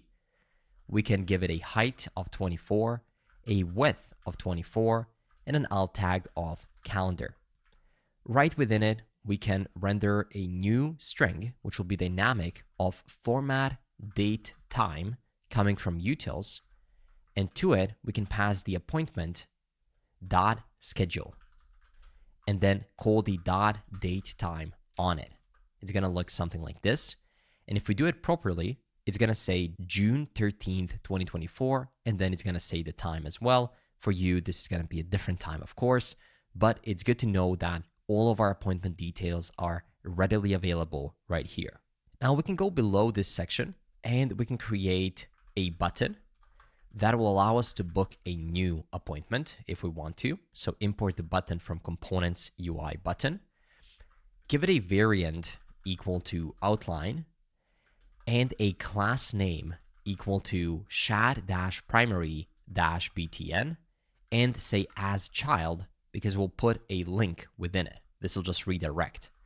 So we can put a link that's going to have an href of dynamic template string /patients /user ID /new -appointment. And within it, we can simply say something like new appointment in case you want to make multiple. And right below the button, we can render a p tag that's going to have a class name equal to copyright. And we can just render that copyright sign. I'm sure we used it somewhere. 2024. There we go. I can just copy it, paste it here, and say 2024 CarePulse. There we go. And if I go back, we have a great looking page. And if you want to, you can go ahead and schedule a new appointment. Oh, but something breaks here. I think that's because the patient ID of 123 was still hard coded here. So I actually want to use a real patient ID. And one more time, I will just get it from patients and I'll copy my patient ID. So if I go here and correct it, we have the success, and then go to new appointment. Oh, and it looks like it's still struggling to fetch this patient ID. Interesting. Let's see why that is. That is under the new appointment page. So let's go to new appointment page, and it's referring to this thing right here. So it looks like it's having trouble fetching this patient by the user ID. Maybe instead of the patient ID from here, I should have actually used the user ID. That might be the thing. And once again, you will not have to do any of this. That's just because I overrode the real values that we had before. So if I use this one, let's see if it works. Yep, now we can actually get it, and we can schedule a second appointment, which will again redirect us to the appointment screen. How great is that? So no longer you have to go through the entire registration process. You can just schedule it here. Let's say my leg hurts. I can say I've been running a lot, and let's create a second appointment. There we go. It has been created with Dr. Evan. And here we can also see the June 28th as the date, and we can create one more. But what is this good for if we're not getting any kind of reminder about this meeting, like an SMS notification, or even more importantly right now, like what is this doing if we are the only ones seeing it? What should be happening now is this should be seen by the hospital admin, and then they should be able to give it to a specific doctor that can then either accept or reject it. Which brings us to the second biggest part of the application, which is the admin interface, which you can see here. So now the patient side of things has been completed and we are ready to focus on the admin side of things. And this starts with creating the OTP verification for admins to log in. A hospital will create a special PIN that they'll be able to type in and log into the admin interface. So let's implement that next. Back in the code, I will close all of the currently open files. And I will navigate over back to the first page that we worked on, which is the home page. And if you remember here, we said that sometime we might want to show this passkey modal. So how will that work? Well, let me show you. Whenever we click admin right here, it'll add admin is true to the search params. So we can extract that. And now you know how.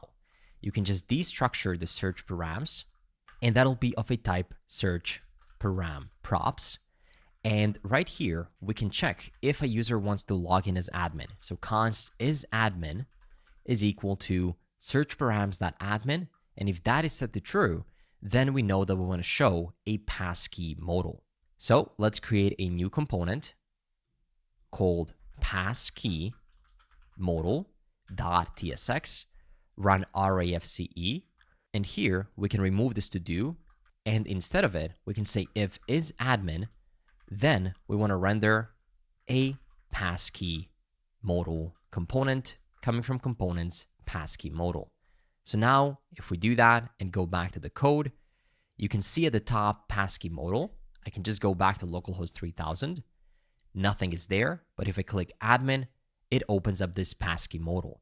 But we want to show it on top of the screen and not just at the top left. Just to remind you, this is what we want to do. So let's go back to the code and let's implement this OTP verification modal next. To start working on the passkey modal, we'll have to divide it into two different parts, the modal and the passkey. So let's start focusing from the outside to the inside and creating the modal first. Of course, for that we'll use ShadCN.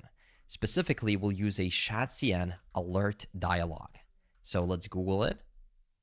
And we'll see here, once you click it, it will open up this nice looking dialog. So we want to just install it by running npx ShadCN UI latest add dialog. So let's go here and install it. And let's see how we can use it. Well, we can use it by importing all of these things right here, right at the top, and then using it. So let's copy this part as well and use it right here by overriding everything we have in the passkey modal. Let's also indent it properly. Let's save it. And let's go back to the application. And if you click open, now the modal opens. But of course, we'll have to style it further. So let's do just that. We also have to know when it is opened or closed. So for that reason, I'll create a new use state snippet, call it open, set open, at the start set to false. And of course, we have to import use state from React. And since we're using hooks, we also have to make it a use client component. Great. Also, it's going to be a lowercase open.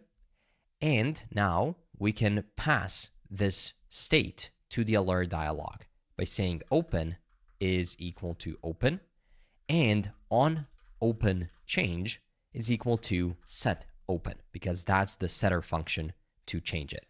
Now, when it comes to this trigger, we don't necessarily need to have it here because we'll trigger the opening of a dialog somewhere else. So we can remove this trigger and we can focus just on the dialog content. The dialog content will have a class name equal to shad-alert-dialog. Then we'll have a header and we'll have a title. The title will have a class name equal to flex items-start and justify-between. And in there, we can say something along the lines of, let's do admin access verification. And if we save it and go back, oh, it's gone. And if I click admin, nothing happens. So for now, let's keep the open state to true by default. There we go. Now we can see it. Admin access verification. let's focus on the other aspects of the modal by going still within the title, rendering an image. And this image will come from next image, and it'll have a source equal to /assets /icons /close.svg with an alt tag of close, a width of about 20, a height of about 20, and on click, what it can do is it can call the close modal function. That's going to look something like this. And of course, we are yet to define this function. So let's do just that by saying const close modal will simply set the open to false. And we also want to remove that isAdmin is true from the URL. So for that reason, we'll need to get access to the router by saying const router is equal to use router coming from next navigation. And we can also just say router.push. And we want to push just to the / without the admin opened. Okay, that's great. And also we can give it a class name equal to cursor-pointer so we know that it is clickable. Great. It closes and we click it, it opens. Great. Now let's go below the title and let's modify the description and say to access the admin page, please enter the pass key. Okay. And now we can go below the alert dialog header and we can create a new div. This div will now render that pass key. And for that, we'll also be using ShadCN. So if you go to ShadCN, you can search for input OTP. And who would have said that they also implemented this component? That's pretty cool. Let's just install it. We're going to go here and just add ShadCN UI latest, add input OTP. And I think I have already added these to the Tailwind config, so we should be good. We just need to import its usage. We can do that right at the top below the alert dialog. And we need to use it. So let's copy its usage. And we'll use it within this div. Let's properly indent it. And let's modify it a bit. Max length 6. And we also need to give it an on change so we know what our user is typing. And for that reason, we can create a new use state at the top. So that's going to be a use state snippet. We'll call it pass key, set pass key at the start, set to an empty string.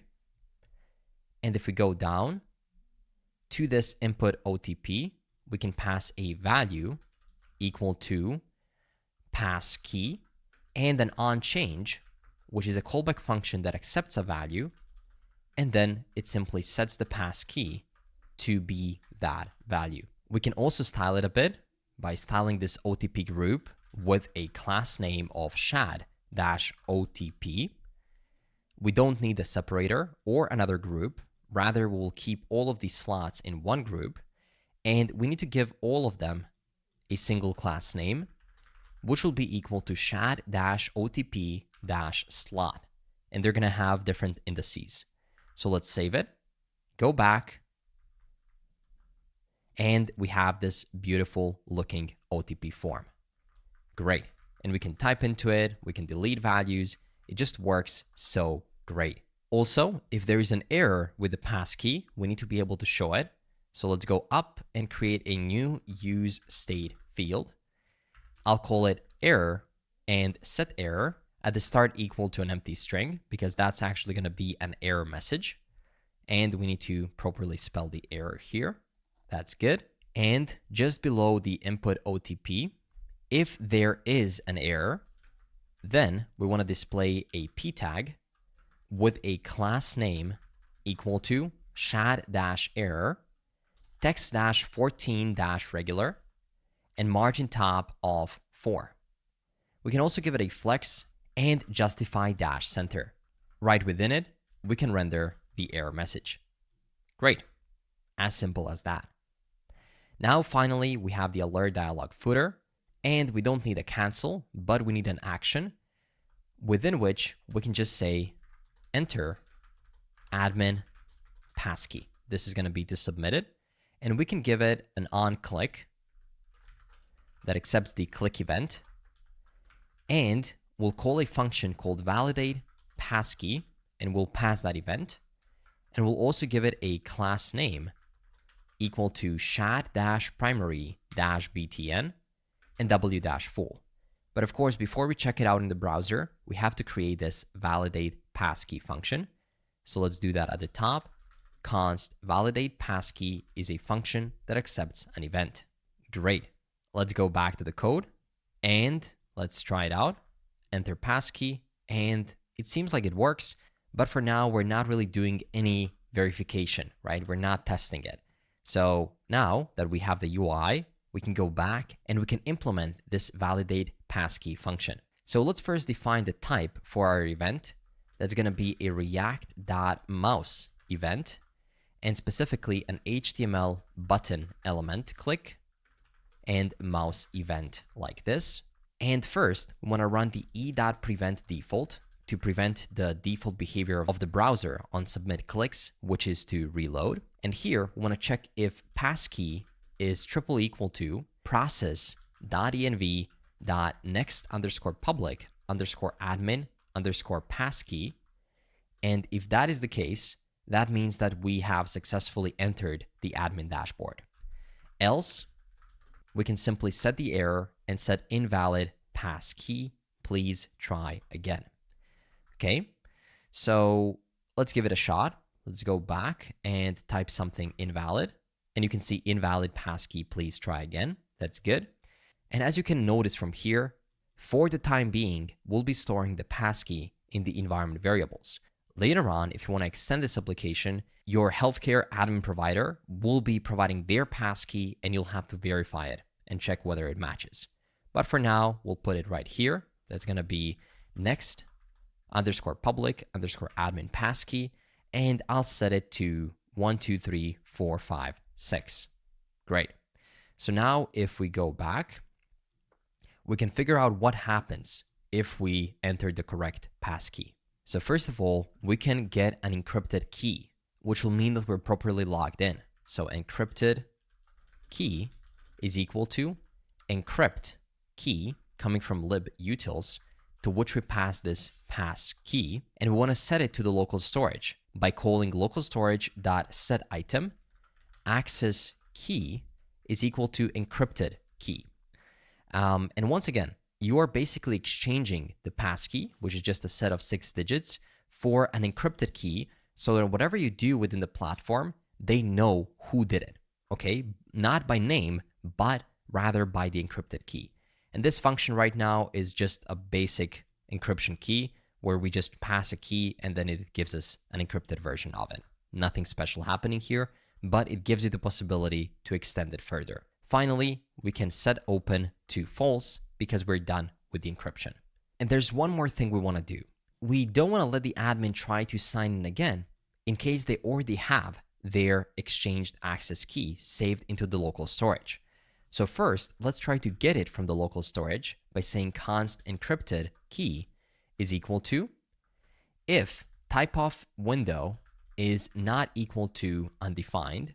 This means that we are actually in the browser and we can try to fetch it. Then we can try to get the window dot local storage dot get item, and we can try to access the access key, else it'll be set to null.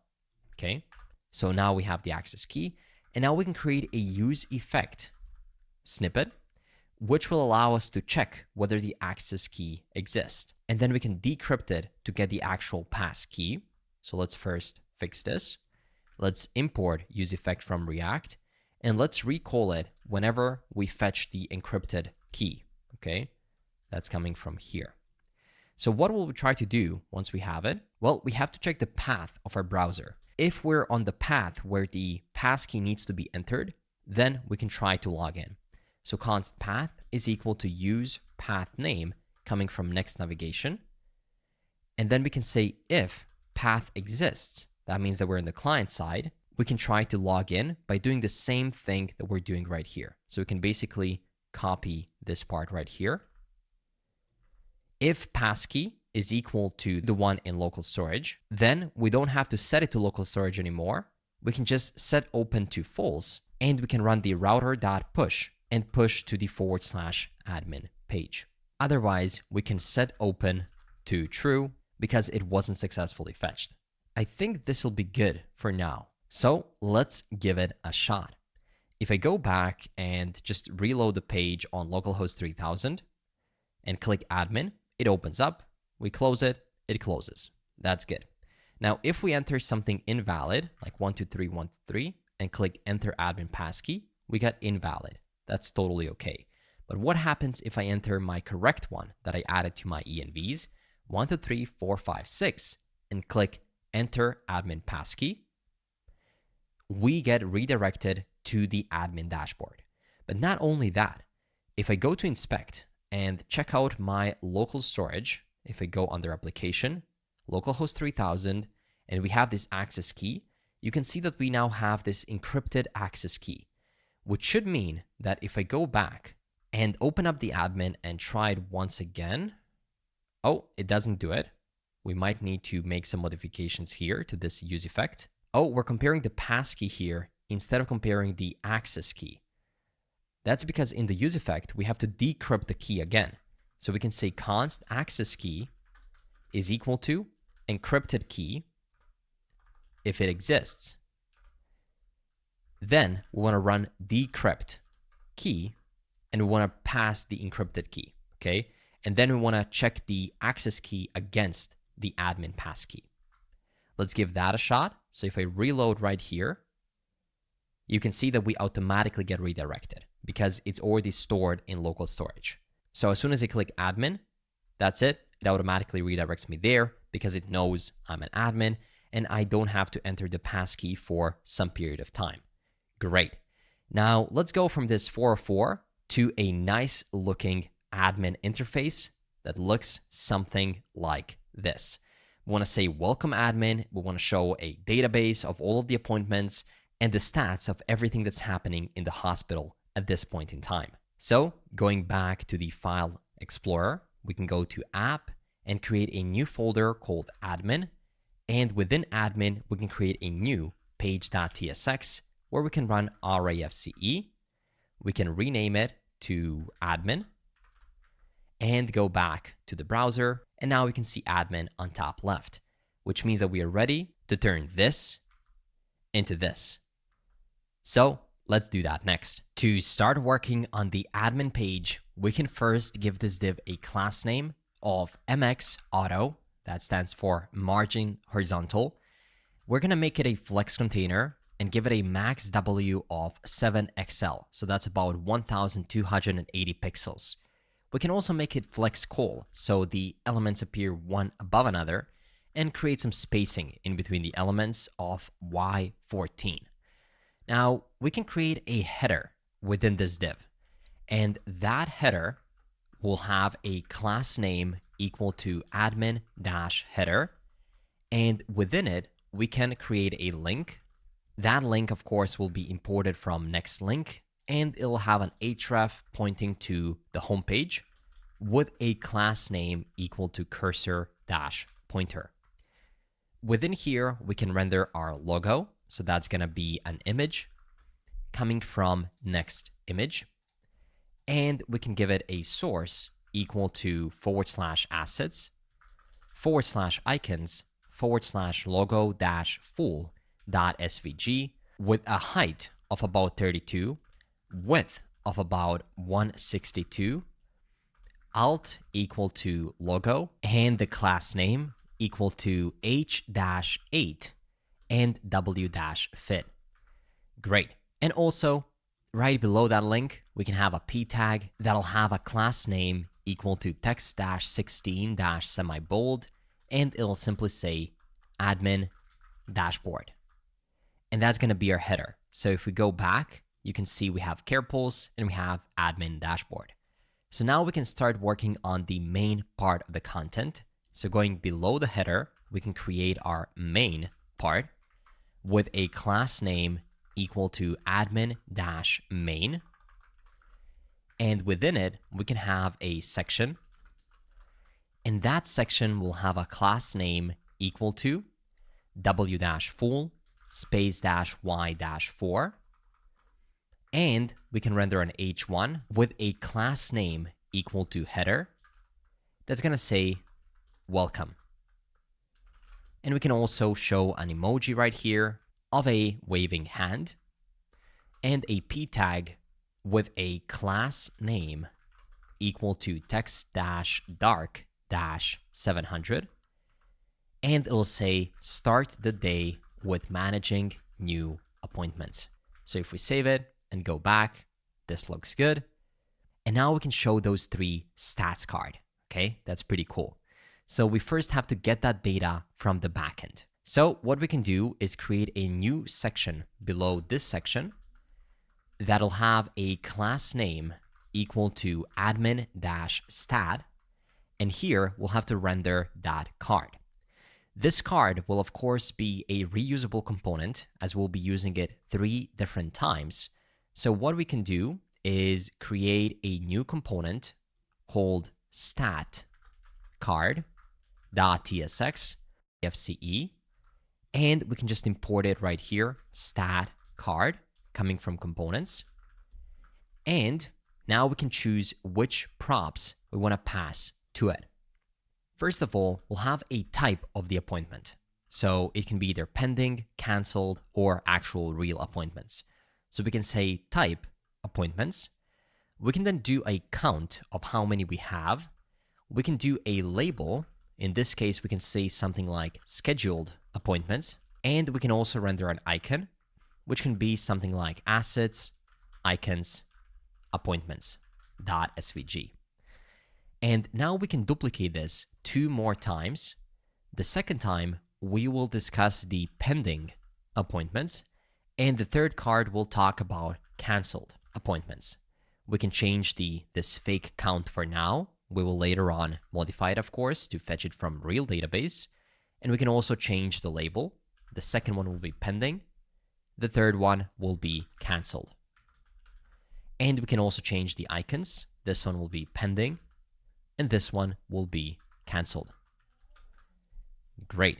So now if we go back, of course, we'll only see 3 texts that say stat card. But if we dive into the stat card, we can now accept all of these props and start implementing it. So which props do we get? Well, it's going to be the count, which we can default to 0 if nothing is passed, a label, an icon, and a type. And this can be of a type stat card props.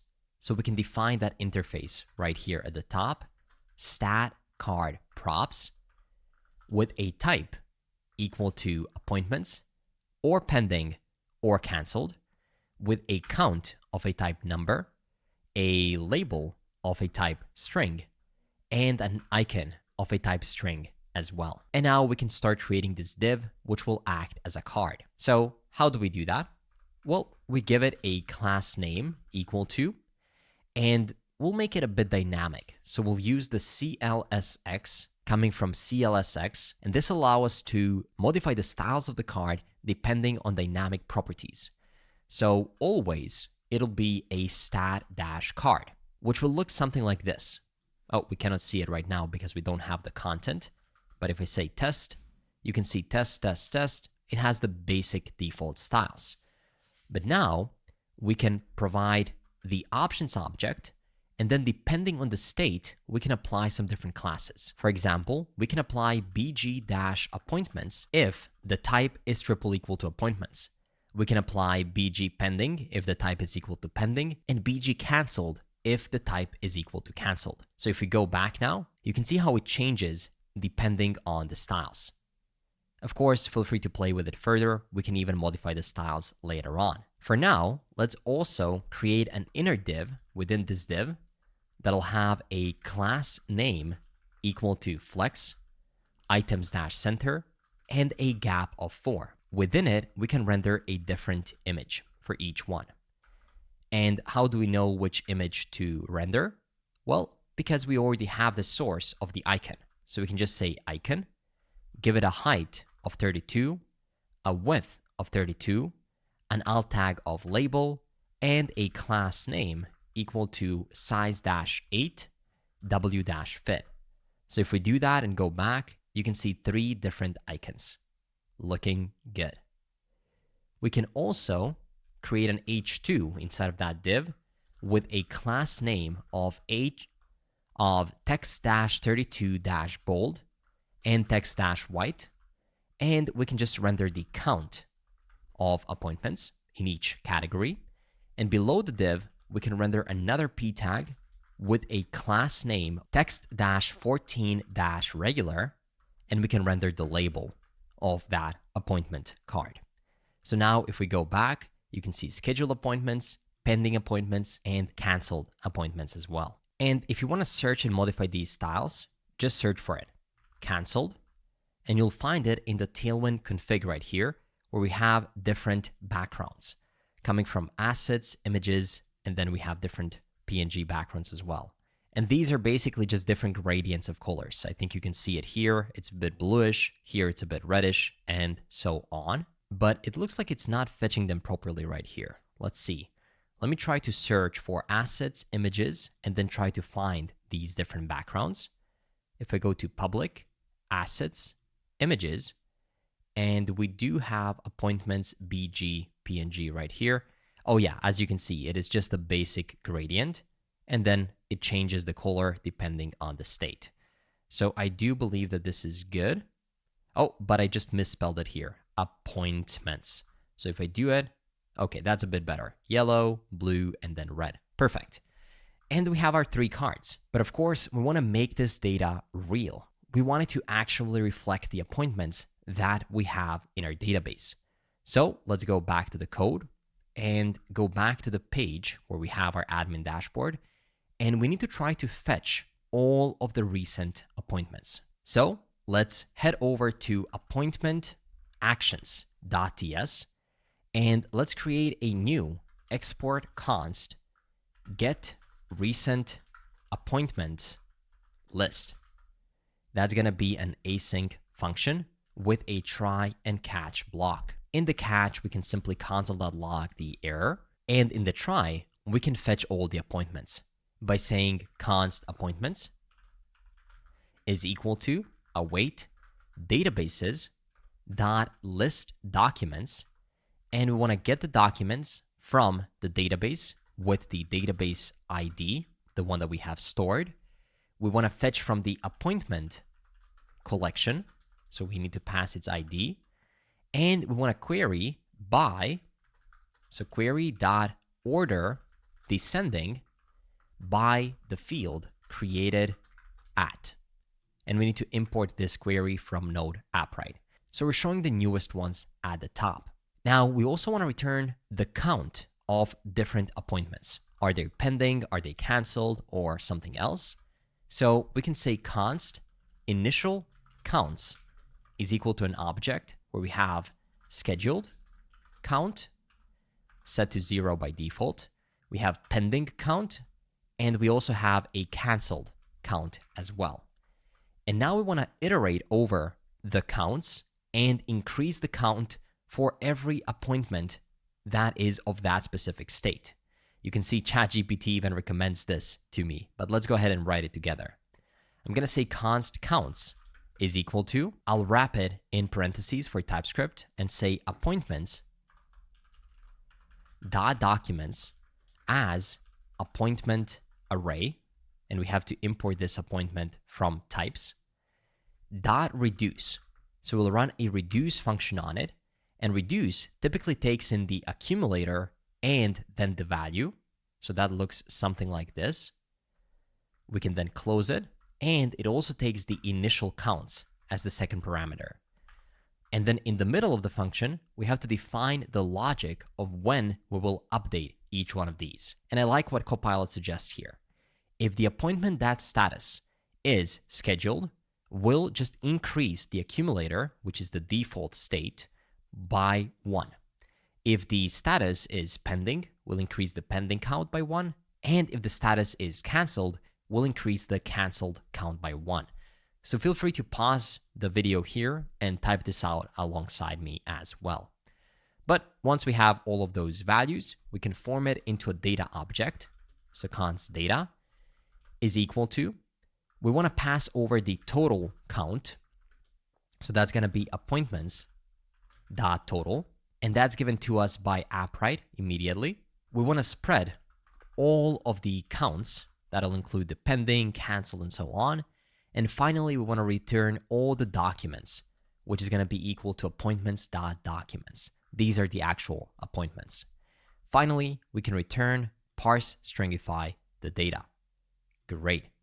So now, if we go back, we can call this server action and get access to all the appointments by saying const appointments is equal to await get recent appointments list, and call it as a function and import it from lib appointment actions and make the admin page async since we're using a top level await. Now, with this done, we can just use this appointments variable and pass a real value for the count by saying appointments dot scheduled count. We can repeat this over here, appointments dot pending count, and also right here, appointments dot canceled count. So if we go back, you can see 0, 2, and then 0. And this is exactly what we have done. I have created 2 pending appointments. That's perfect. The doctors weren't yet able to schedule them, so that's totally okay. This works great. But now we want to focus on the biggest part of the admin dashboard, which is the data table where we show all of these appointments. So let's go back and let's render a data table right here below the last section. This data table will be a custom component. So let's create it in components, data table.tsx, and run rafce.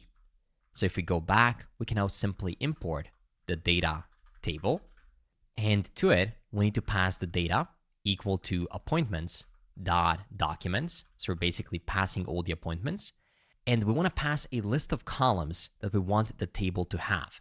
So we can say columns is equal to, and this will actually be a new component which we can create. So let's actually create a new folder within the components folder called table.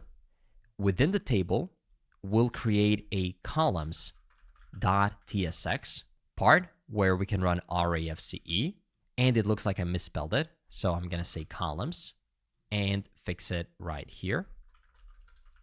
Okay, that's good. So we have columns, and actually this will be lowercase as it will not necessarily be a component. It's just going to be an array of different columns.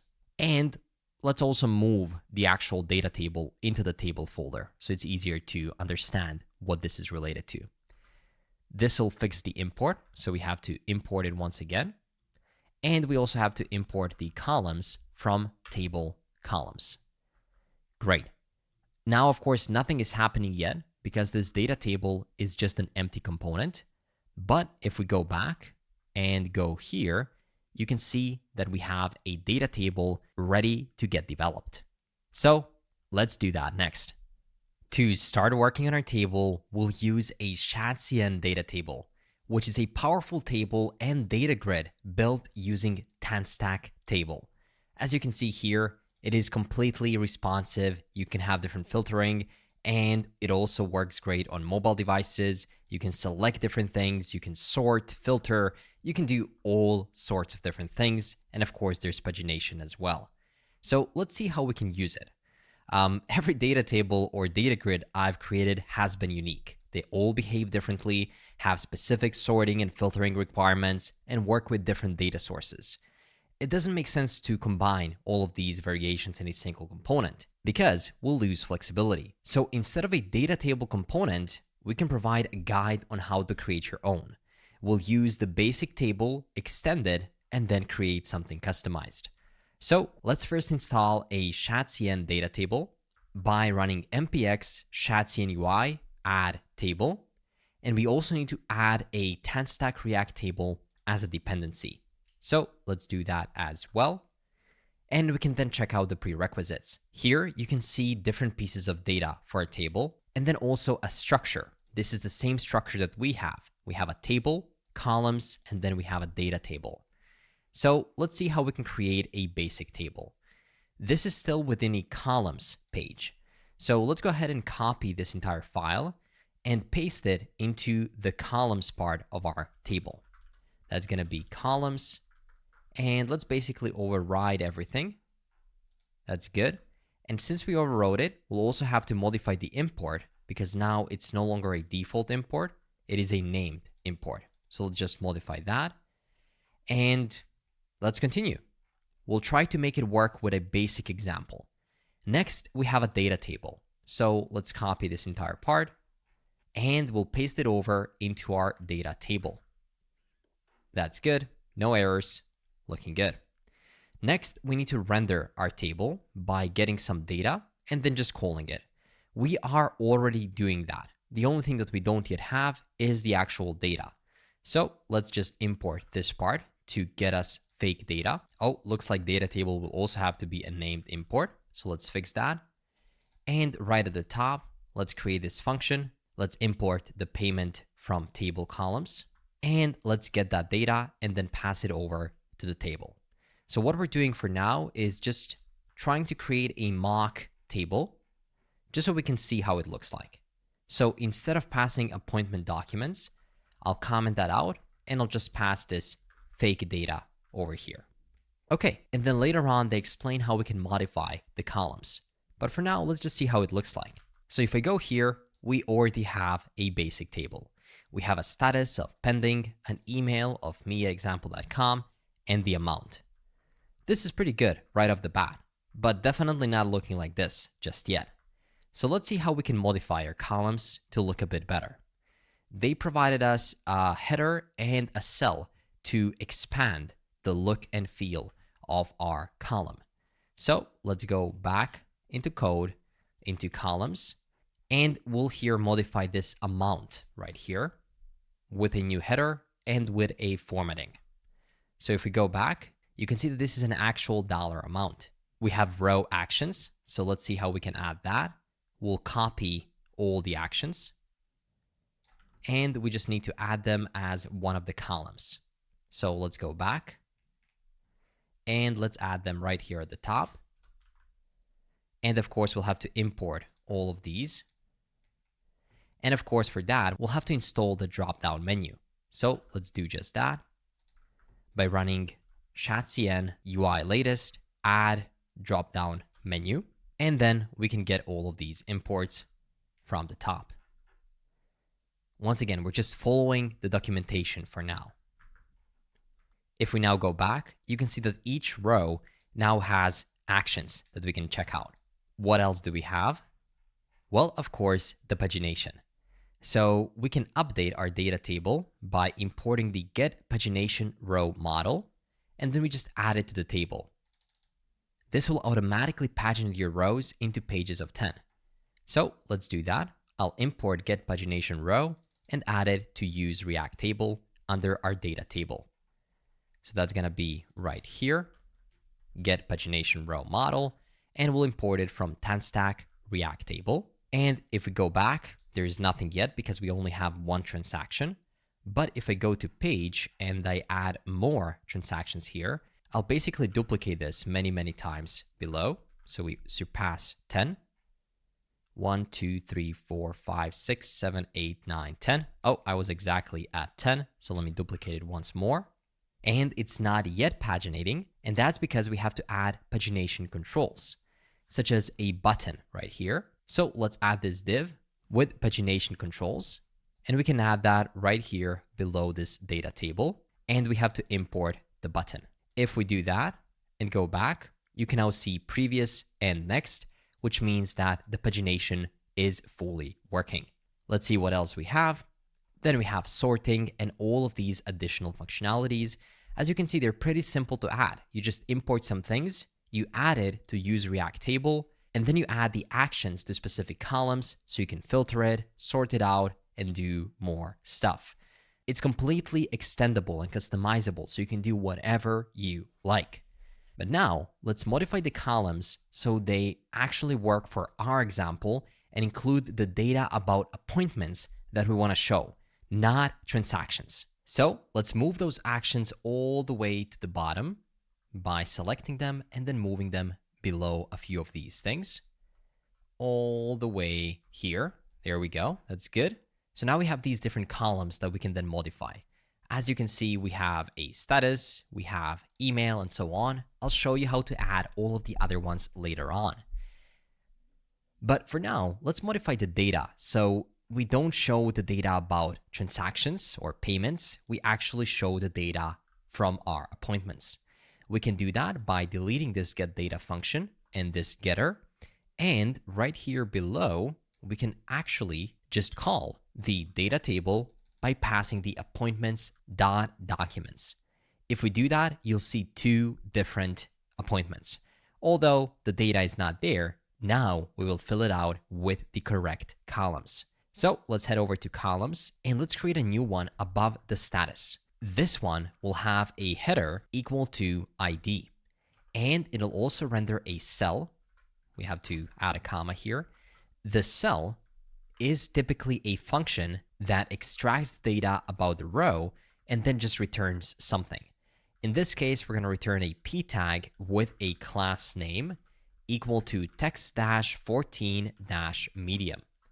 And here we can render the row.index plus 1 because we want to start from 1 and not 0. So if we do this and go back, you can see that now we have 1 and 2. These are our appointments. After the appointment ID, we want to add the patient. So let me show you how we can do that. Again, just open up a new object which has something to do with the column. And now we'll add an accessor key. Okay, this is interesting. So the accessor key in this case will be patient. The header will be patient. And then we'll have a cell that presents the data about that specific column. So we do the same thing as before, where we just extract the value from a row. And typically how it works is you can get the real data, in this case it'll be an appointment, by getting it from the row.original. But how does this row original know what we want to get? Is it an appointment, or is it a patient, or something else? Well, we do that based on the accessor key. So here the accessor key is patient, so we get the patient, and then from that patient we can get the appointment name. Let me show you how you would do that. You can just say return a p tag that has a class name equal to text-14-medium, and here you can return the appointment dot patient dot name and save. If you do that and fix this issue right here, go back, you can now see Adrian.js Mastery, which is the name of the patient that registered for that appointment. Now, there's also a shorter way to write this.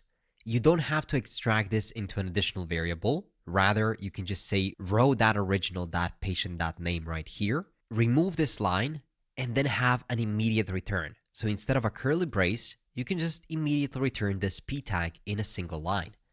And this will work exactly the same. So now we have the ID and the patient. Now let's move over to the status of the appointment. So for the status, we have the accessor key of status and the header. So let's modify how the cell will look like. We get the row, and we can automatically return a div with a class name equal to min-w-115 pixels. And within it, we can return a status badge. And this status badge will be a new component which we can create. So let's create it by going to components and creating a new status badge.tsx component where we can run rafce, and we can now import it right within here, status badge. And to it, we only have to pass one thing, which is the status. So status will be equal to row.original.status. And we can just dive right into it and start implementing it. So we immediately know that we have to accept the status as the first and only prop, and it'll be of a type status is status coming from types. We can return a div that has a class name equal to. It's going to be a bit of a more complex class name where we'll use a CLSX that allows us to provide a basic styles like status badge for all of them, but then we can specify which classes we want to provide depending on the status. So we can say apply a BG green of 600 if the status is scheduled. So let's do scheduled right here. Then do something like bg-blue-600 if the status is pending. Do bg-red-600 if the status is cancelled. Right within it, we can also render an image to show that status. So let's import the image from Next.image and give it a source that will change depending on the status. So we can get the status icon from constants and then pass to it the status. If you take a quick look, you'll see that depending on the state, it'll render a different SVG. Let's also give it an alt tag equal to status. Let's give it a width of about 24, a height of 24, and a class name of h-fit and w-3. So if we save it and go back, you can now see this great looking badge. Cool. Let's also add the p tag. So this p tag will simply render the status, but we can apply different styles depending on which status we have. So let's give it a class name equal to CLSX. It'll always have a text12, semi-bold, and capitalize. But depending on the status, it'll change colors. So it'll be text-green-500 if the status is scheduled. It'll be something like text-blue-500 if the status is pending, and text-red-500 if the status is cancelled. So now if we save that and go back, you can see we have two pending statuses, which is exactly what's happening with our existing appointments. Great. Moving back, we can go to the next column, and that's going to be the actual appointment date and time. So let's just see what we have here. Yeah, instead of email, we can now do schedule, and the header will say appointment, and we can render the cell. It's going to be a function with an immediate return where we'll return a p tag. So let's do just that. P tag with a class name of text-regular, or no, text-14-regular with a min-w of 100 pixels. And here we can render the format date time from libutils, to which we can pass the row.original.schedule. And outside of that, we can call the .date time. So this will properly format this schedule, and it should look something like this. Perfect. Looking better and better every second. But of course, we'll have to modify the overall table styles very soon. For now, we're just working on the columns. Now, let's also work on the doctor. So instead of the amount, let's actually call this primary physician. Let's properly spell it.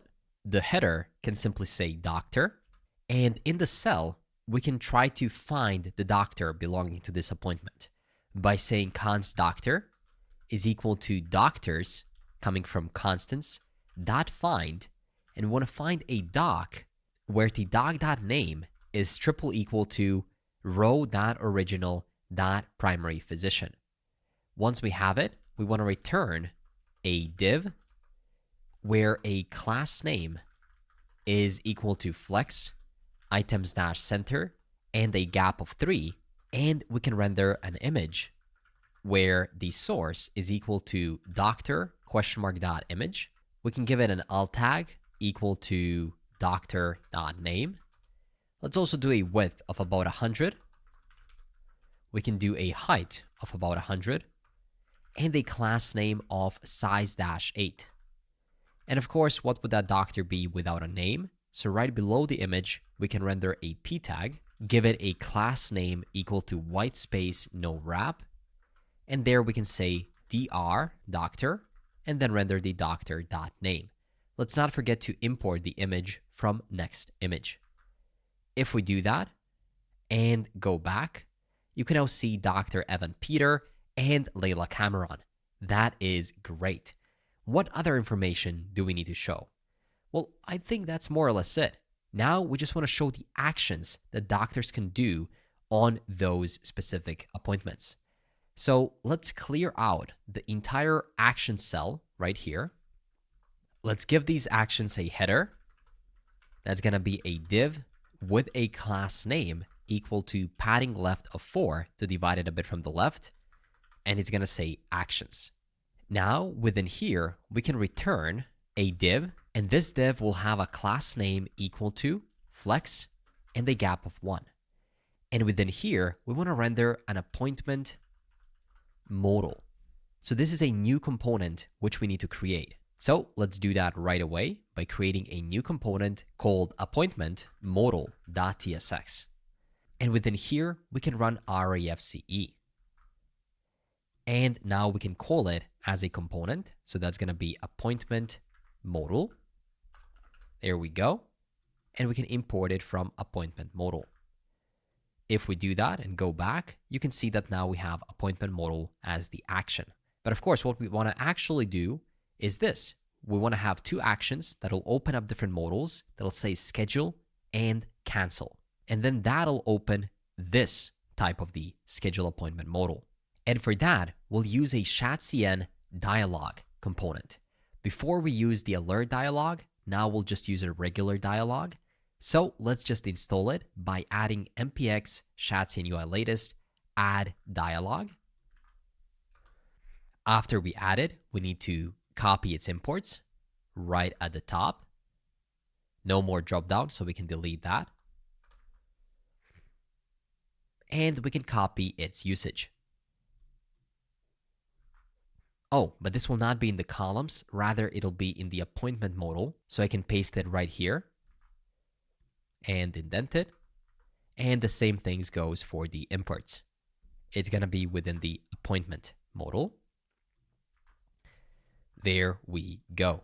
So now if we save it and go back, you can see open, and I click it, and there it is. Great. Now we have to modify it. So let's define a new use state. That's going to be open and set open at the start equal to false. We have to import use state from React, and we also have to define this as a use client component. To this dialog, we can pass the open state equal to open, and let's properly spell this with a lowercase o, and let's give it a onOpenChange, which will be equal to setOpen. So this is the setter function. The dialog trigger will say different things. So it has to either say schedule or cancel. So within the dialog trigger, we can render a button, which we have to import from components button. And we can give it the asChildProp, which means that the button acts as the trigger. The variant of the button will be equal to ghost, and we can give it a class name equal to, it'll be dynamic, capitalize, and now we have to choose whether it's a cancel or a schedule button. So for that reason, we can pass the type into this appointment modal. So we can say type is equal to, and here we can say schedule, okay? Back in the appointment modal, we can accept that type by saying type, and that'll be of a type either schedule or it'll be cancel. So now, depending on that type, we can show different things in different colors. So let's say if type is triple equal to schedule, then give it a text-green-500 color, and within it, render the type text. So now, if I go back, you can see only the schedule button. And if I go back here and I add another appointment modal that will say something like cancel, you should be able to see it here as well. Great. So let's move down to the dialog content. Let's give it a class name equal to chat-dialog on small devices max-w-md. So this is a max width of 450 pixels. And let's open it. There we go, looking better. And let's also style the dialog header by giving it a class name of margin bottom of 4, space -y of 3. And dialog title will have a class name of capitalize, and it'll render the type of the appointment. Okay, so that'll look something like this: schedule appointment, or if I click cancel, cancel appointment. In the description, we can say something like, please fill in the following details to type, that's either cancel or schedule, an appointment. So one more time, let's check it out. Yeah, this is looking great. We want to go below the dialog header, still within the dialog content, and now within here, we can render an appointment form. We have created this form before, but we still have to pass a lot of information to it, such as who is the user that's canceling it, who is the patient, do we want to cancel or schedule it, what do we want to do with it, and so much more. So let's first get that info into the appointment modal through props from columns.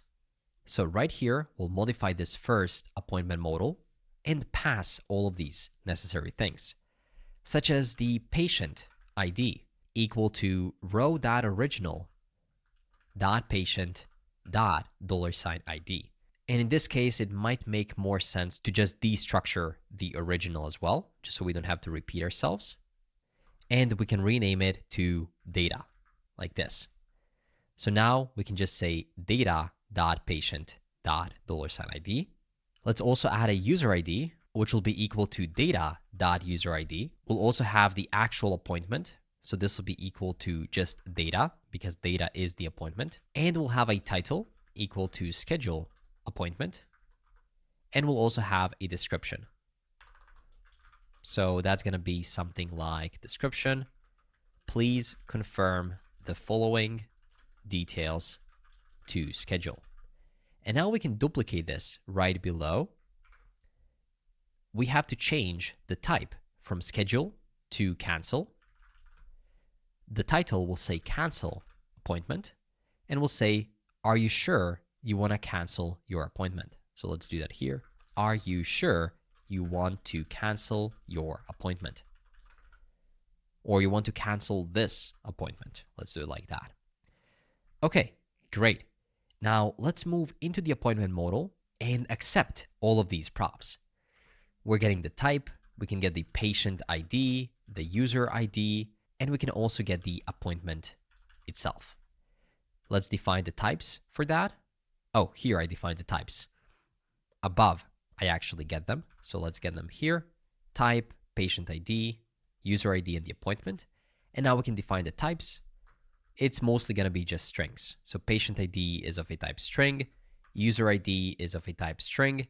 The appointment is of a type appointment coming from Appwrite types, and it's going to be optional. And in this case, I don't even believe we'll need a title and a description. So for now, I will just remove them from here and here. Okay, great. So now we can pass all the necessary things into the appointment form. Let's just see how this looks like right now. Okay, already this is looking good. So let's pass all the necessary details. That's going to be the user ID equal to user ID. We need to pass the patient ID equal to patient ID. We need to pass the type equal to type. The appointment, so we know what to cancel. And we can pass the set open state of the modal to set open. Now let's go into the appointment form and ensure that we're properly accepting all of those fields. It looks like we're not. We're just getting the user ID, patient ID, and the type.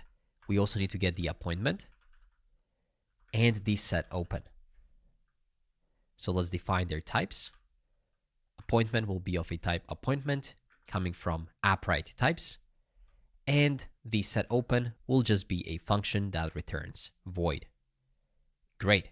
Now let's put these to use. We don't need these console logs when we were debugging before. Before, we only implemented a create appointment, but now we can also ensure that it works for different types. So let's see. Here we have if create, and now we want to add an else to this if. So if we're not creating, we must be canceling. So we can say else const appointment to cancel. And here we want to form all the details about that appointment. So we're going to get the user ID. We're going to get the appointment ID, which is equal to appointment $.$ID. And we want to get all the appointment information. So that's going to be appointment. And that's going to be an object of primary physician. is equal to values.primary physician because it's coming from the form that we're using to update it. So like here, we want to get a new value. Next, we also have a schedule. So we can say new date, values.schedule. We also have a status. So it can be a new status, which can be of status as status, and also cancellation reason equal to values.cancellation reason. And outside of the appointment, we're going to provide the type. Are we canceling it? Are we updating it? Are we doing something else? So yeah, this will actually be not appointment to cancel. It's going to be appointment to update because we can only update the status as well. Doesn't mean we're canceling it. Now, still within this else, we can say const updated appointment is equal to await update appointment to which we pass this data. And you can see that this is yet another server action that we can call. So let's navigate over to appointment.actions.ts and let's create a new one by saying export const update appointment. It's equal to an async function that accepts a couple of things inside of an object. So we'll destructure it. Appointment ID, user ID, appointment itself, and then the type of the update we're trying to achieve. And all of that is equal to the update appointment params. So update appointment params. But let's properly end this function right here. So that's supposed to be a function like this. Great. So what do we want to do here? We can open up a try and catch block as always to take care of the errors. And we can do a typical console.log and say an error has happened. But if everything goes right, we want to update the appointment to schedule. So we can say const updated appointment is equal to await databases dot update document. We need to pass the database in which the document is contained. So that is the database ID. Next, we want to pass the collection ID where the appointment is. That is the appointment collection. Then we want to pass the ID of the document we want to update. And finally, we want to pass the actual data for the appointment that we want to update contained right here. Once we have all of that, we should have our updated appointment. So let's do a quick if check and check if there is no updated appointment. We can throw a new error. Else, we want to send over a successful SMS confirmation. So I'm going to say SMS notification. But for now, I'll leave that just as a comment. I'll revalidate the path. That means we want to actually update the admin route so the changes are reflected. And I will just return parse.stringify or parse_stringify the updated appointment. And this SMS will be a to-do for later on. So now that we have this appointment action for the update, we can go back and we can import it right here and check this data we're passing over. It seems that the property appointment ID is incompatible. Okay. Oh yeah, that's because it's not sure whether it will be there or not. So we can add the exclamation mark at the end because we know it will be there. And we can finally check if we get back the updated appointment. We can set open to false only if set open exists, just so we don't break the application. And we can run a form.reset as we have successfully reset this thing. And I think we're missing one last closing brace. So with this, our form should now be able to update as well as cancel different appointments. Let's close it and let's check it out by going right here. I will zoom it out all the way up and click schedule. There we go. What a wonderful modal. Let's compare it with the one in the design. Okay, it just says schedule appointment, so we don't necessarily need this new appointment thing. This should definitely be conditionally rendered. So let's go back to the appointment form and the appointment modal right here. And let's find this new appointment.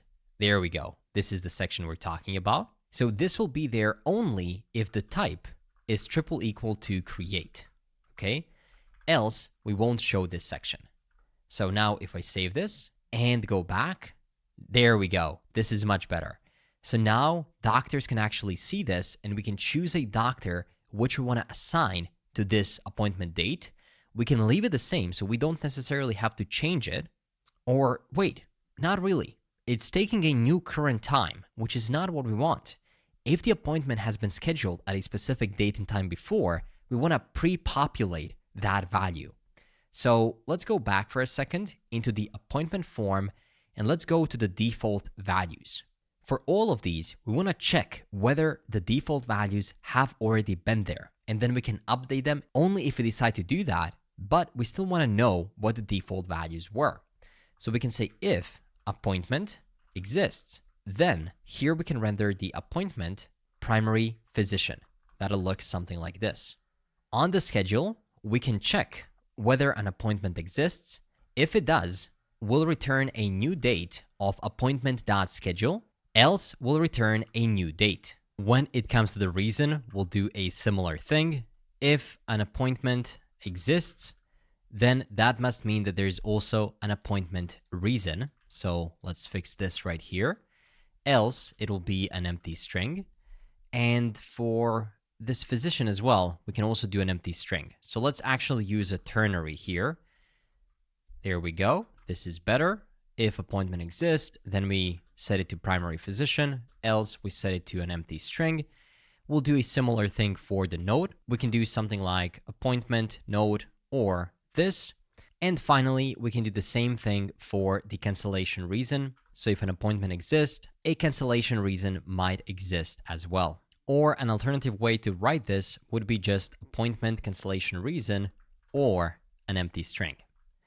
I think we're good with the default values right now. So if I go back to the browser and click schedule, oh, the cancellation reason actually breaks. So let me bring it back to what we had. If appointment exists, then do the cancellation reason. So if I click schedule, you can see that the default values didn't really work. The doctor is not selected, and the appointment time is still the current time. So let's look into that one more time. Let's try to console log the actual appointment by saying console.log appointment right here. Okay, and going back to the browser, I will open up a console. Let me check whether that is on the client side. Yep, it is. It's on the client side.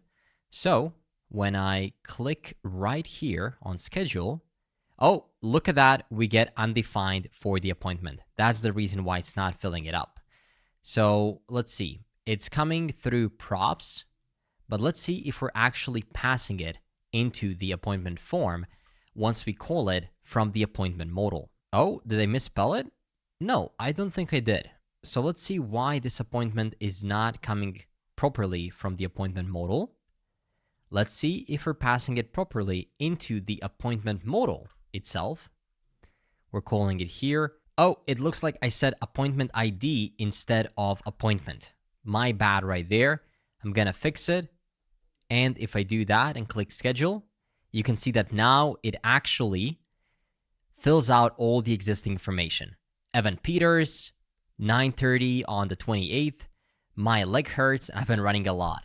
And now we can actually change this. If a doctor, for example, can make it maybe 30 minutes earlier, we can modify that and click schedule appointment, or even change the doctor if somebody else is responsible for the leg hurting. So let's try to click schedule appointment. And even though I'm clicking it, nothing is happening. And I'm not getting an error on the server side. So let's see where this button is. Schedule appointment. It is a label for the appointment form, which calls this onSubmit function right here.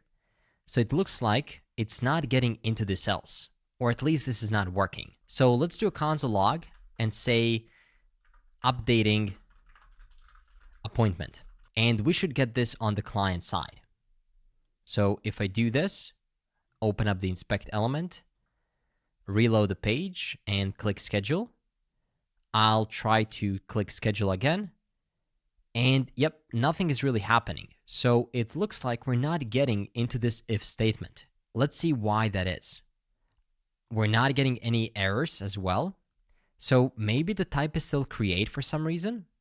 Let's console log the type right here before to see what is actually happening. If I do that and click again, I don't really see the type either. So is it possible that we don't even go into the onSubmit function? Well, let's see. The actual button is here, and it is a submit button, which means that the only job it has is to submit the form.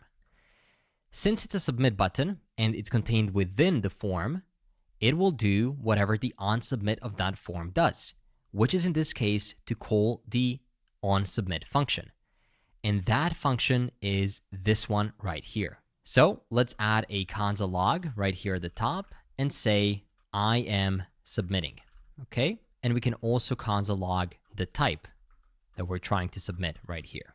If I do this and just reload the page, click schedule and schedule appointment, once again, we're not getting these console logs at all. Let's quickly look into this appointment that we're passing as the data right here into the appointment modal. That could be the issue. So if we go here, it says that the appointment is of a type appointment. That is good. No issues there. But here, it is complaining a bit, saying that the appointment has something to do with the payment. What kind of payment are we talking about here? We already said that this is a free hospital. It's possible that it's still looking into the payment from the demo example of the data table that we have used. So let me search for payment. And it looks like the payment is imported here, but not being used. And it's also being used here. Oh yeah, column definition is for the payment, but we're not really working with the payment. We're working with appointments. So let's remove this type and let's change this payment to appointment. And even though this needed to be done, this will not be a fix. This was just a type. And now, as you can see, we know that this data is not complaining, which at least helps us a tiny bit. Let's give it a shot with a cancel. So if I go here, press cancel and enter the cancellation reason, let's say just testing, and click cancel, you can see that cancel actually does trigger the submit with the type of cancel, and it seems like it updates the appointment. But we get an error back on the server side saying that the attribute status has an invalid format. It must be either scheduled, pending, or canceled. So if I check the submit function, right here, we're setting the status as status, and it can either be pending, scheduled, or canceled. Here I have two else. This means that back in the Appwrite dashboard, I have to modify it. So let's head over to the database, head over to CarePostDB, and go to the appointment, attributes, and we'll have to modify the status. So let's edit it, and I need to say canceled with a double L right here. Okay, I think this will fix the cancel thing. So now if I go back and I try to cancel the first one, say testing, and click right here. Yep, the cancel works, and you can see that it actually updates it right here, and it also updates it right here. So at least we know that now the actions are working, and our onSubmit is working for the type of cancel, but for some reason it's not working for the type of schedule. Let's see why that is. What are the differences between the two? Well, we have the type schedule here, and we have the type cancel over here. Everything else is the same, but this one works and this one doesn't. So let's see.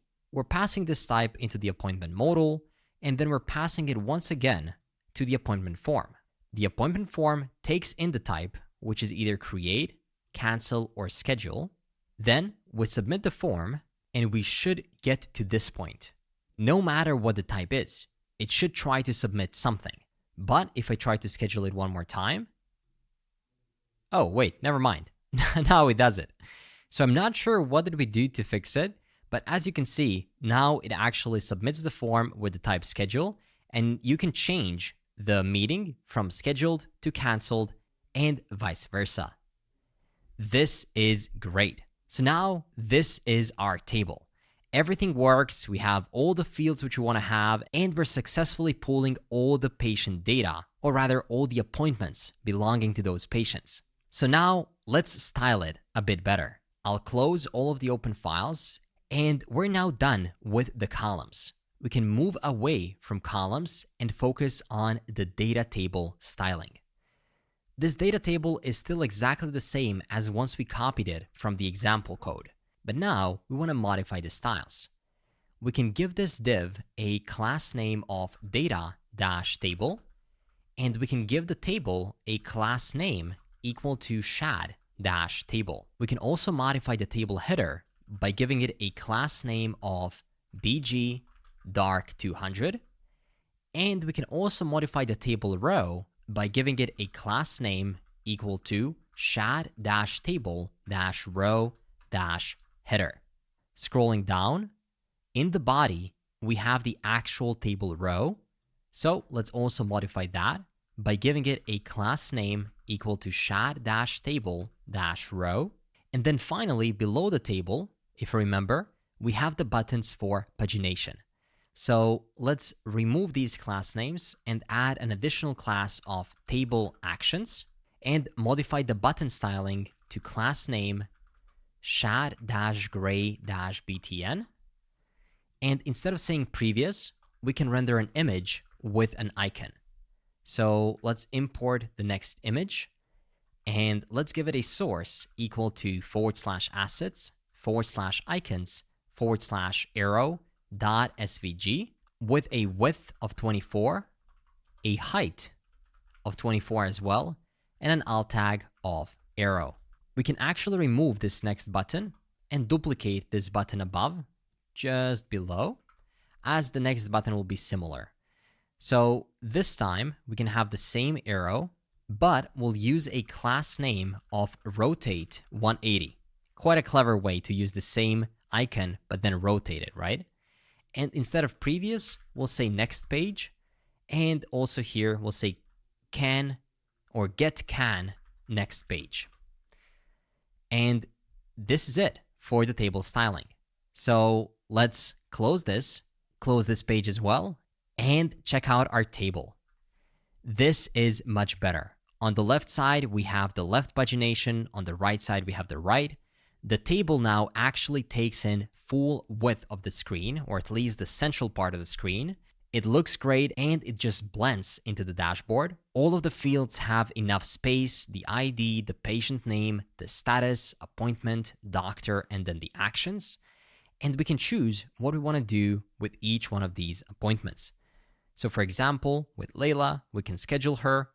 And for example, let's do it 30 minutes earlier and say schedule appointment. And once again, for some reason, it doesn't want to schedule it. Interesting. Let's try to cancel it instead. I'll say test. This one works. Now both are canceled. But unfortunately with the schedule, oh, now it does schedule it. Very interesting. But what if I try to move it and then schedule it? Yep, still works. So it looks like if it was in the pending state, it had problems changing the state once again. But otherwise, it works perfectly. Yeah, definitely something to keep testing further. So what do you say that now that we have actually implemented the admin dashboard, we go ahead and create another patient, like from scratch, register it, add all of the details, and then that other person can also schedule some appointments. Let's do that right away by going back to the home page, and let's register as another patient. In this case, I'll do something like John Doe, enter the John Doe at jsmastery.pro email, and I'll use a random phone number right here, and click Get Started.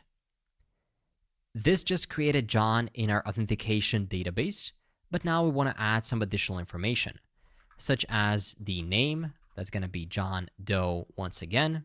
And again, we can remove these fields as we already have some of the info, but for now that's okay, just to verify it. We'll also add a phone number. We can quickly add a date of birth, occupation, and all sorts of these things. This is looking great. Like we can actually so easily go ahead and fill all of this important information and it feels like a very modern healthcare application. Okay, let's enter some more information. We'll do none and none. And we also have to choose the ID type. I'm gonna do 1, 2, 3, 4, 5, and we need to upload a document. I'll use this fake ID one more time, consent to the treatment, and get started. Okay, it led me to create a new appointment. So let's do it with, for example, Aliana. Let's do it in 2 days at about 5 p.m. I'll say something like, I'm just bored. No notes this time, and create an appointment. There we go. The appointment has been successfully created. It has been scheduled, and we can also do another one. So let's do something like, I'm not feeling well. If I don't select a doctor, you can see how our validation works. Let's go with Jane. And let's be so boring and also select another one. I'm going to do one with Jasmine and say, again, just bored. And let's click Create Appointment. This is great. Now in a new tab, I'll open up localhost 3000 one more time, and I'll head over to the admin page. Once again, we're automatically authenticated because we have filled in the verification OTP not that long ago, and now we can see all of these new appointments. So let's just go for the schedule and see if my hypothesis is true. The pending ones for some reason cannot be scheduled, but a canceled one can. Let's give it a shot. I'll go here and click schedule. And it looks like I was right. I'm clicking schedule and nothing is happening. But if I click it on a canceled one, it works immediately. So this now gives us a lot of info on how to further debug this. Only if a status is pending, then the schedule appointment button is not working. So let's go ahead and debug it together. I'll search for all instances of the pending state. We have some styles, more styles, incrementing the pending count, that's okay. The only thing that could be serious is this one right here in the app admin, where we're checking for the pending state. But once again, this is just a stat card, so nothing useful. So let's try to debug it from the inside out, meaning from the actual schedule button. So here we have a button on the appointment form that says schedule appointment. That text is written right here under the button label. The type right here just changes the styles, nothing else. The submit button itself, again, is not doing anything in particular. It is just submitting whatever the form is.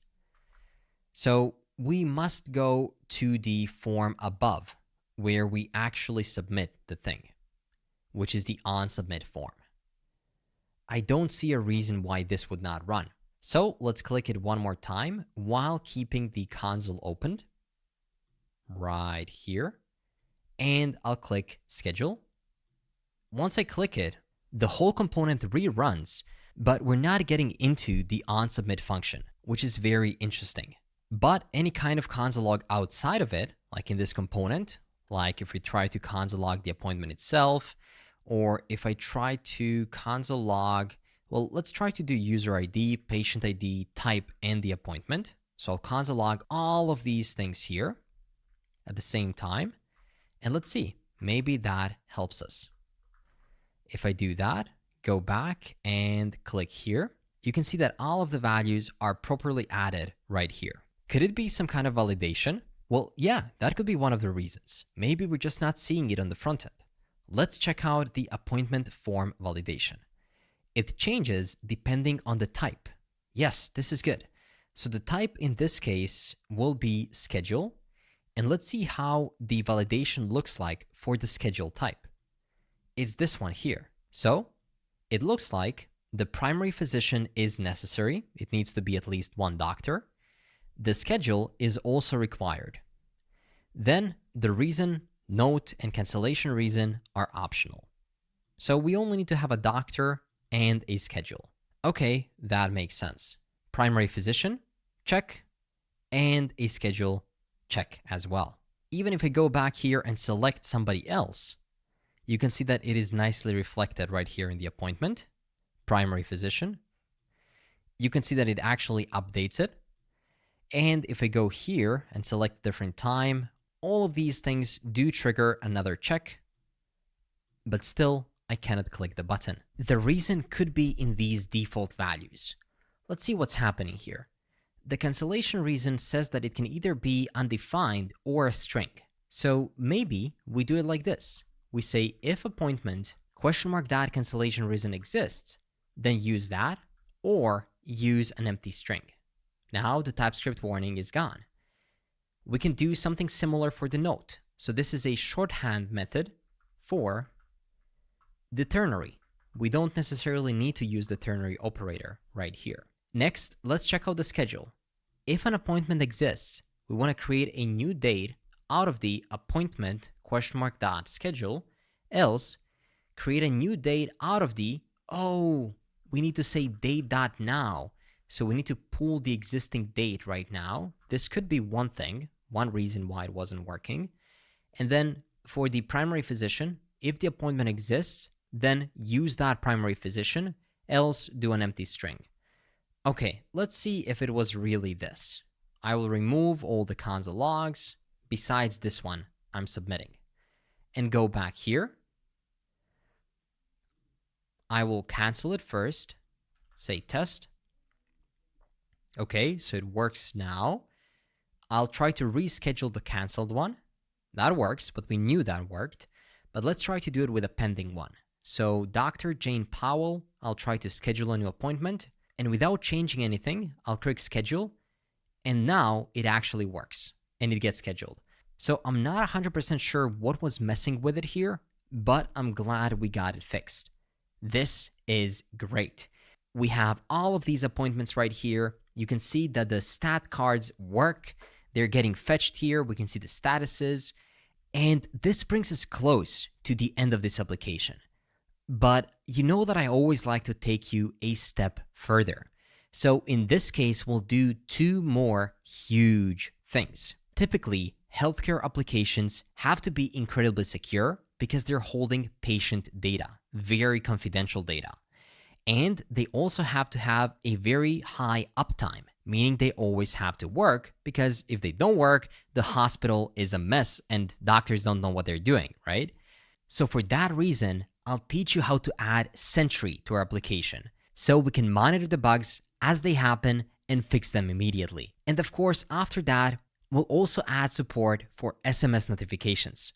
With that said, let's go ahead and make our app more robust and enterprise ready. To get started with Sentry and to be able to follow along and see exactly what I'm seeing, click the link down in the description and you'll be redirected to this landing page. Next, get started. Here, you'll be able to enter some information or just sign up with Google or GitHub. As the organization name, you can enter JS Mastery and you can choose any kind of data storage location depending on your location. And let's continue. We'll be greeted with a very nice looking onboarding setup. From here on, you can just click Start. And if this is not the page that you're seeing, it's possible that you've used Sentry before. So in that case, just update your URL to include /onboarding. And then you should be able to see this page as well.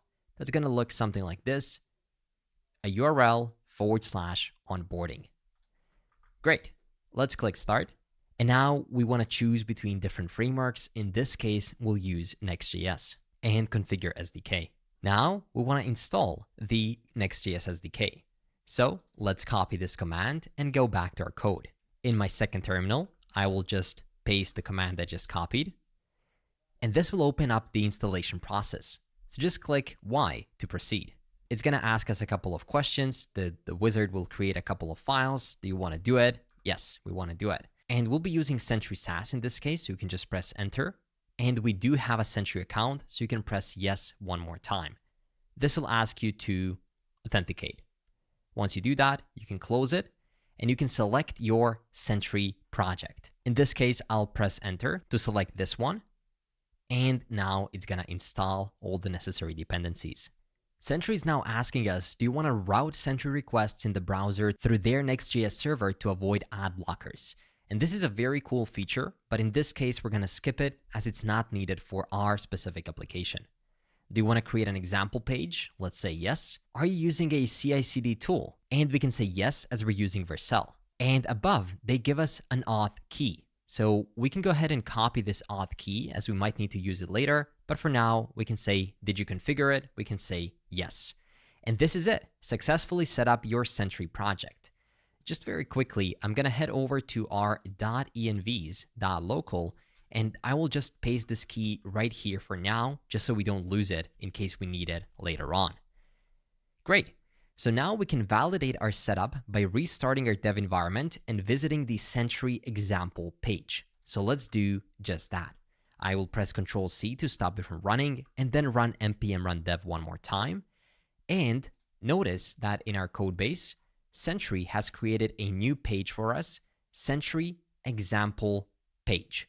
So now, given the Next.js's file-based routing, we can visit that page in the browser. And the only thing that it's doing is it's saying, hey, break me please. You'll notice that once we click this button, it will send out an error, which then we'll be able to track on the Sentry's dashboard. So let's go back, open up localhost 3000, and go over to Sentry/example/page. And there we go. Sentry gets started by sending us a sample error. Let's throw it. There we go. The only time when you purposefully want to break your application. And you can see Sentry example frontend error. The only reason why we're doing this is so now we can see if the Sentry has been connected, and at the bottom, you can see the error has been received and the connection has been successfully made. So you can take us to our error. How did you hear about us? Well, if you get this window, you know what to type in. JS Mastery. Okay, great. So now we can see a lot of details about this specific error, and we can see this nice pop-up telling us a bit more about how it works. I know there's a lot of stuff here, but I'll show you how it all works.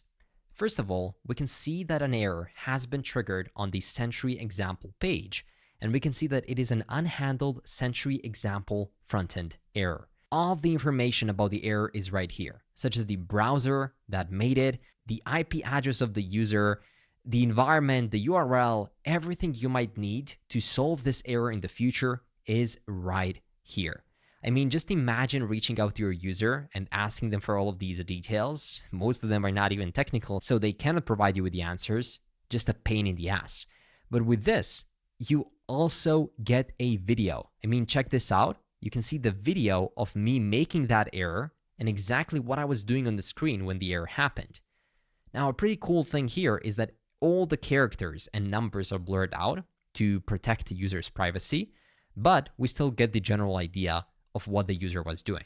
Another thing that is pretty cool here is that we get all of the details from the console, so we can properly debug it. And even some crazy stuff like the operating system the user was using, the device, the browser, and even more. A lot of stuff is here. So now, that's basically it. That's all that you had to do to successfully connect Sentry. You can even delete this Sentry example page as we don't need it anymore.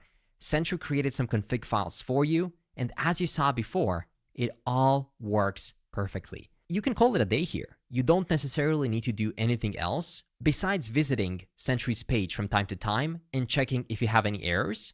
And not even that, they're gonna send you an email as soon as the error happens. So when somebody breaks your application, you can attend to it as soon as possible. But if you'd like to learn a bit more, there's a couple of other things we can explore on the Sentry's dashboard. Like just recently, they introduced the traces and the metrics. So let's check it out. Traces provides you with a very useful view. It lets you search for individual spans that make up a trace, linked by a trace ID. And of course, there's the docs page if you want to learn more. So in simple words, it traces the request from its beginning since it's born till it dies or achieves its purpose. So we trace it from the front end to the back end, and maybe even then back on from the back end to the front end in case some additional action is created based on that request. You'll be able to see exactly in the path where something went wrong, and then you'll be able to fix it. Like in this case, we have this Sentry example page error. It lasted for 2.36 seconds, and you can see everything that happened on that request which is super helpful when figuring out how to debug this specific error. We can also explore this further by making an additional request from within our application. So if we go back to our application, I think it might be good to go back to the patient side of things to make a new appointment. Back on localhost 3000, I'll create a new account, and I'll also go ahead and proceed with filling out all of these details one more time. I'll speed that up for you, but you can test it out on your end as well. There we go. Most of the details have been filled out, so I think we're good. Let me just add the insurance policy number, and I think these are not necessary. Let's click Get Started. Oh yeah, and we need the address to be more than 5 characters. Let's try it one more time. Get Started. This added us to our database, and now we can also create a new appointment. So let's say my leg hurts, and let's try to create it. There we go. We already know how this flow works. And after some time, you should see new traces of requests being made right here. So if we scroll a bit down, we can see the timestamp, and if I reload, you can see that some of these are very recent, such as this one right here. Patients, new appointments, success. If we expand it, you can see exactly what was happening. We navigated over to patients, new appointment, success, and we can see that everything succeeded to make it happen. If something broke, we would be able to see exactly where did it break. I hope you can see how useful this is already. Now let's also check out the metrics.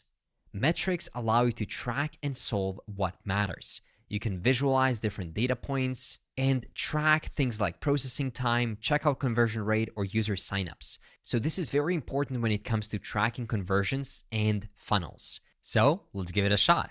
I'll click Set up Custom Metrics, and it'll give us the installation steps. We have already installed Sentry within our application, and the SDK has been configured, as I have showed you before. It looks something like this. So the only thing we have to do is put the metrics functionality to use. They allow us to add different types of metrics such as counters, sets, distributions, and gauges. They're all available under Sentry.metrics namespace. They provide a couple of examples, such as counter, where you can count up different clicks, distribution, which is useful for tracking some kind of times, like the time it takes to load a component, different sets, to add Jane to a set of users that viewed that page, and gauges, where you can gauge tracking CPU usage or similar. In this case, I'd like to put the set to use that would allow us to track the number of users that viewed a specific page. And then out of that, we can create a funnel to see how many users have created a profile, then how many have proceeded to fill in their account information. Out of those, how many have actually created an appointment, and finally, how many have seen the success page. And as they say here, it takes about 3 minutes for the data to appear in the Sentry UI. So let's copy this example of Sentry.metrics.set, and we can go back to our code.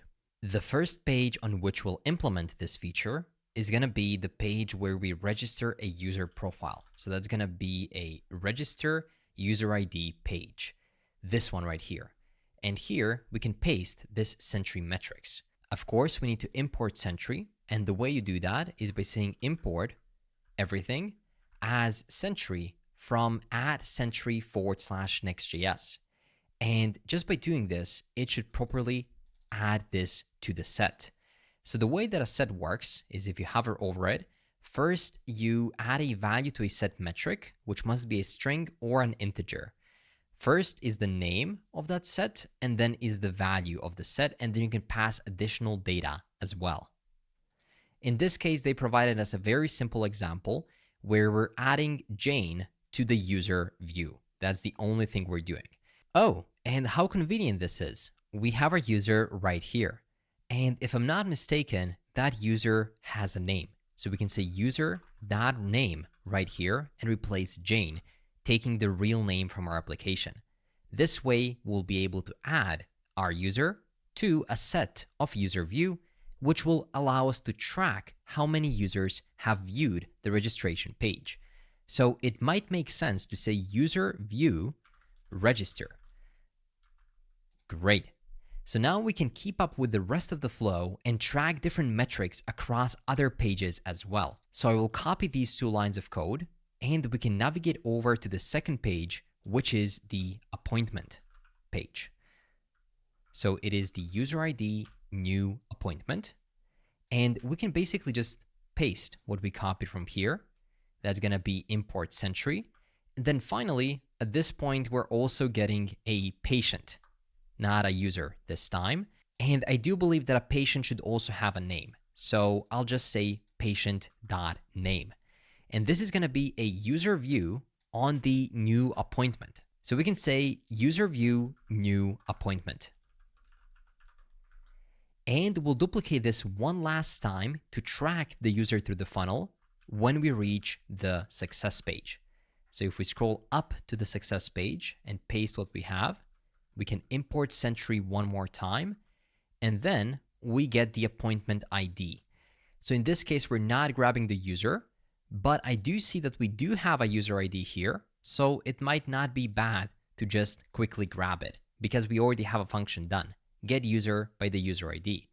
So if I just paste this and we import the get user function, we can now say user.name here as well and modify the set we're adding our user to.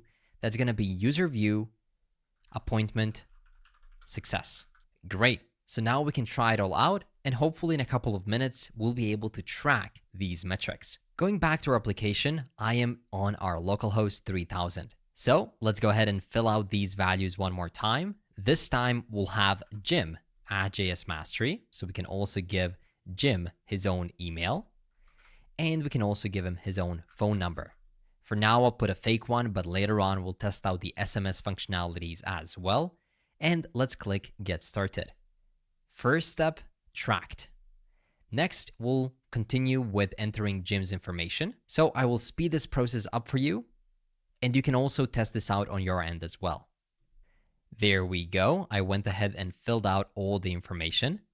So now that is looking good. We also have a thumbnail here for the Dev Career Accelerator course, which I recently released on jsmastery.pro. If you don't know what it is about yet, I would highly recommend going to jsmastery.pro to check it out. With that said, let's click Get Started, which should bring us to the next page. Oh, after I entered the correct phone number. There we go. Good to know that the validation is working. Now we can create a new appointment. I'll choose Evan. And this is a pretty cool thing as well. You could use metrics to actually track the number of people that each doctor has been selected. So you can maybe track it and then give them a raise. Who knows? But there's so many ways where you can use Sentry's metrics.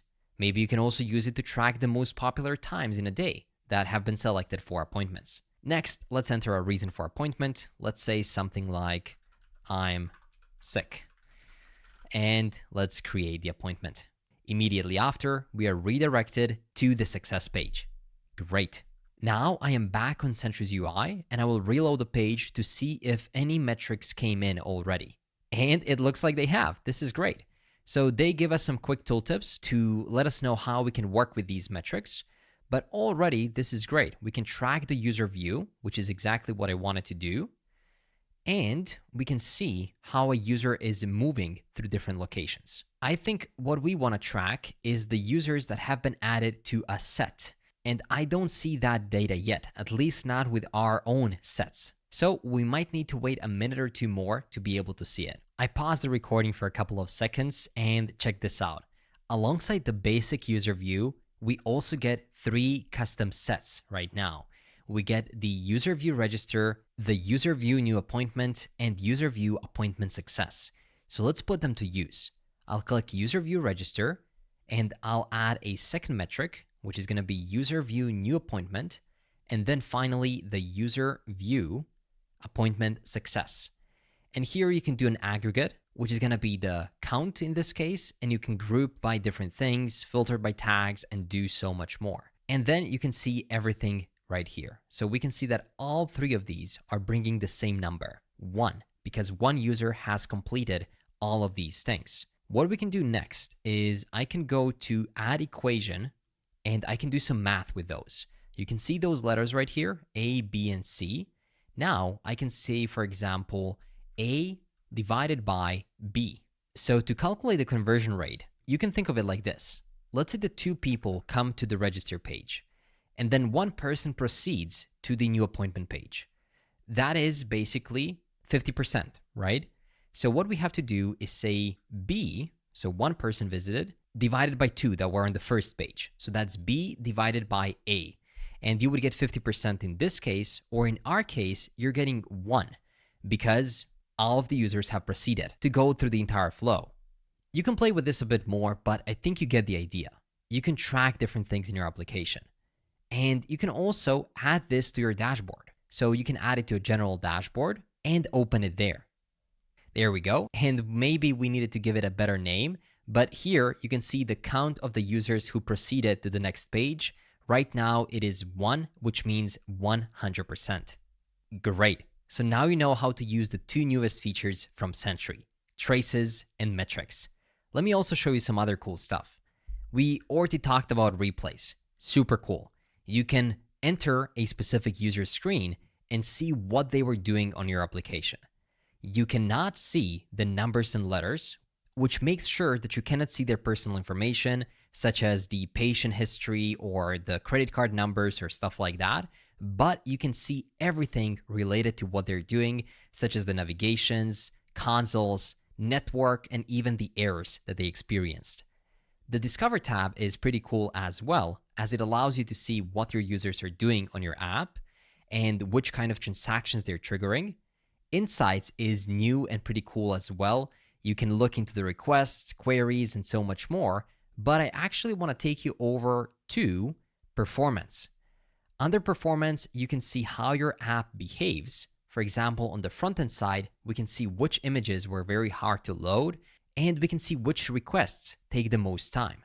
On the dashboard side, you can see an entire dashboard of different metrics to know what's happening in your application at all times, such as the number of errors, issues, and this new metric that we added, and also, I like this one, overall user misery, which basically stands out for how many errors are your users experiencing. Overall, Sentry provides you with a suite of tools to make sure that your app runs properly and is enterprise ready. Now we can go back to our application and implement SMS notifications. To implement our messaging functionality, we'll use Appwrite messaging, and we'll hook it up with the most popular SMS provider, Twilio. They have a very nice integration with Twilio. So let's go to our console, and under messaging, we can add a new provider.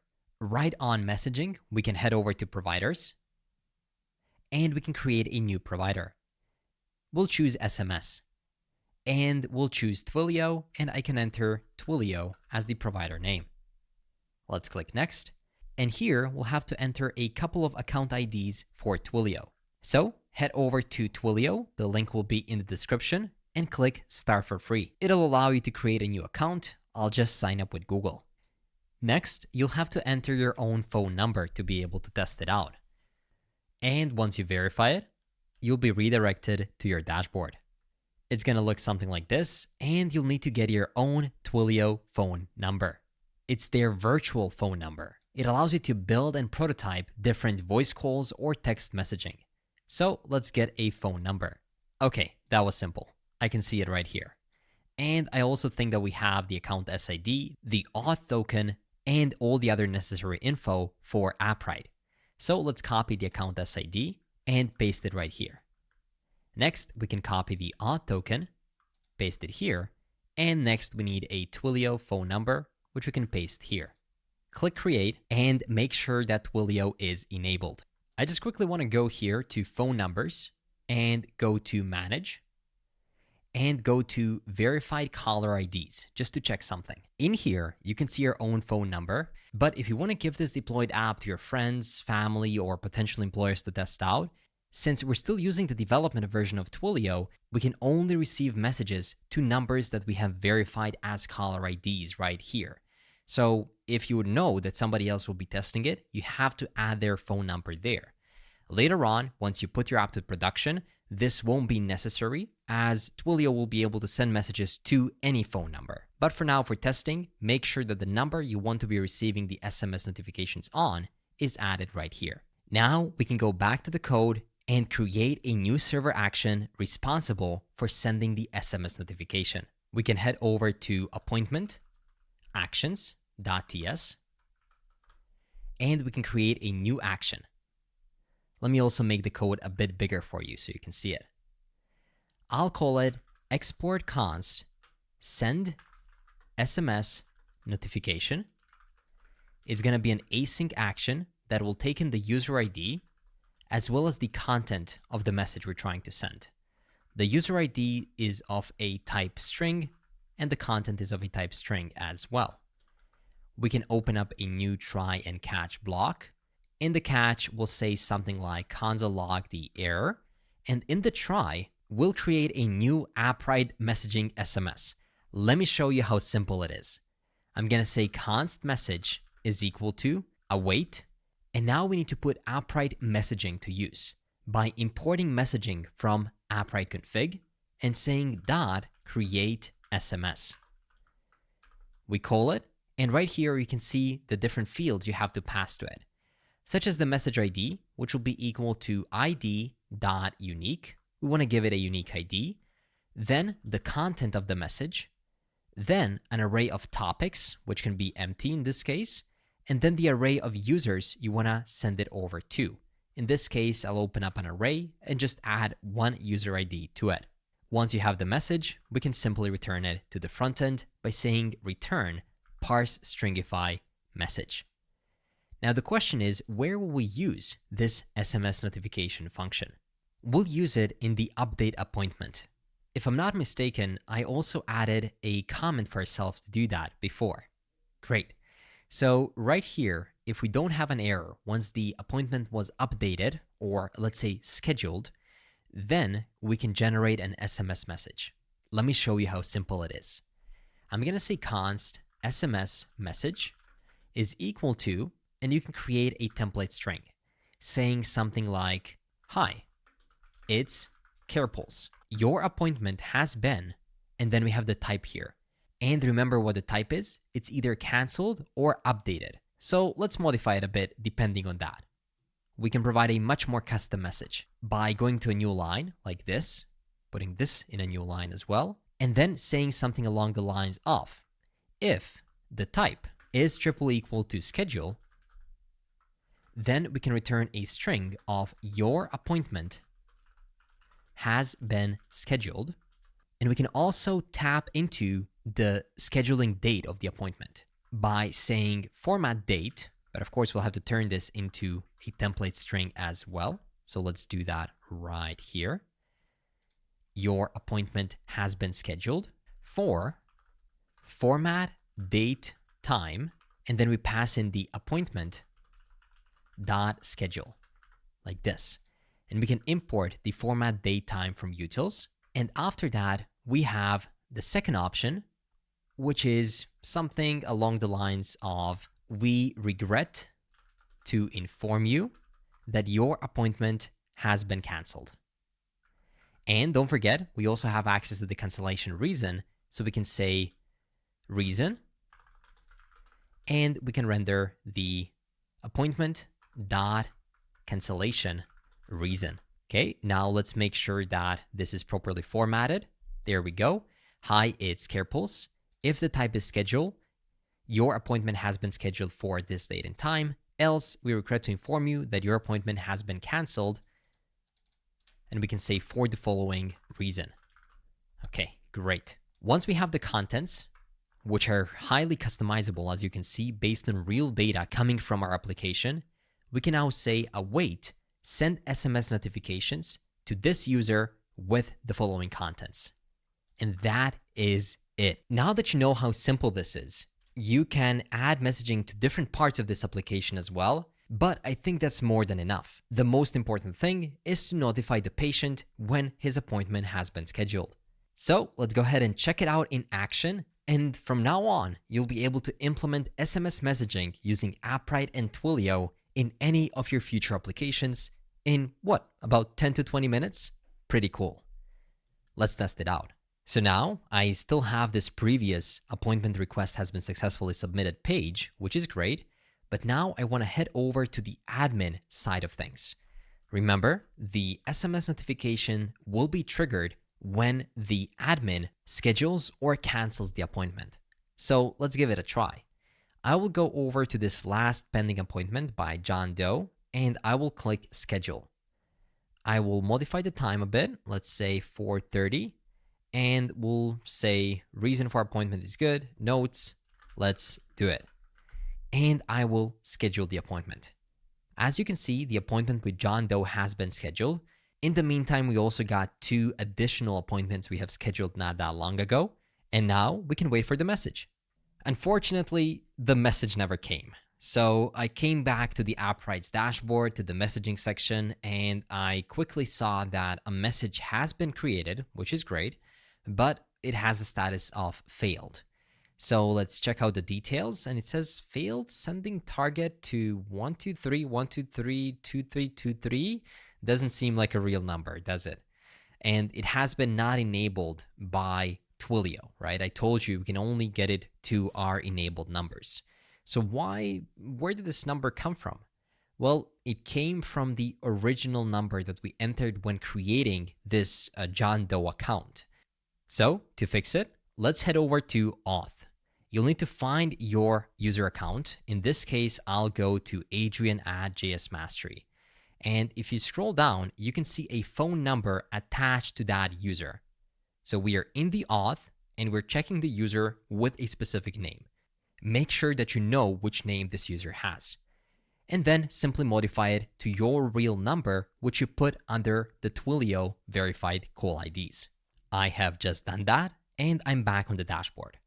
I'll find the patient with that specific name so I know I'm targeting the right one with the right phone number. And I can see that this one has been canceled, but now I actually want to schedule them. They say that their leg hurts. I'll say, not a problem. Let's fix it. And schedule the appointment. And now I'm expecting a message to come to my phone. And even though I cannot show it to you, in a matter of seconds, I got an SMS saying, sent from your Twilio trial account. Of course, later on it won't say that, but it says, hi, it's CarePulse. Your appointment has been scheduled for object. No, that's not what we want to see. So let's quickly go back to the code and fix the formatting. Looking at the format date time, I think that I forgot to call a method on it because right now I'm returning an object, but I want to call a date time because that's what we want to do with the format. So .date time on it. And it's actually good that I forgot to do that because it allowed me to add one more detail. And that is we can say with doctor, and then we can enter the appointment dot primary physician. Great. So now we have even more information. Let's save it. And let's try to cancel this appointment now. I'll say canceled. Let's see if we get the cancellation SMS right now. I got it in a second. We regret to inform you that your appointment has been canceled. And now let's say I'm a good doctor and I'll say, let's fix it after all. I got some time for you. I'm going to click schedule. And this time I got the SMS saying your appointment has been scheduled for July 3rd, 2024, 2:06 p.m. with doctor undefined. What is that? I didn't know that's a doctor. Oh, it looks like it was just a typo. Primary physician should be spelled like this. So if I correct it, the doctor undefined should now be a real doctor. So if I go back and reschedule the appointment, we should get a new message saying Dr. John Green. This is great. And with that, we have successfully completed CarePulse, a healthcare management platform where patients can create their accounts and book appointments with very complicated forms, as is typically the case in the healthcare industry. And on the admin side, you can schedule and cancel them, and they can at the same time get a notification letting them know about the state of their appointment. At the same time, we're tracking the errors in the application and tracking the traces, and everything is looking good, so we know that's working. And on the other hand, Appwrite allowed us to implement authentication, databases, and now even messaging into our application super easily. I mean, I didn't even anticipate that adding the SMS messaging will be this simple. And as I said, if you wanted this to work with real phones, you will just need to upgrade to an actual real Twilio account. For now, it's just a demo one. But with that in mind and with everything being done, we are now ready to deploy our application. So going back right here, let's stop it from running by pressing Ctrl+C and then clearing out the terminal. You can head over to github/new or just click create a new repo and give it a name. Something like JSM_CarePulse or something like healthcare would be good as well. I'll choose to make it public and click create repository. After that, we'll have to follow the steps right here to get it up to our repo by saying git init, git add dot after git init, then git commit -m, first commit, then we can copy the rest. Git branch -m main, git remote add origin, and git push u origin master. Or in this case, main. It's still a habit. If you do that and reload, you should be able to see your repo right here. And if you can see it there, Vercel should be able to see it too. We'll use Vercel to get our application deployed. So head over to your Vercel dashboard and add a new project. Import it from a Git repository and add the environment variables right here. You can find them under your .env.local. And here's a pretty cool trick. Just copy it and just paste it. It's going to automatically recognize the key and value pairs and add all of these environment variables for you. Next, click deploy. We have done a lot of changes. And in real life, I would recommend that you make more branches, more commit messages, and more pushes more often. In this case, we have built out the entire application, which is good as well, but I'm sure that something will go wrong. It has to. Most likely some kind of a TypeScript warning. So let's give it a minute and we'll fix whatever the issue is. And we have an error in the build logs, and it does seem like we're missing a specific type. So to fix that, we can go back to our repo and head over to next.config.mjs. Here, under the next.config object, we can say TypeScript, and then for TypeScript, we can say ignore build errors is set to true. And we can repeat the same thing with ESLint, where we can say ignore during builds is set to true. And you can just commit this single push by saying git add dot git commit -m, disable TypeScript for the time being, and git push. This will push it, which will automatically make Vercel try to do another build. So you can head over to your profile, and then you'll be able to see a new project. And if you go to deployments, you'll be able to see a new deployment already running. Let's hope that this time it goes through. There we go. The build has succeeded. So we can go back to the project and click visit. This time we are under a specific domain, jsmcarepulse.vercel.app, and our app has been successfully deployed. I won't go ahead and test out the entire procedure of creating a new patient, but I will test out the admin interface. So here we need to add our verification, and I believe it was 1, 2, 3, 4, 5, 6. And we are in. We can see all of the same data as before, and as the admin, we still have the permission to schedule appointments or cancel them. And as you can see, that is working perfectly. I'll change it for Adrian as well to see if Adrian will get an SMS. And if I change one, I got an SMS notification. This is great. Such an educational project going over complicated forms, which almost every single application uses. Going over such a beautiful, modern, and minimalistic ShadCN UI design with dashboards, different cards, and forms, with the pagination right here on the dashboard too. And of course, as the cherry on top, we added the SMS notifications. Congratulations on coming to the end of this great course. And right now, I am speaking to you. Yes, you listening to me right now. You have came to the end of this video, which means that if you like the healthcare course, you will love what we do on jsmastery.pro. We have the ultimate Next.js 14 course where we build an even larger and more complex application. It's going to be a modern Stack Overflow clone application with the best performance and SEO. Or if you already have too many projects under your belt, you might want to check out our Dev Career Accelerator. Here, you will go through a proven strategy that will help you increase your chances of landing a developer job. You don't create projects, but rather I teach you how to showcase the projects you have created so far, such as this healthcare application you created.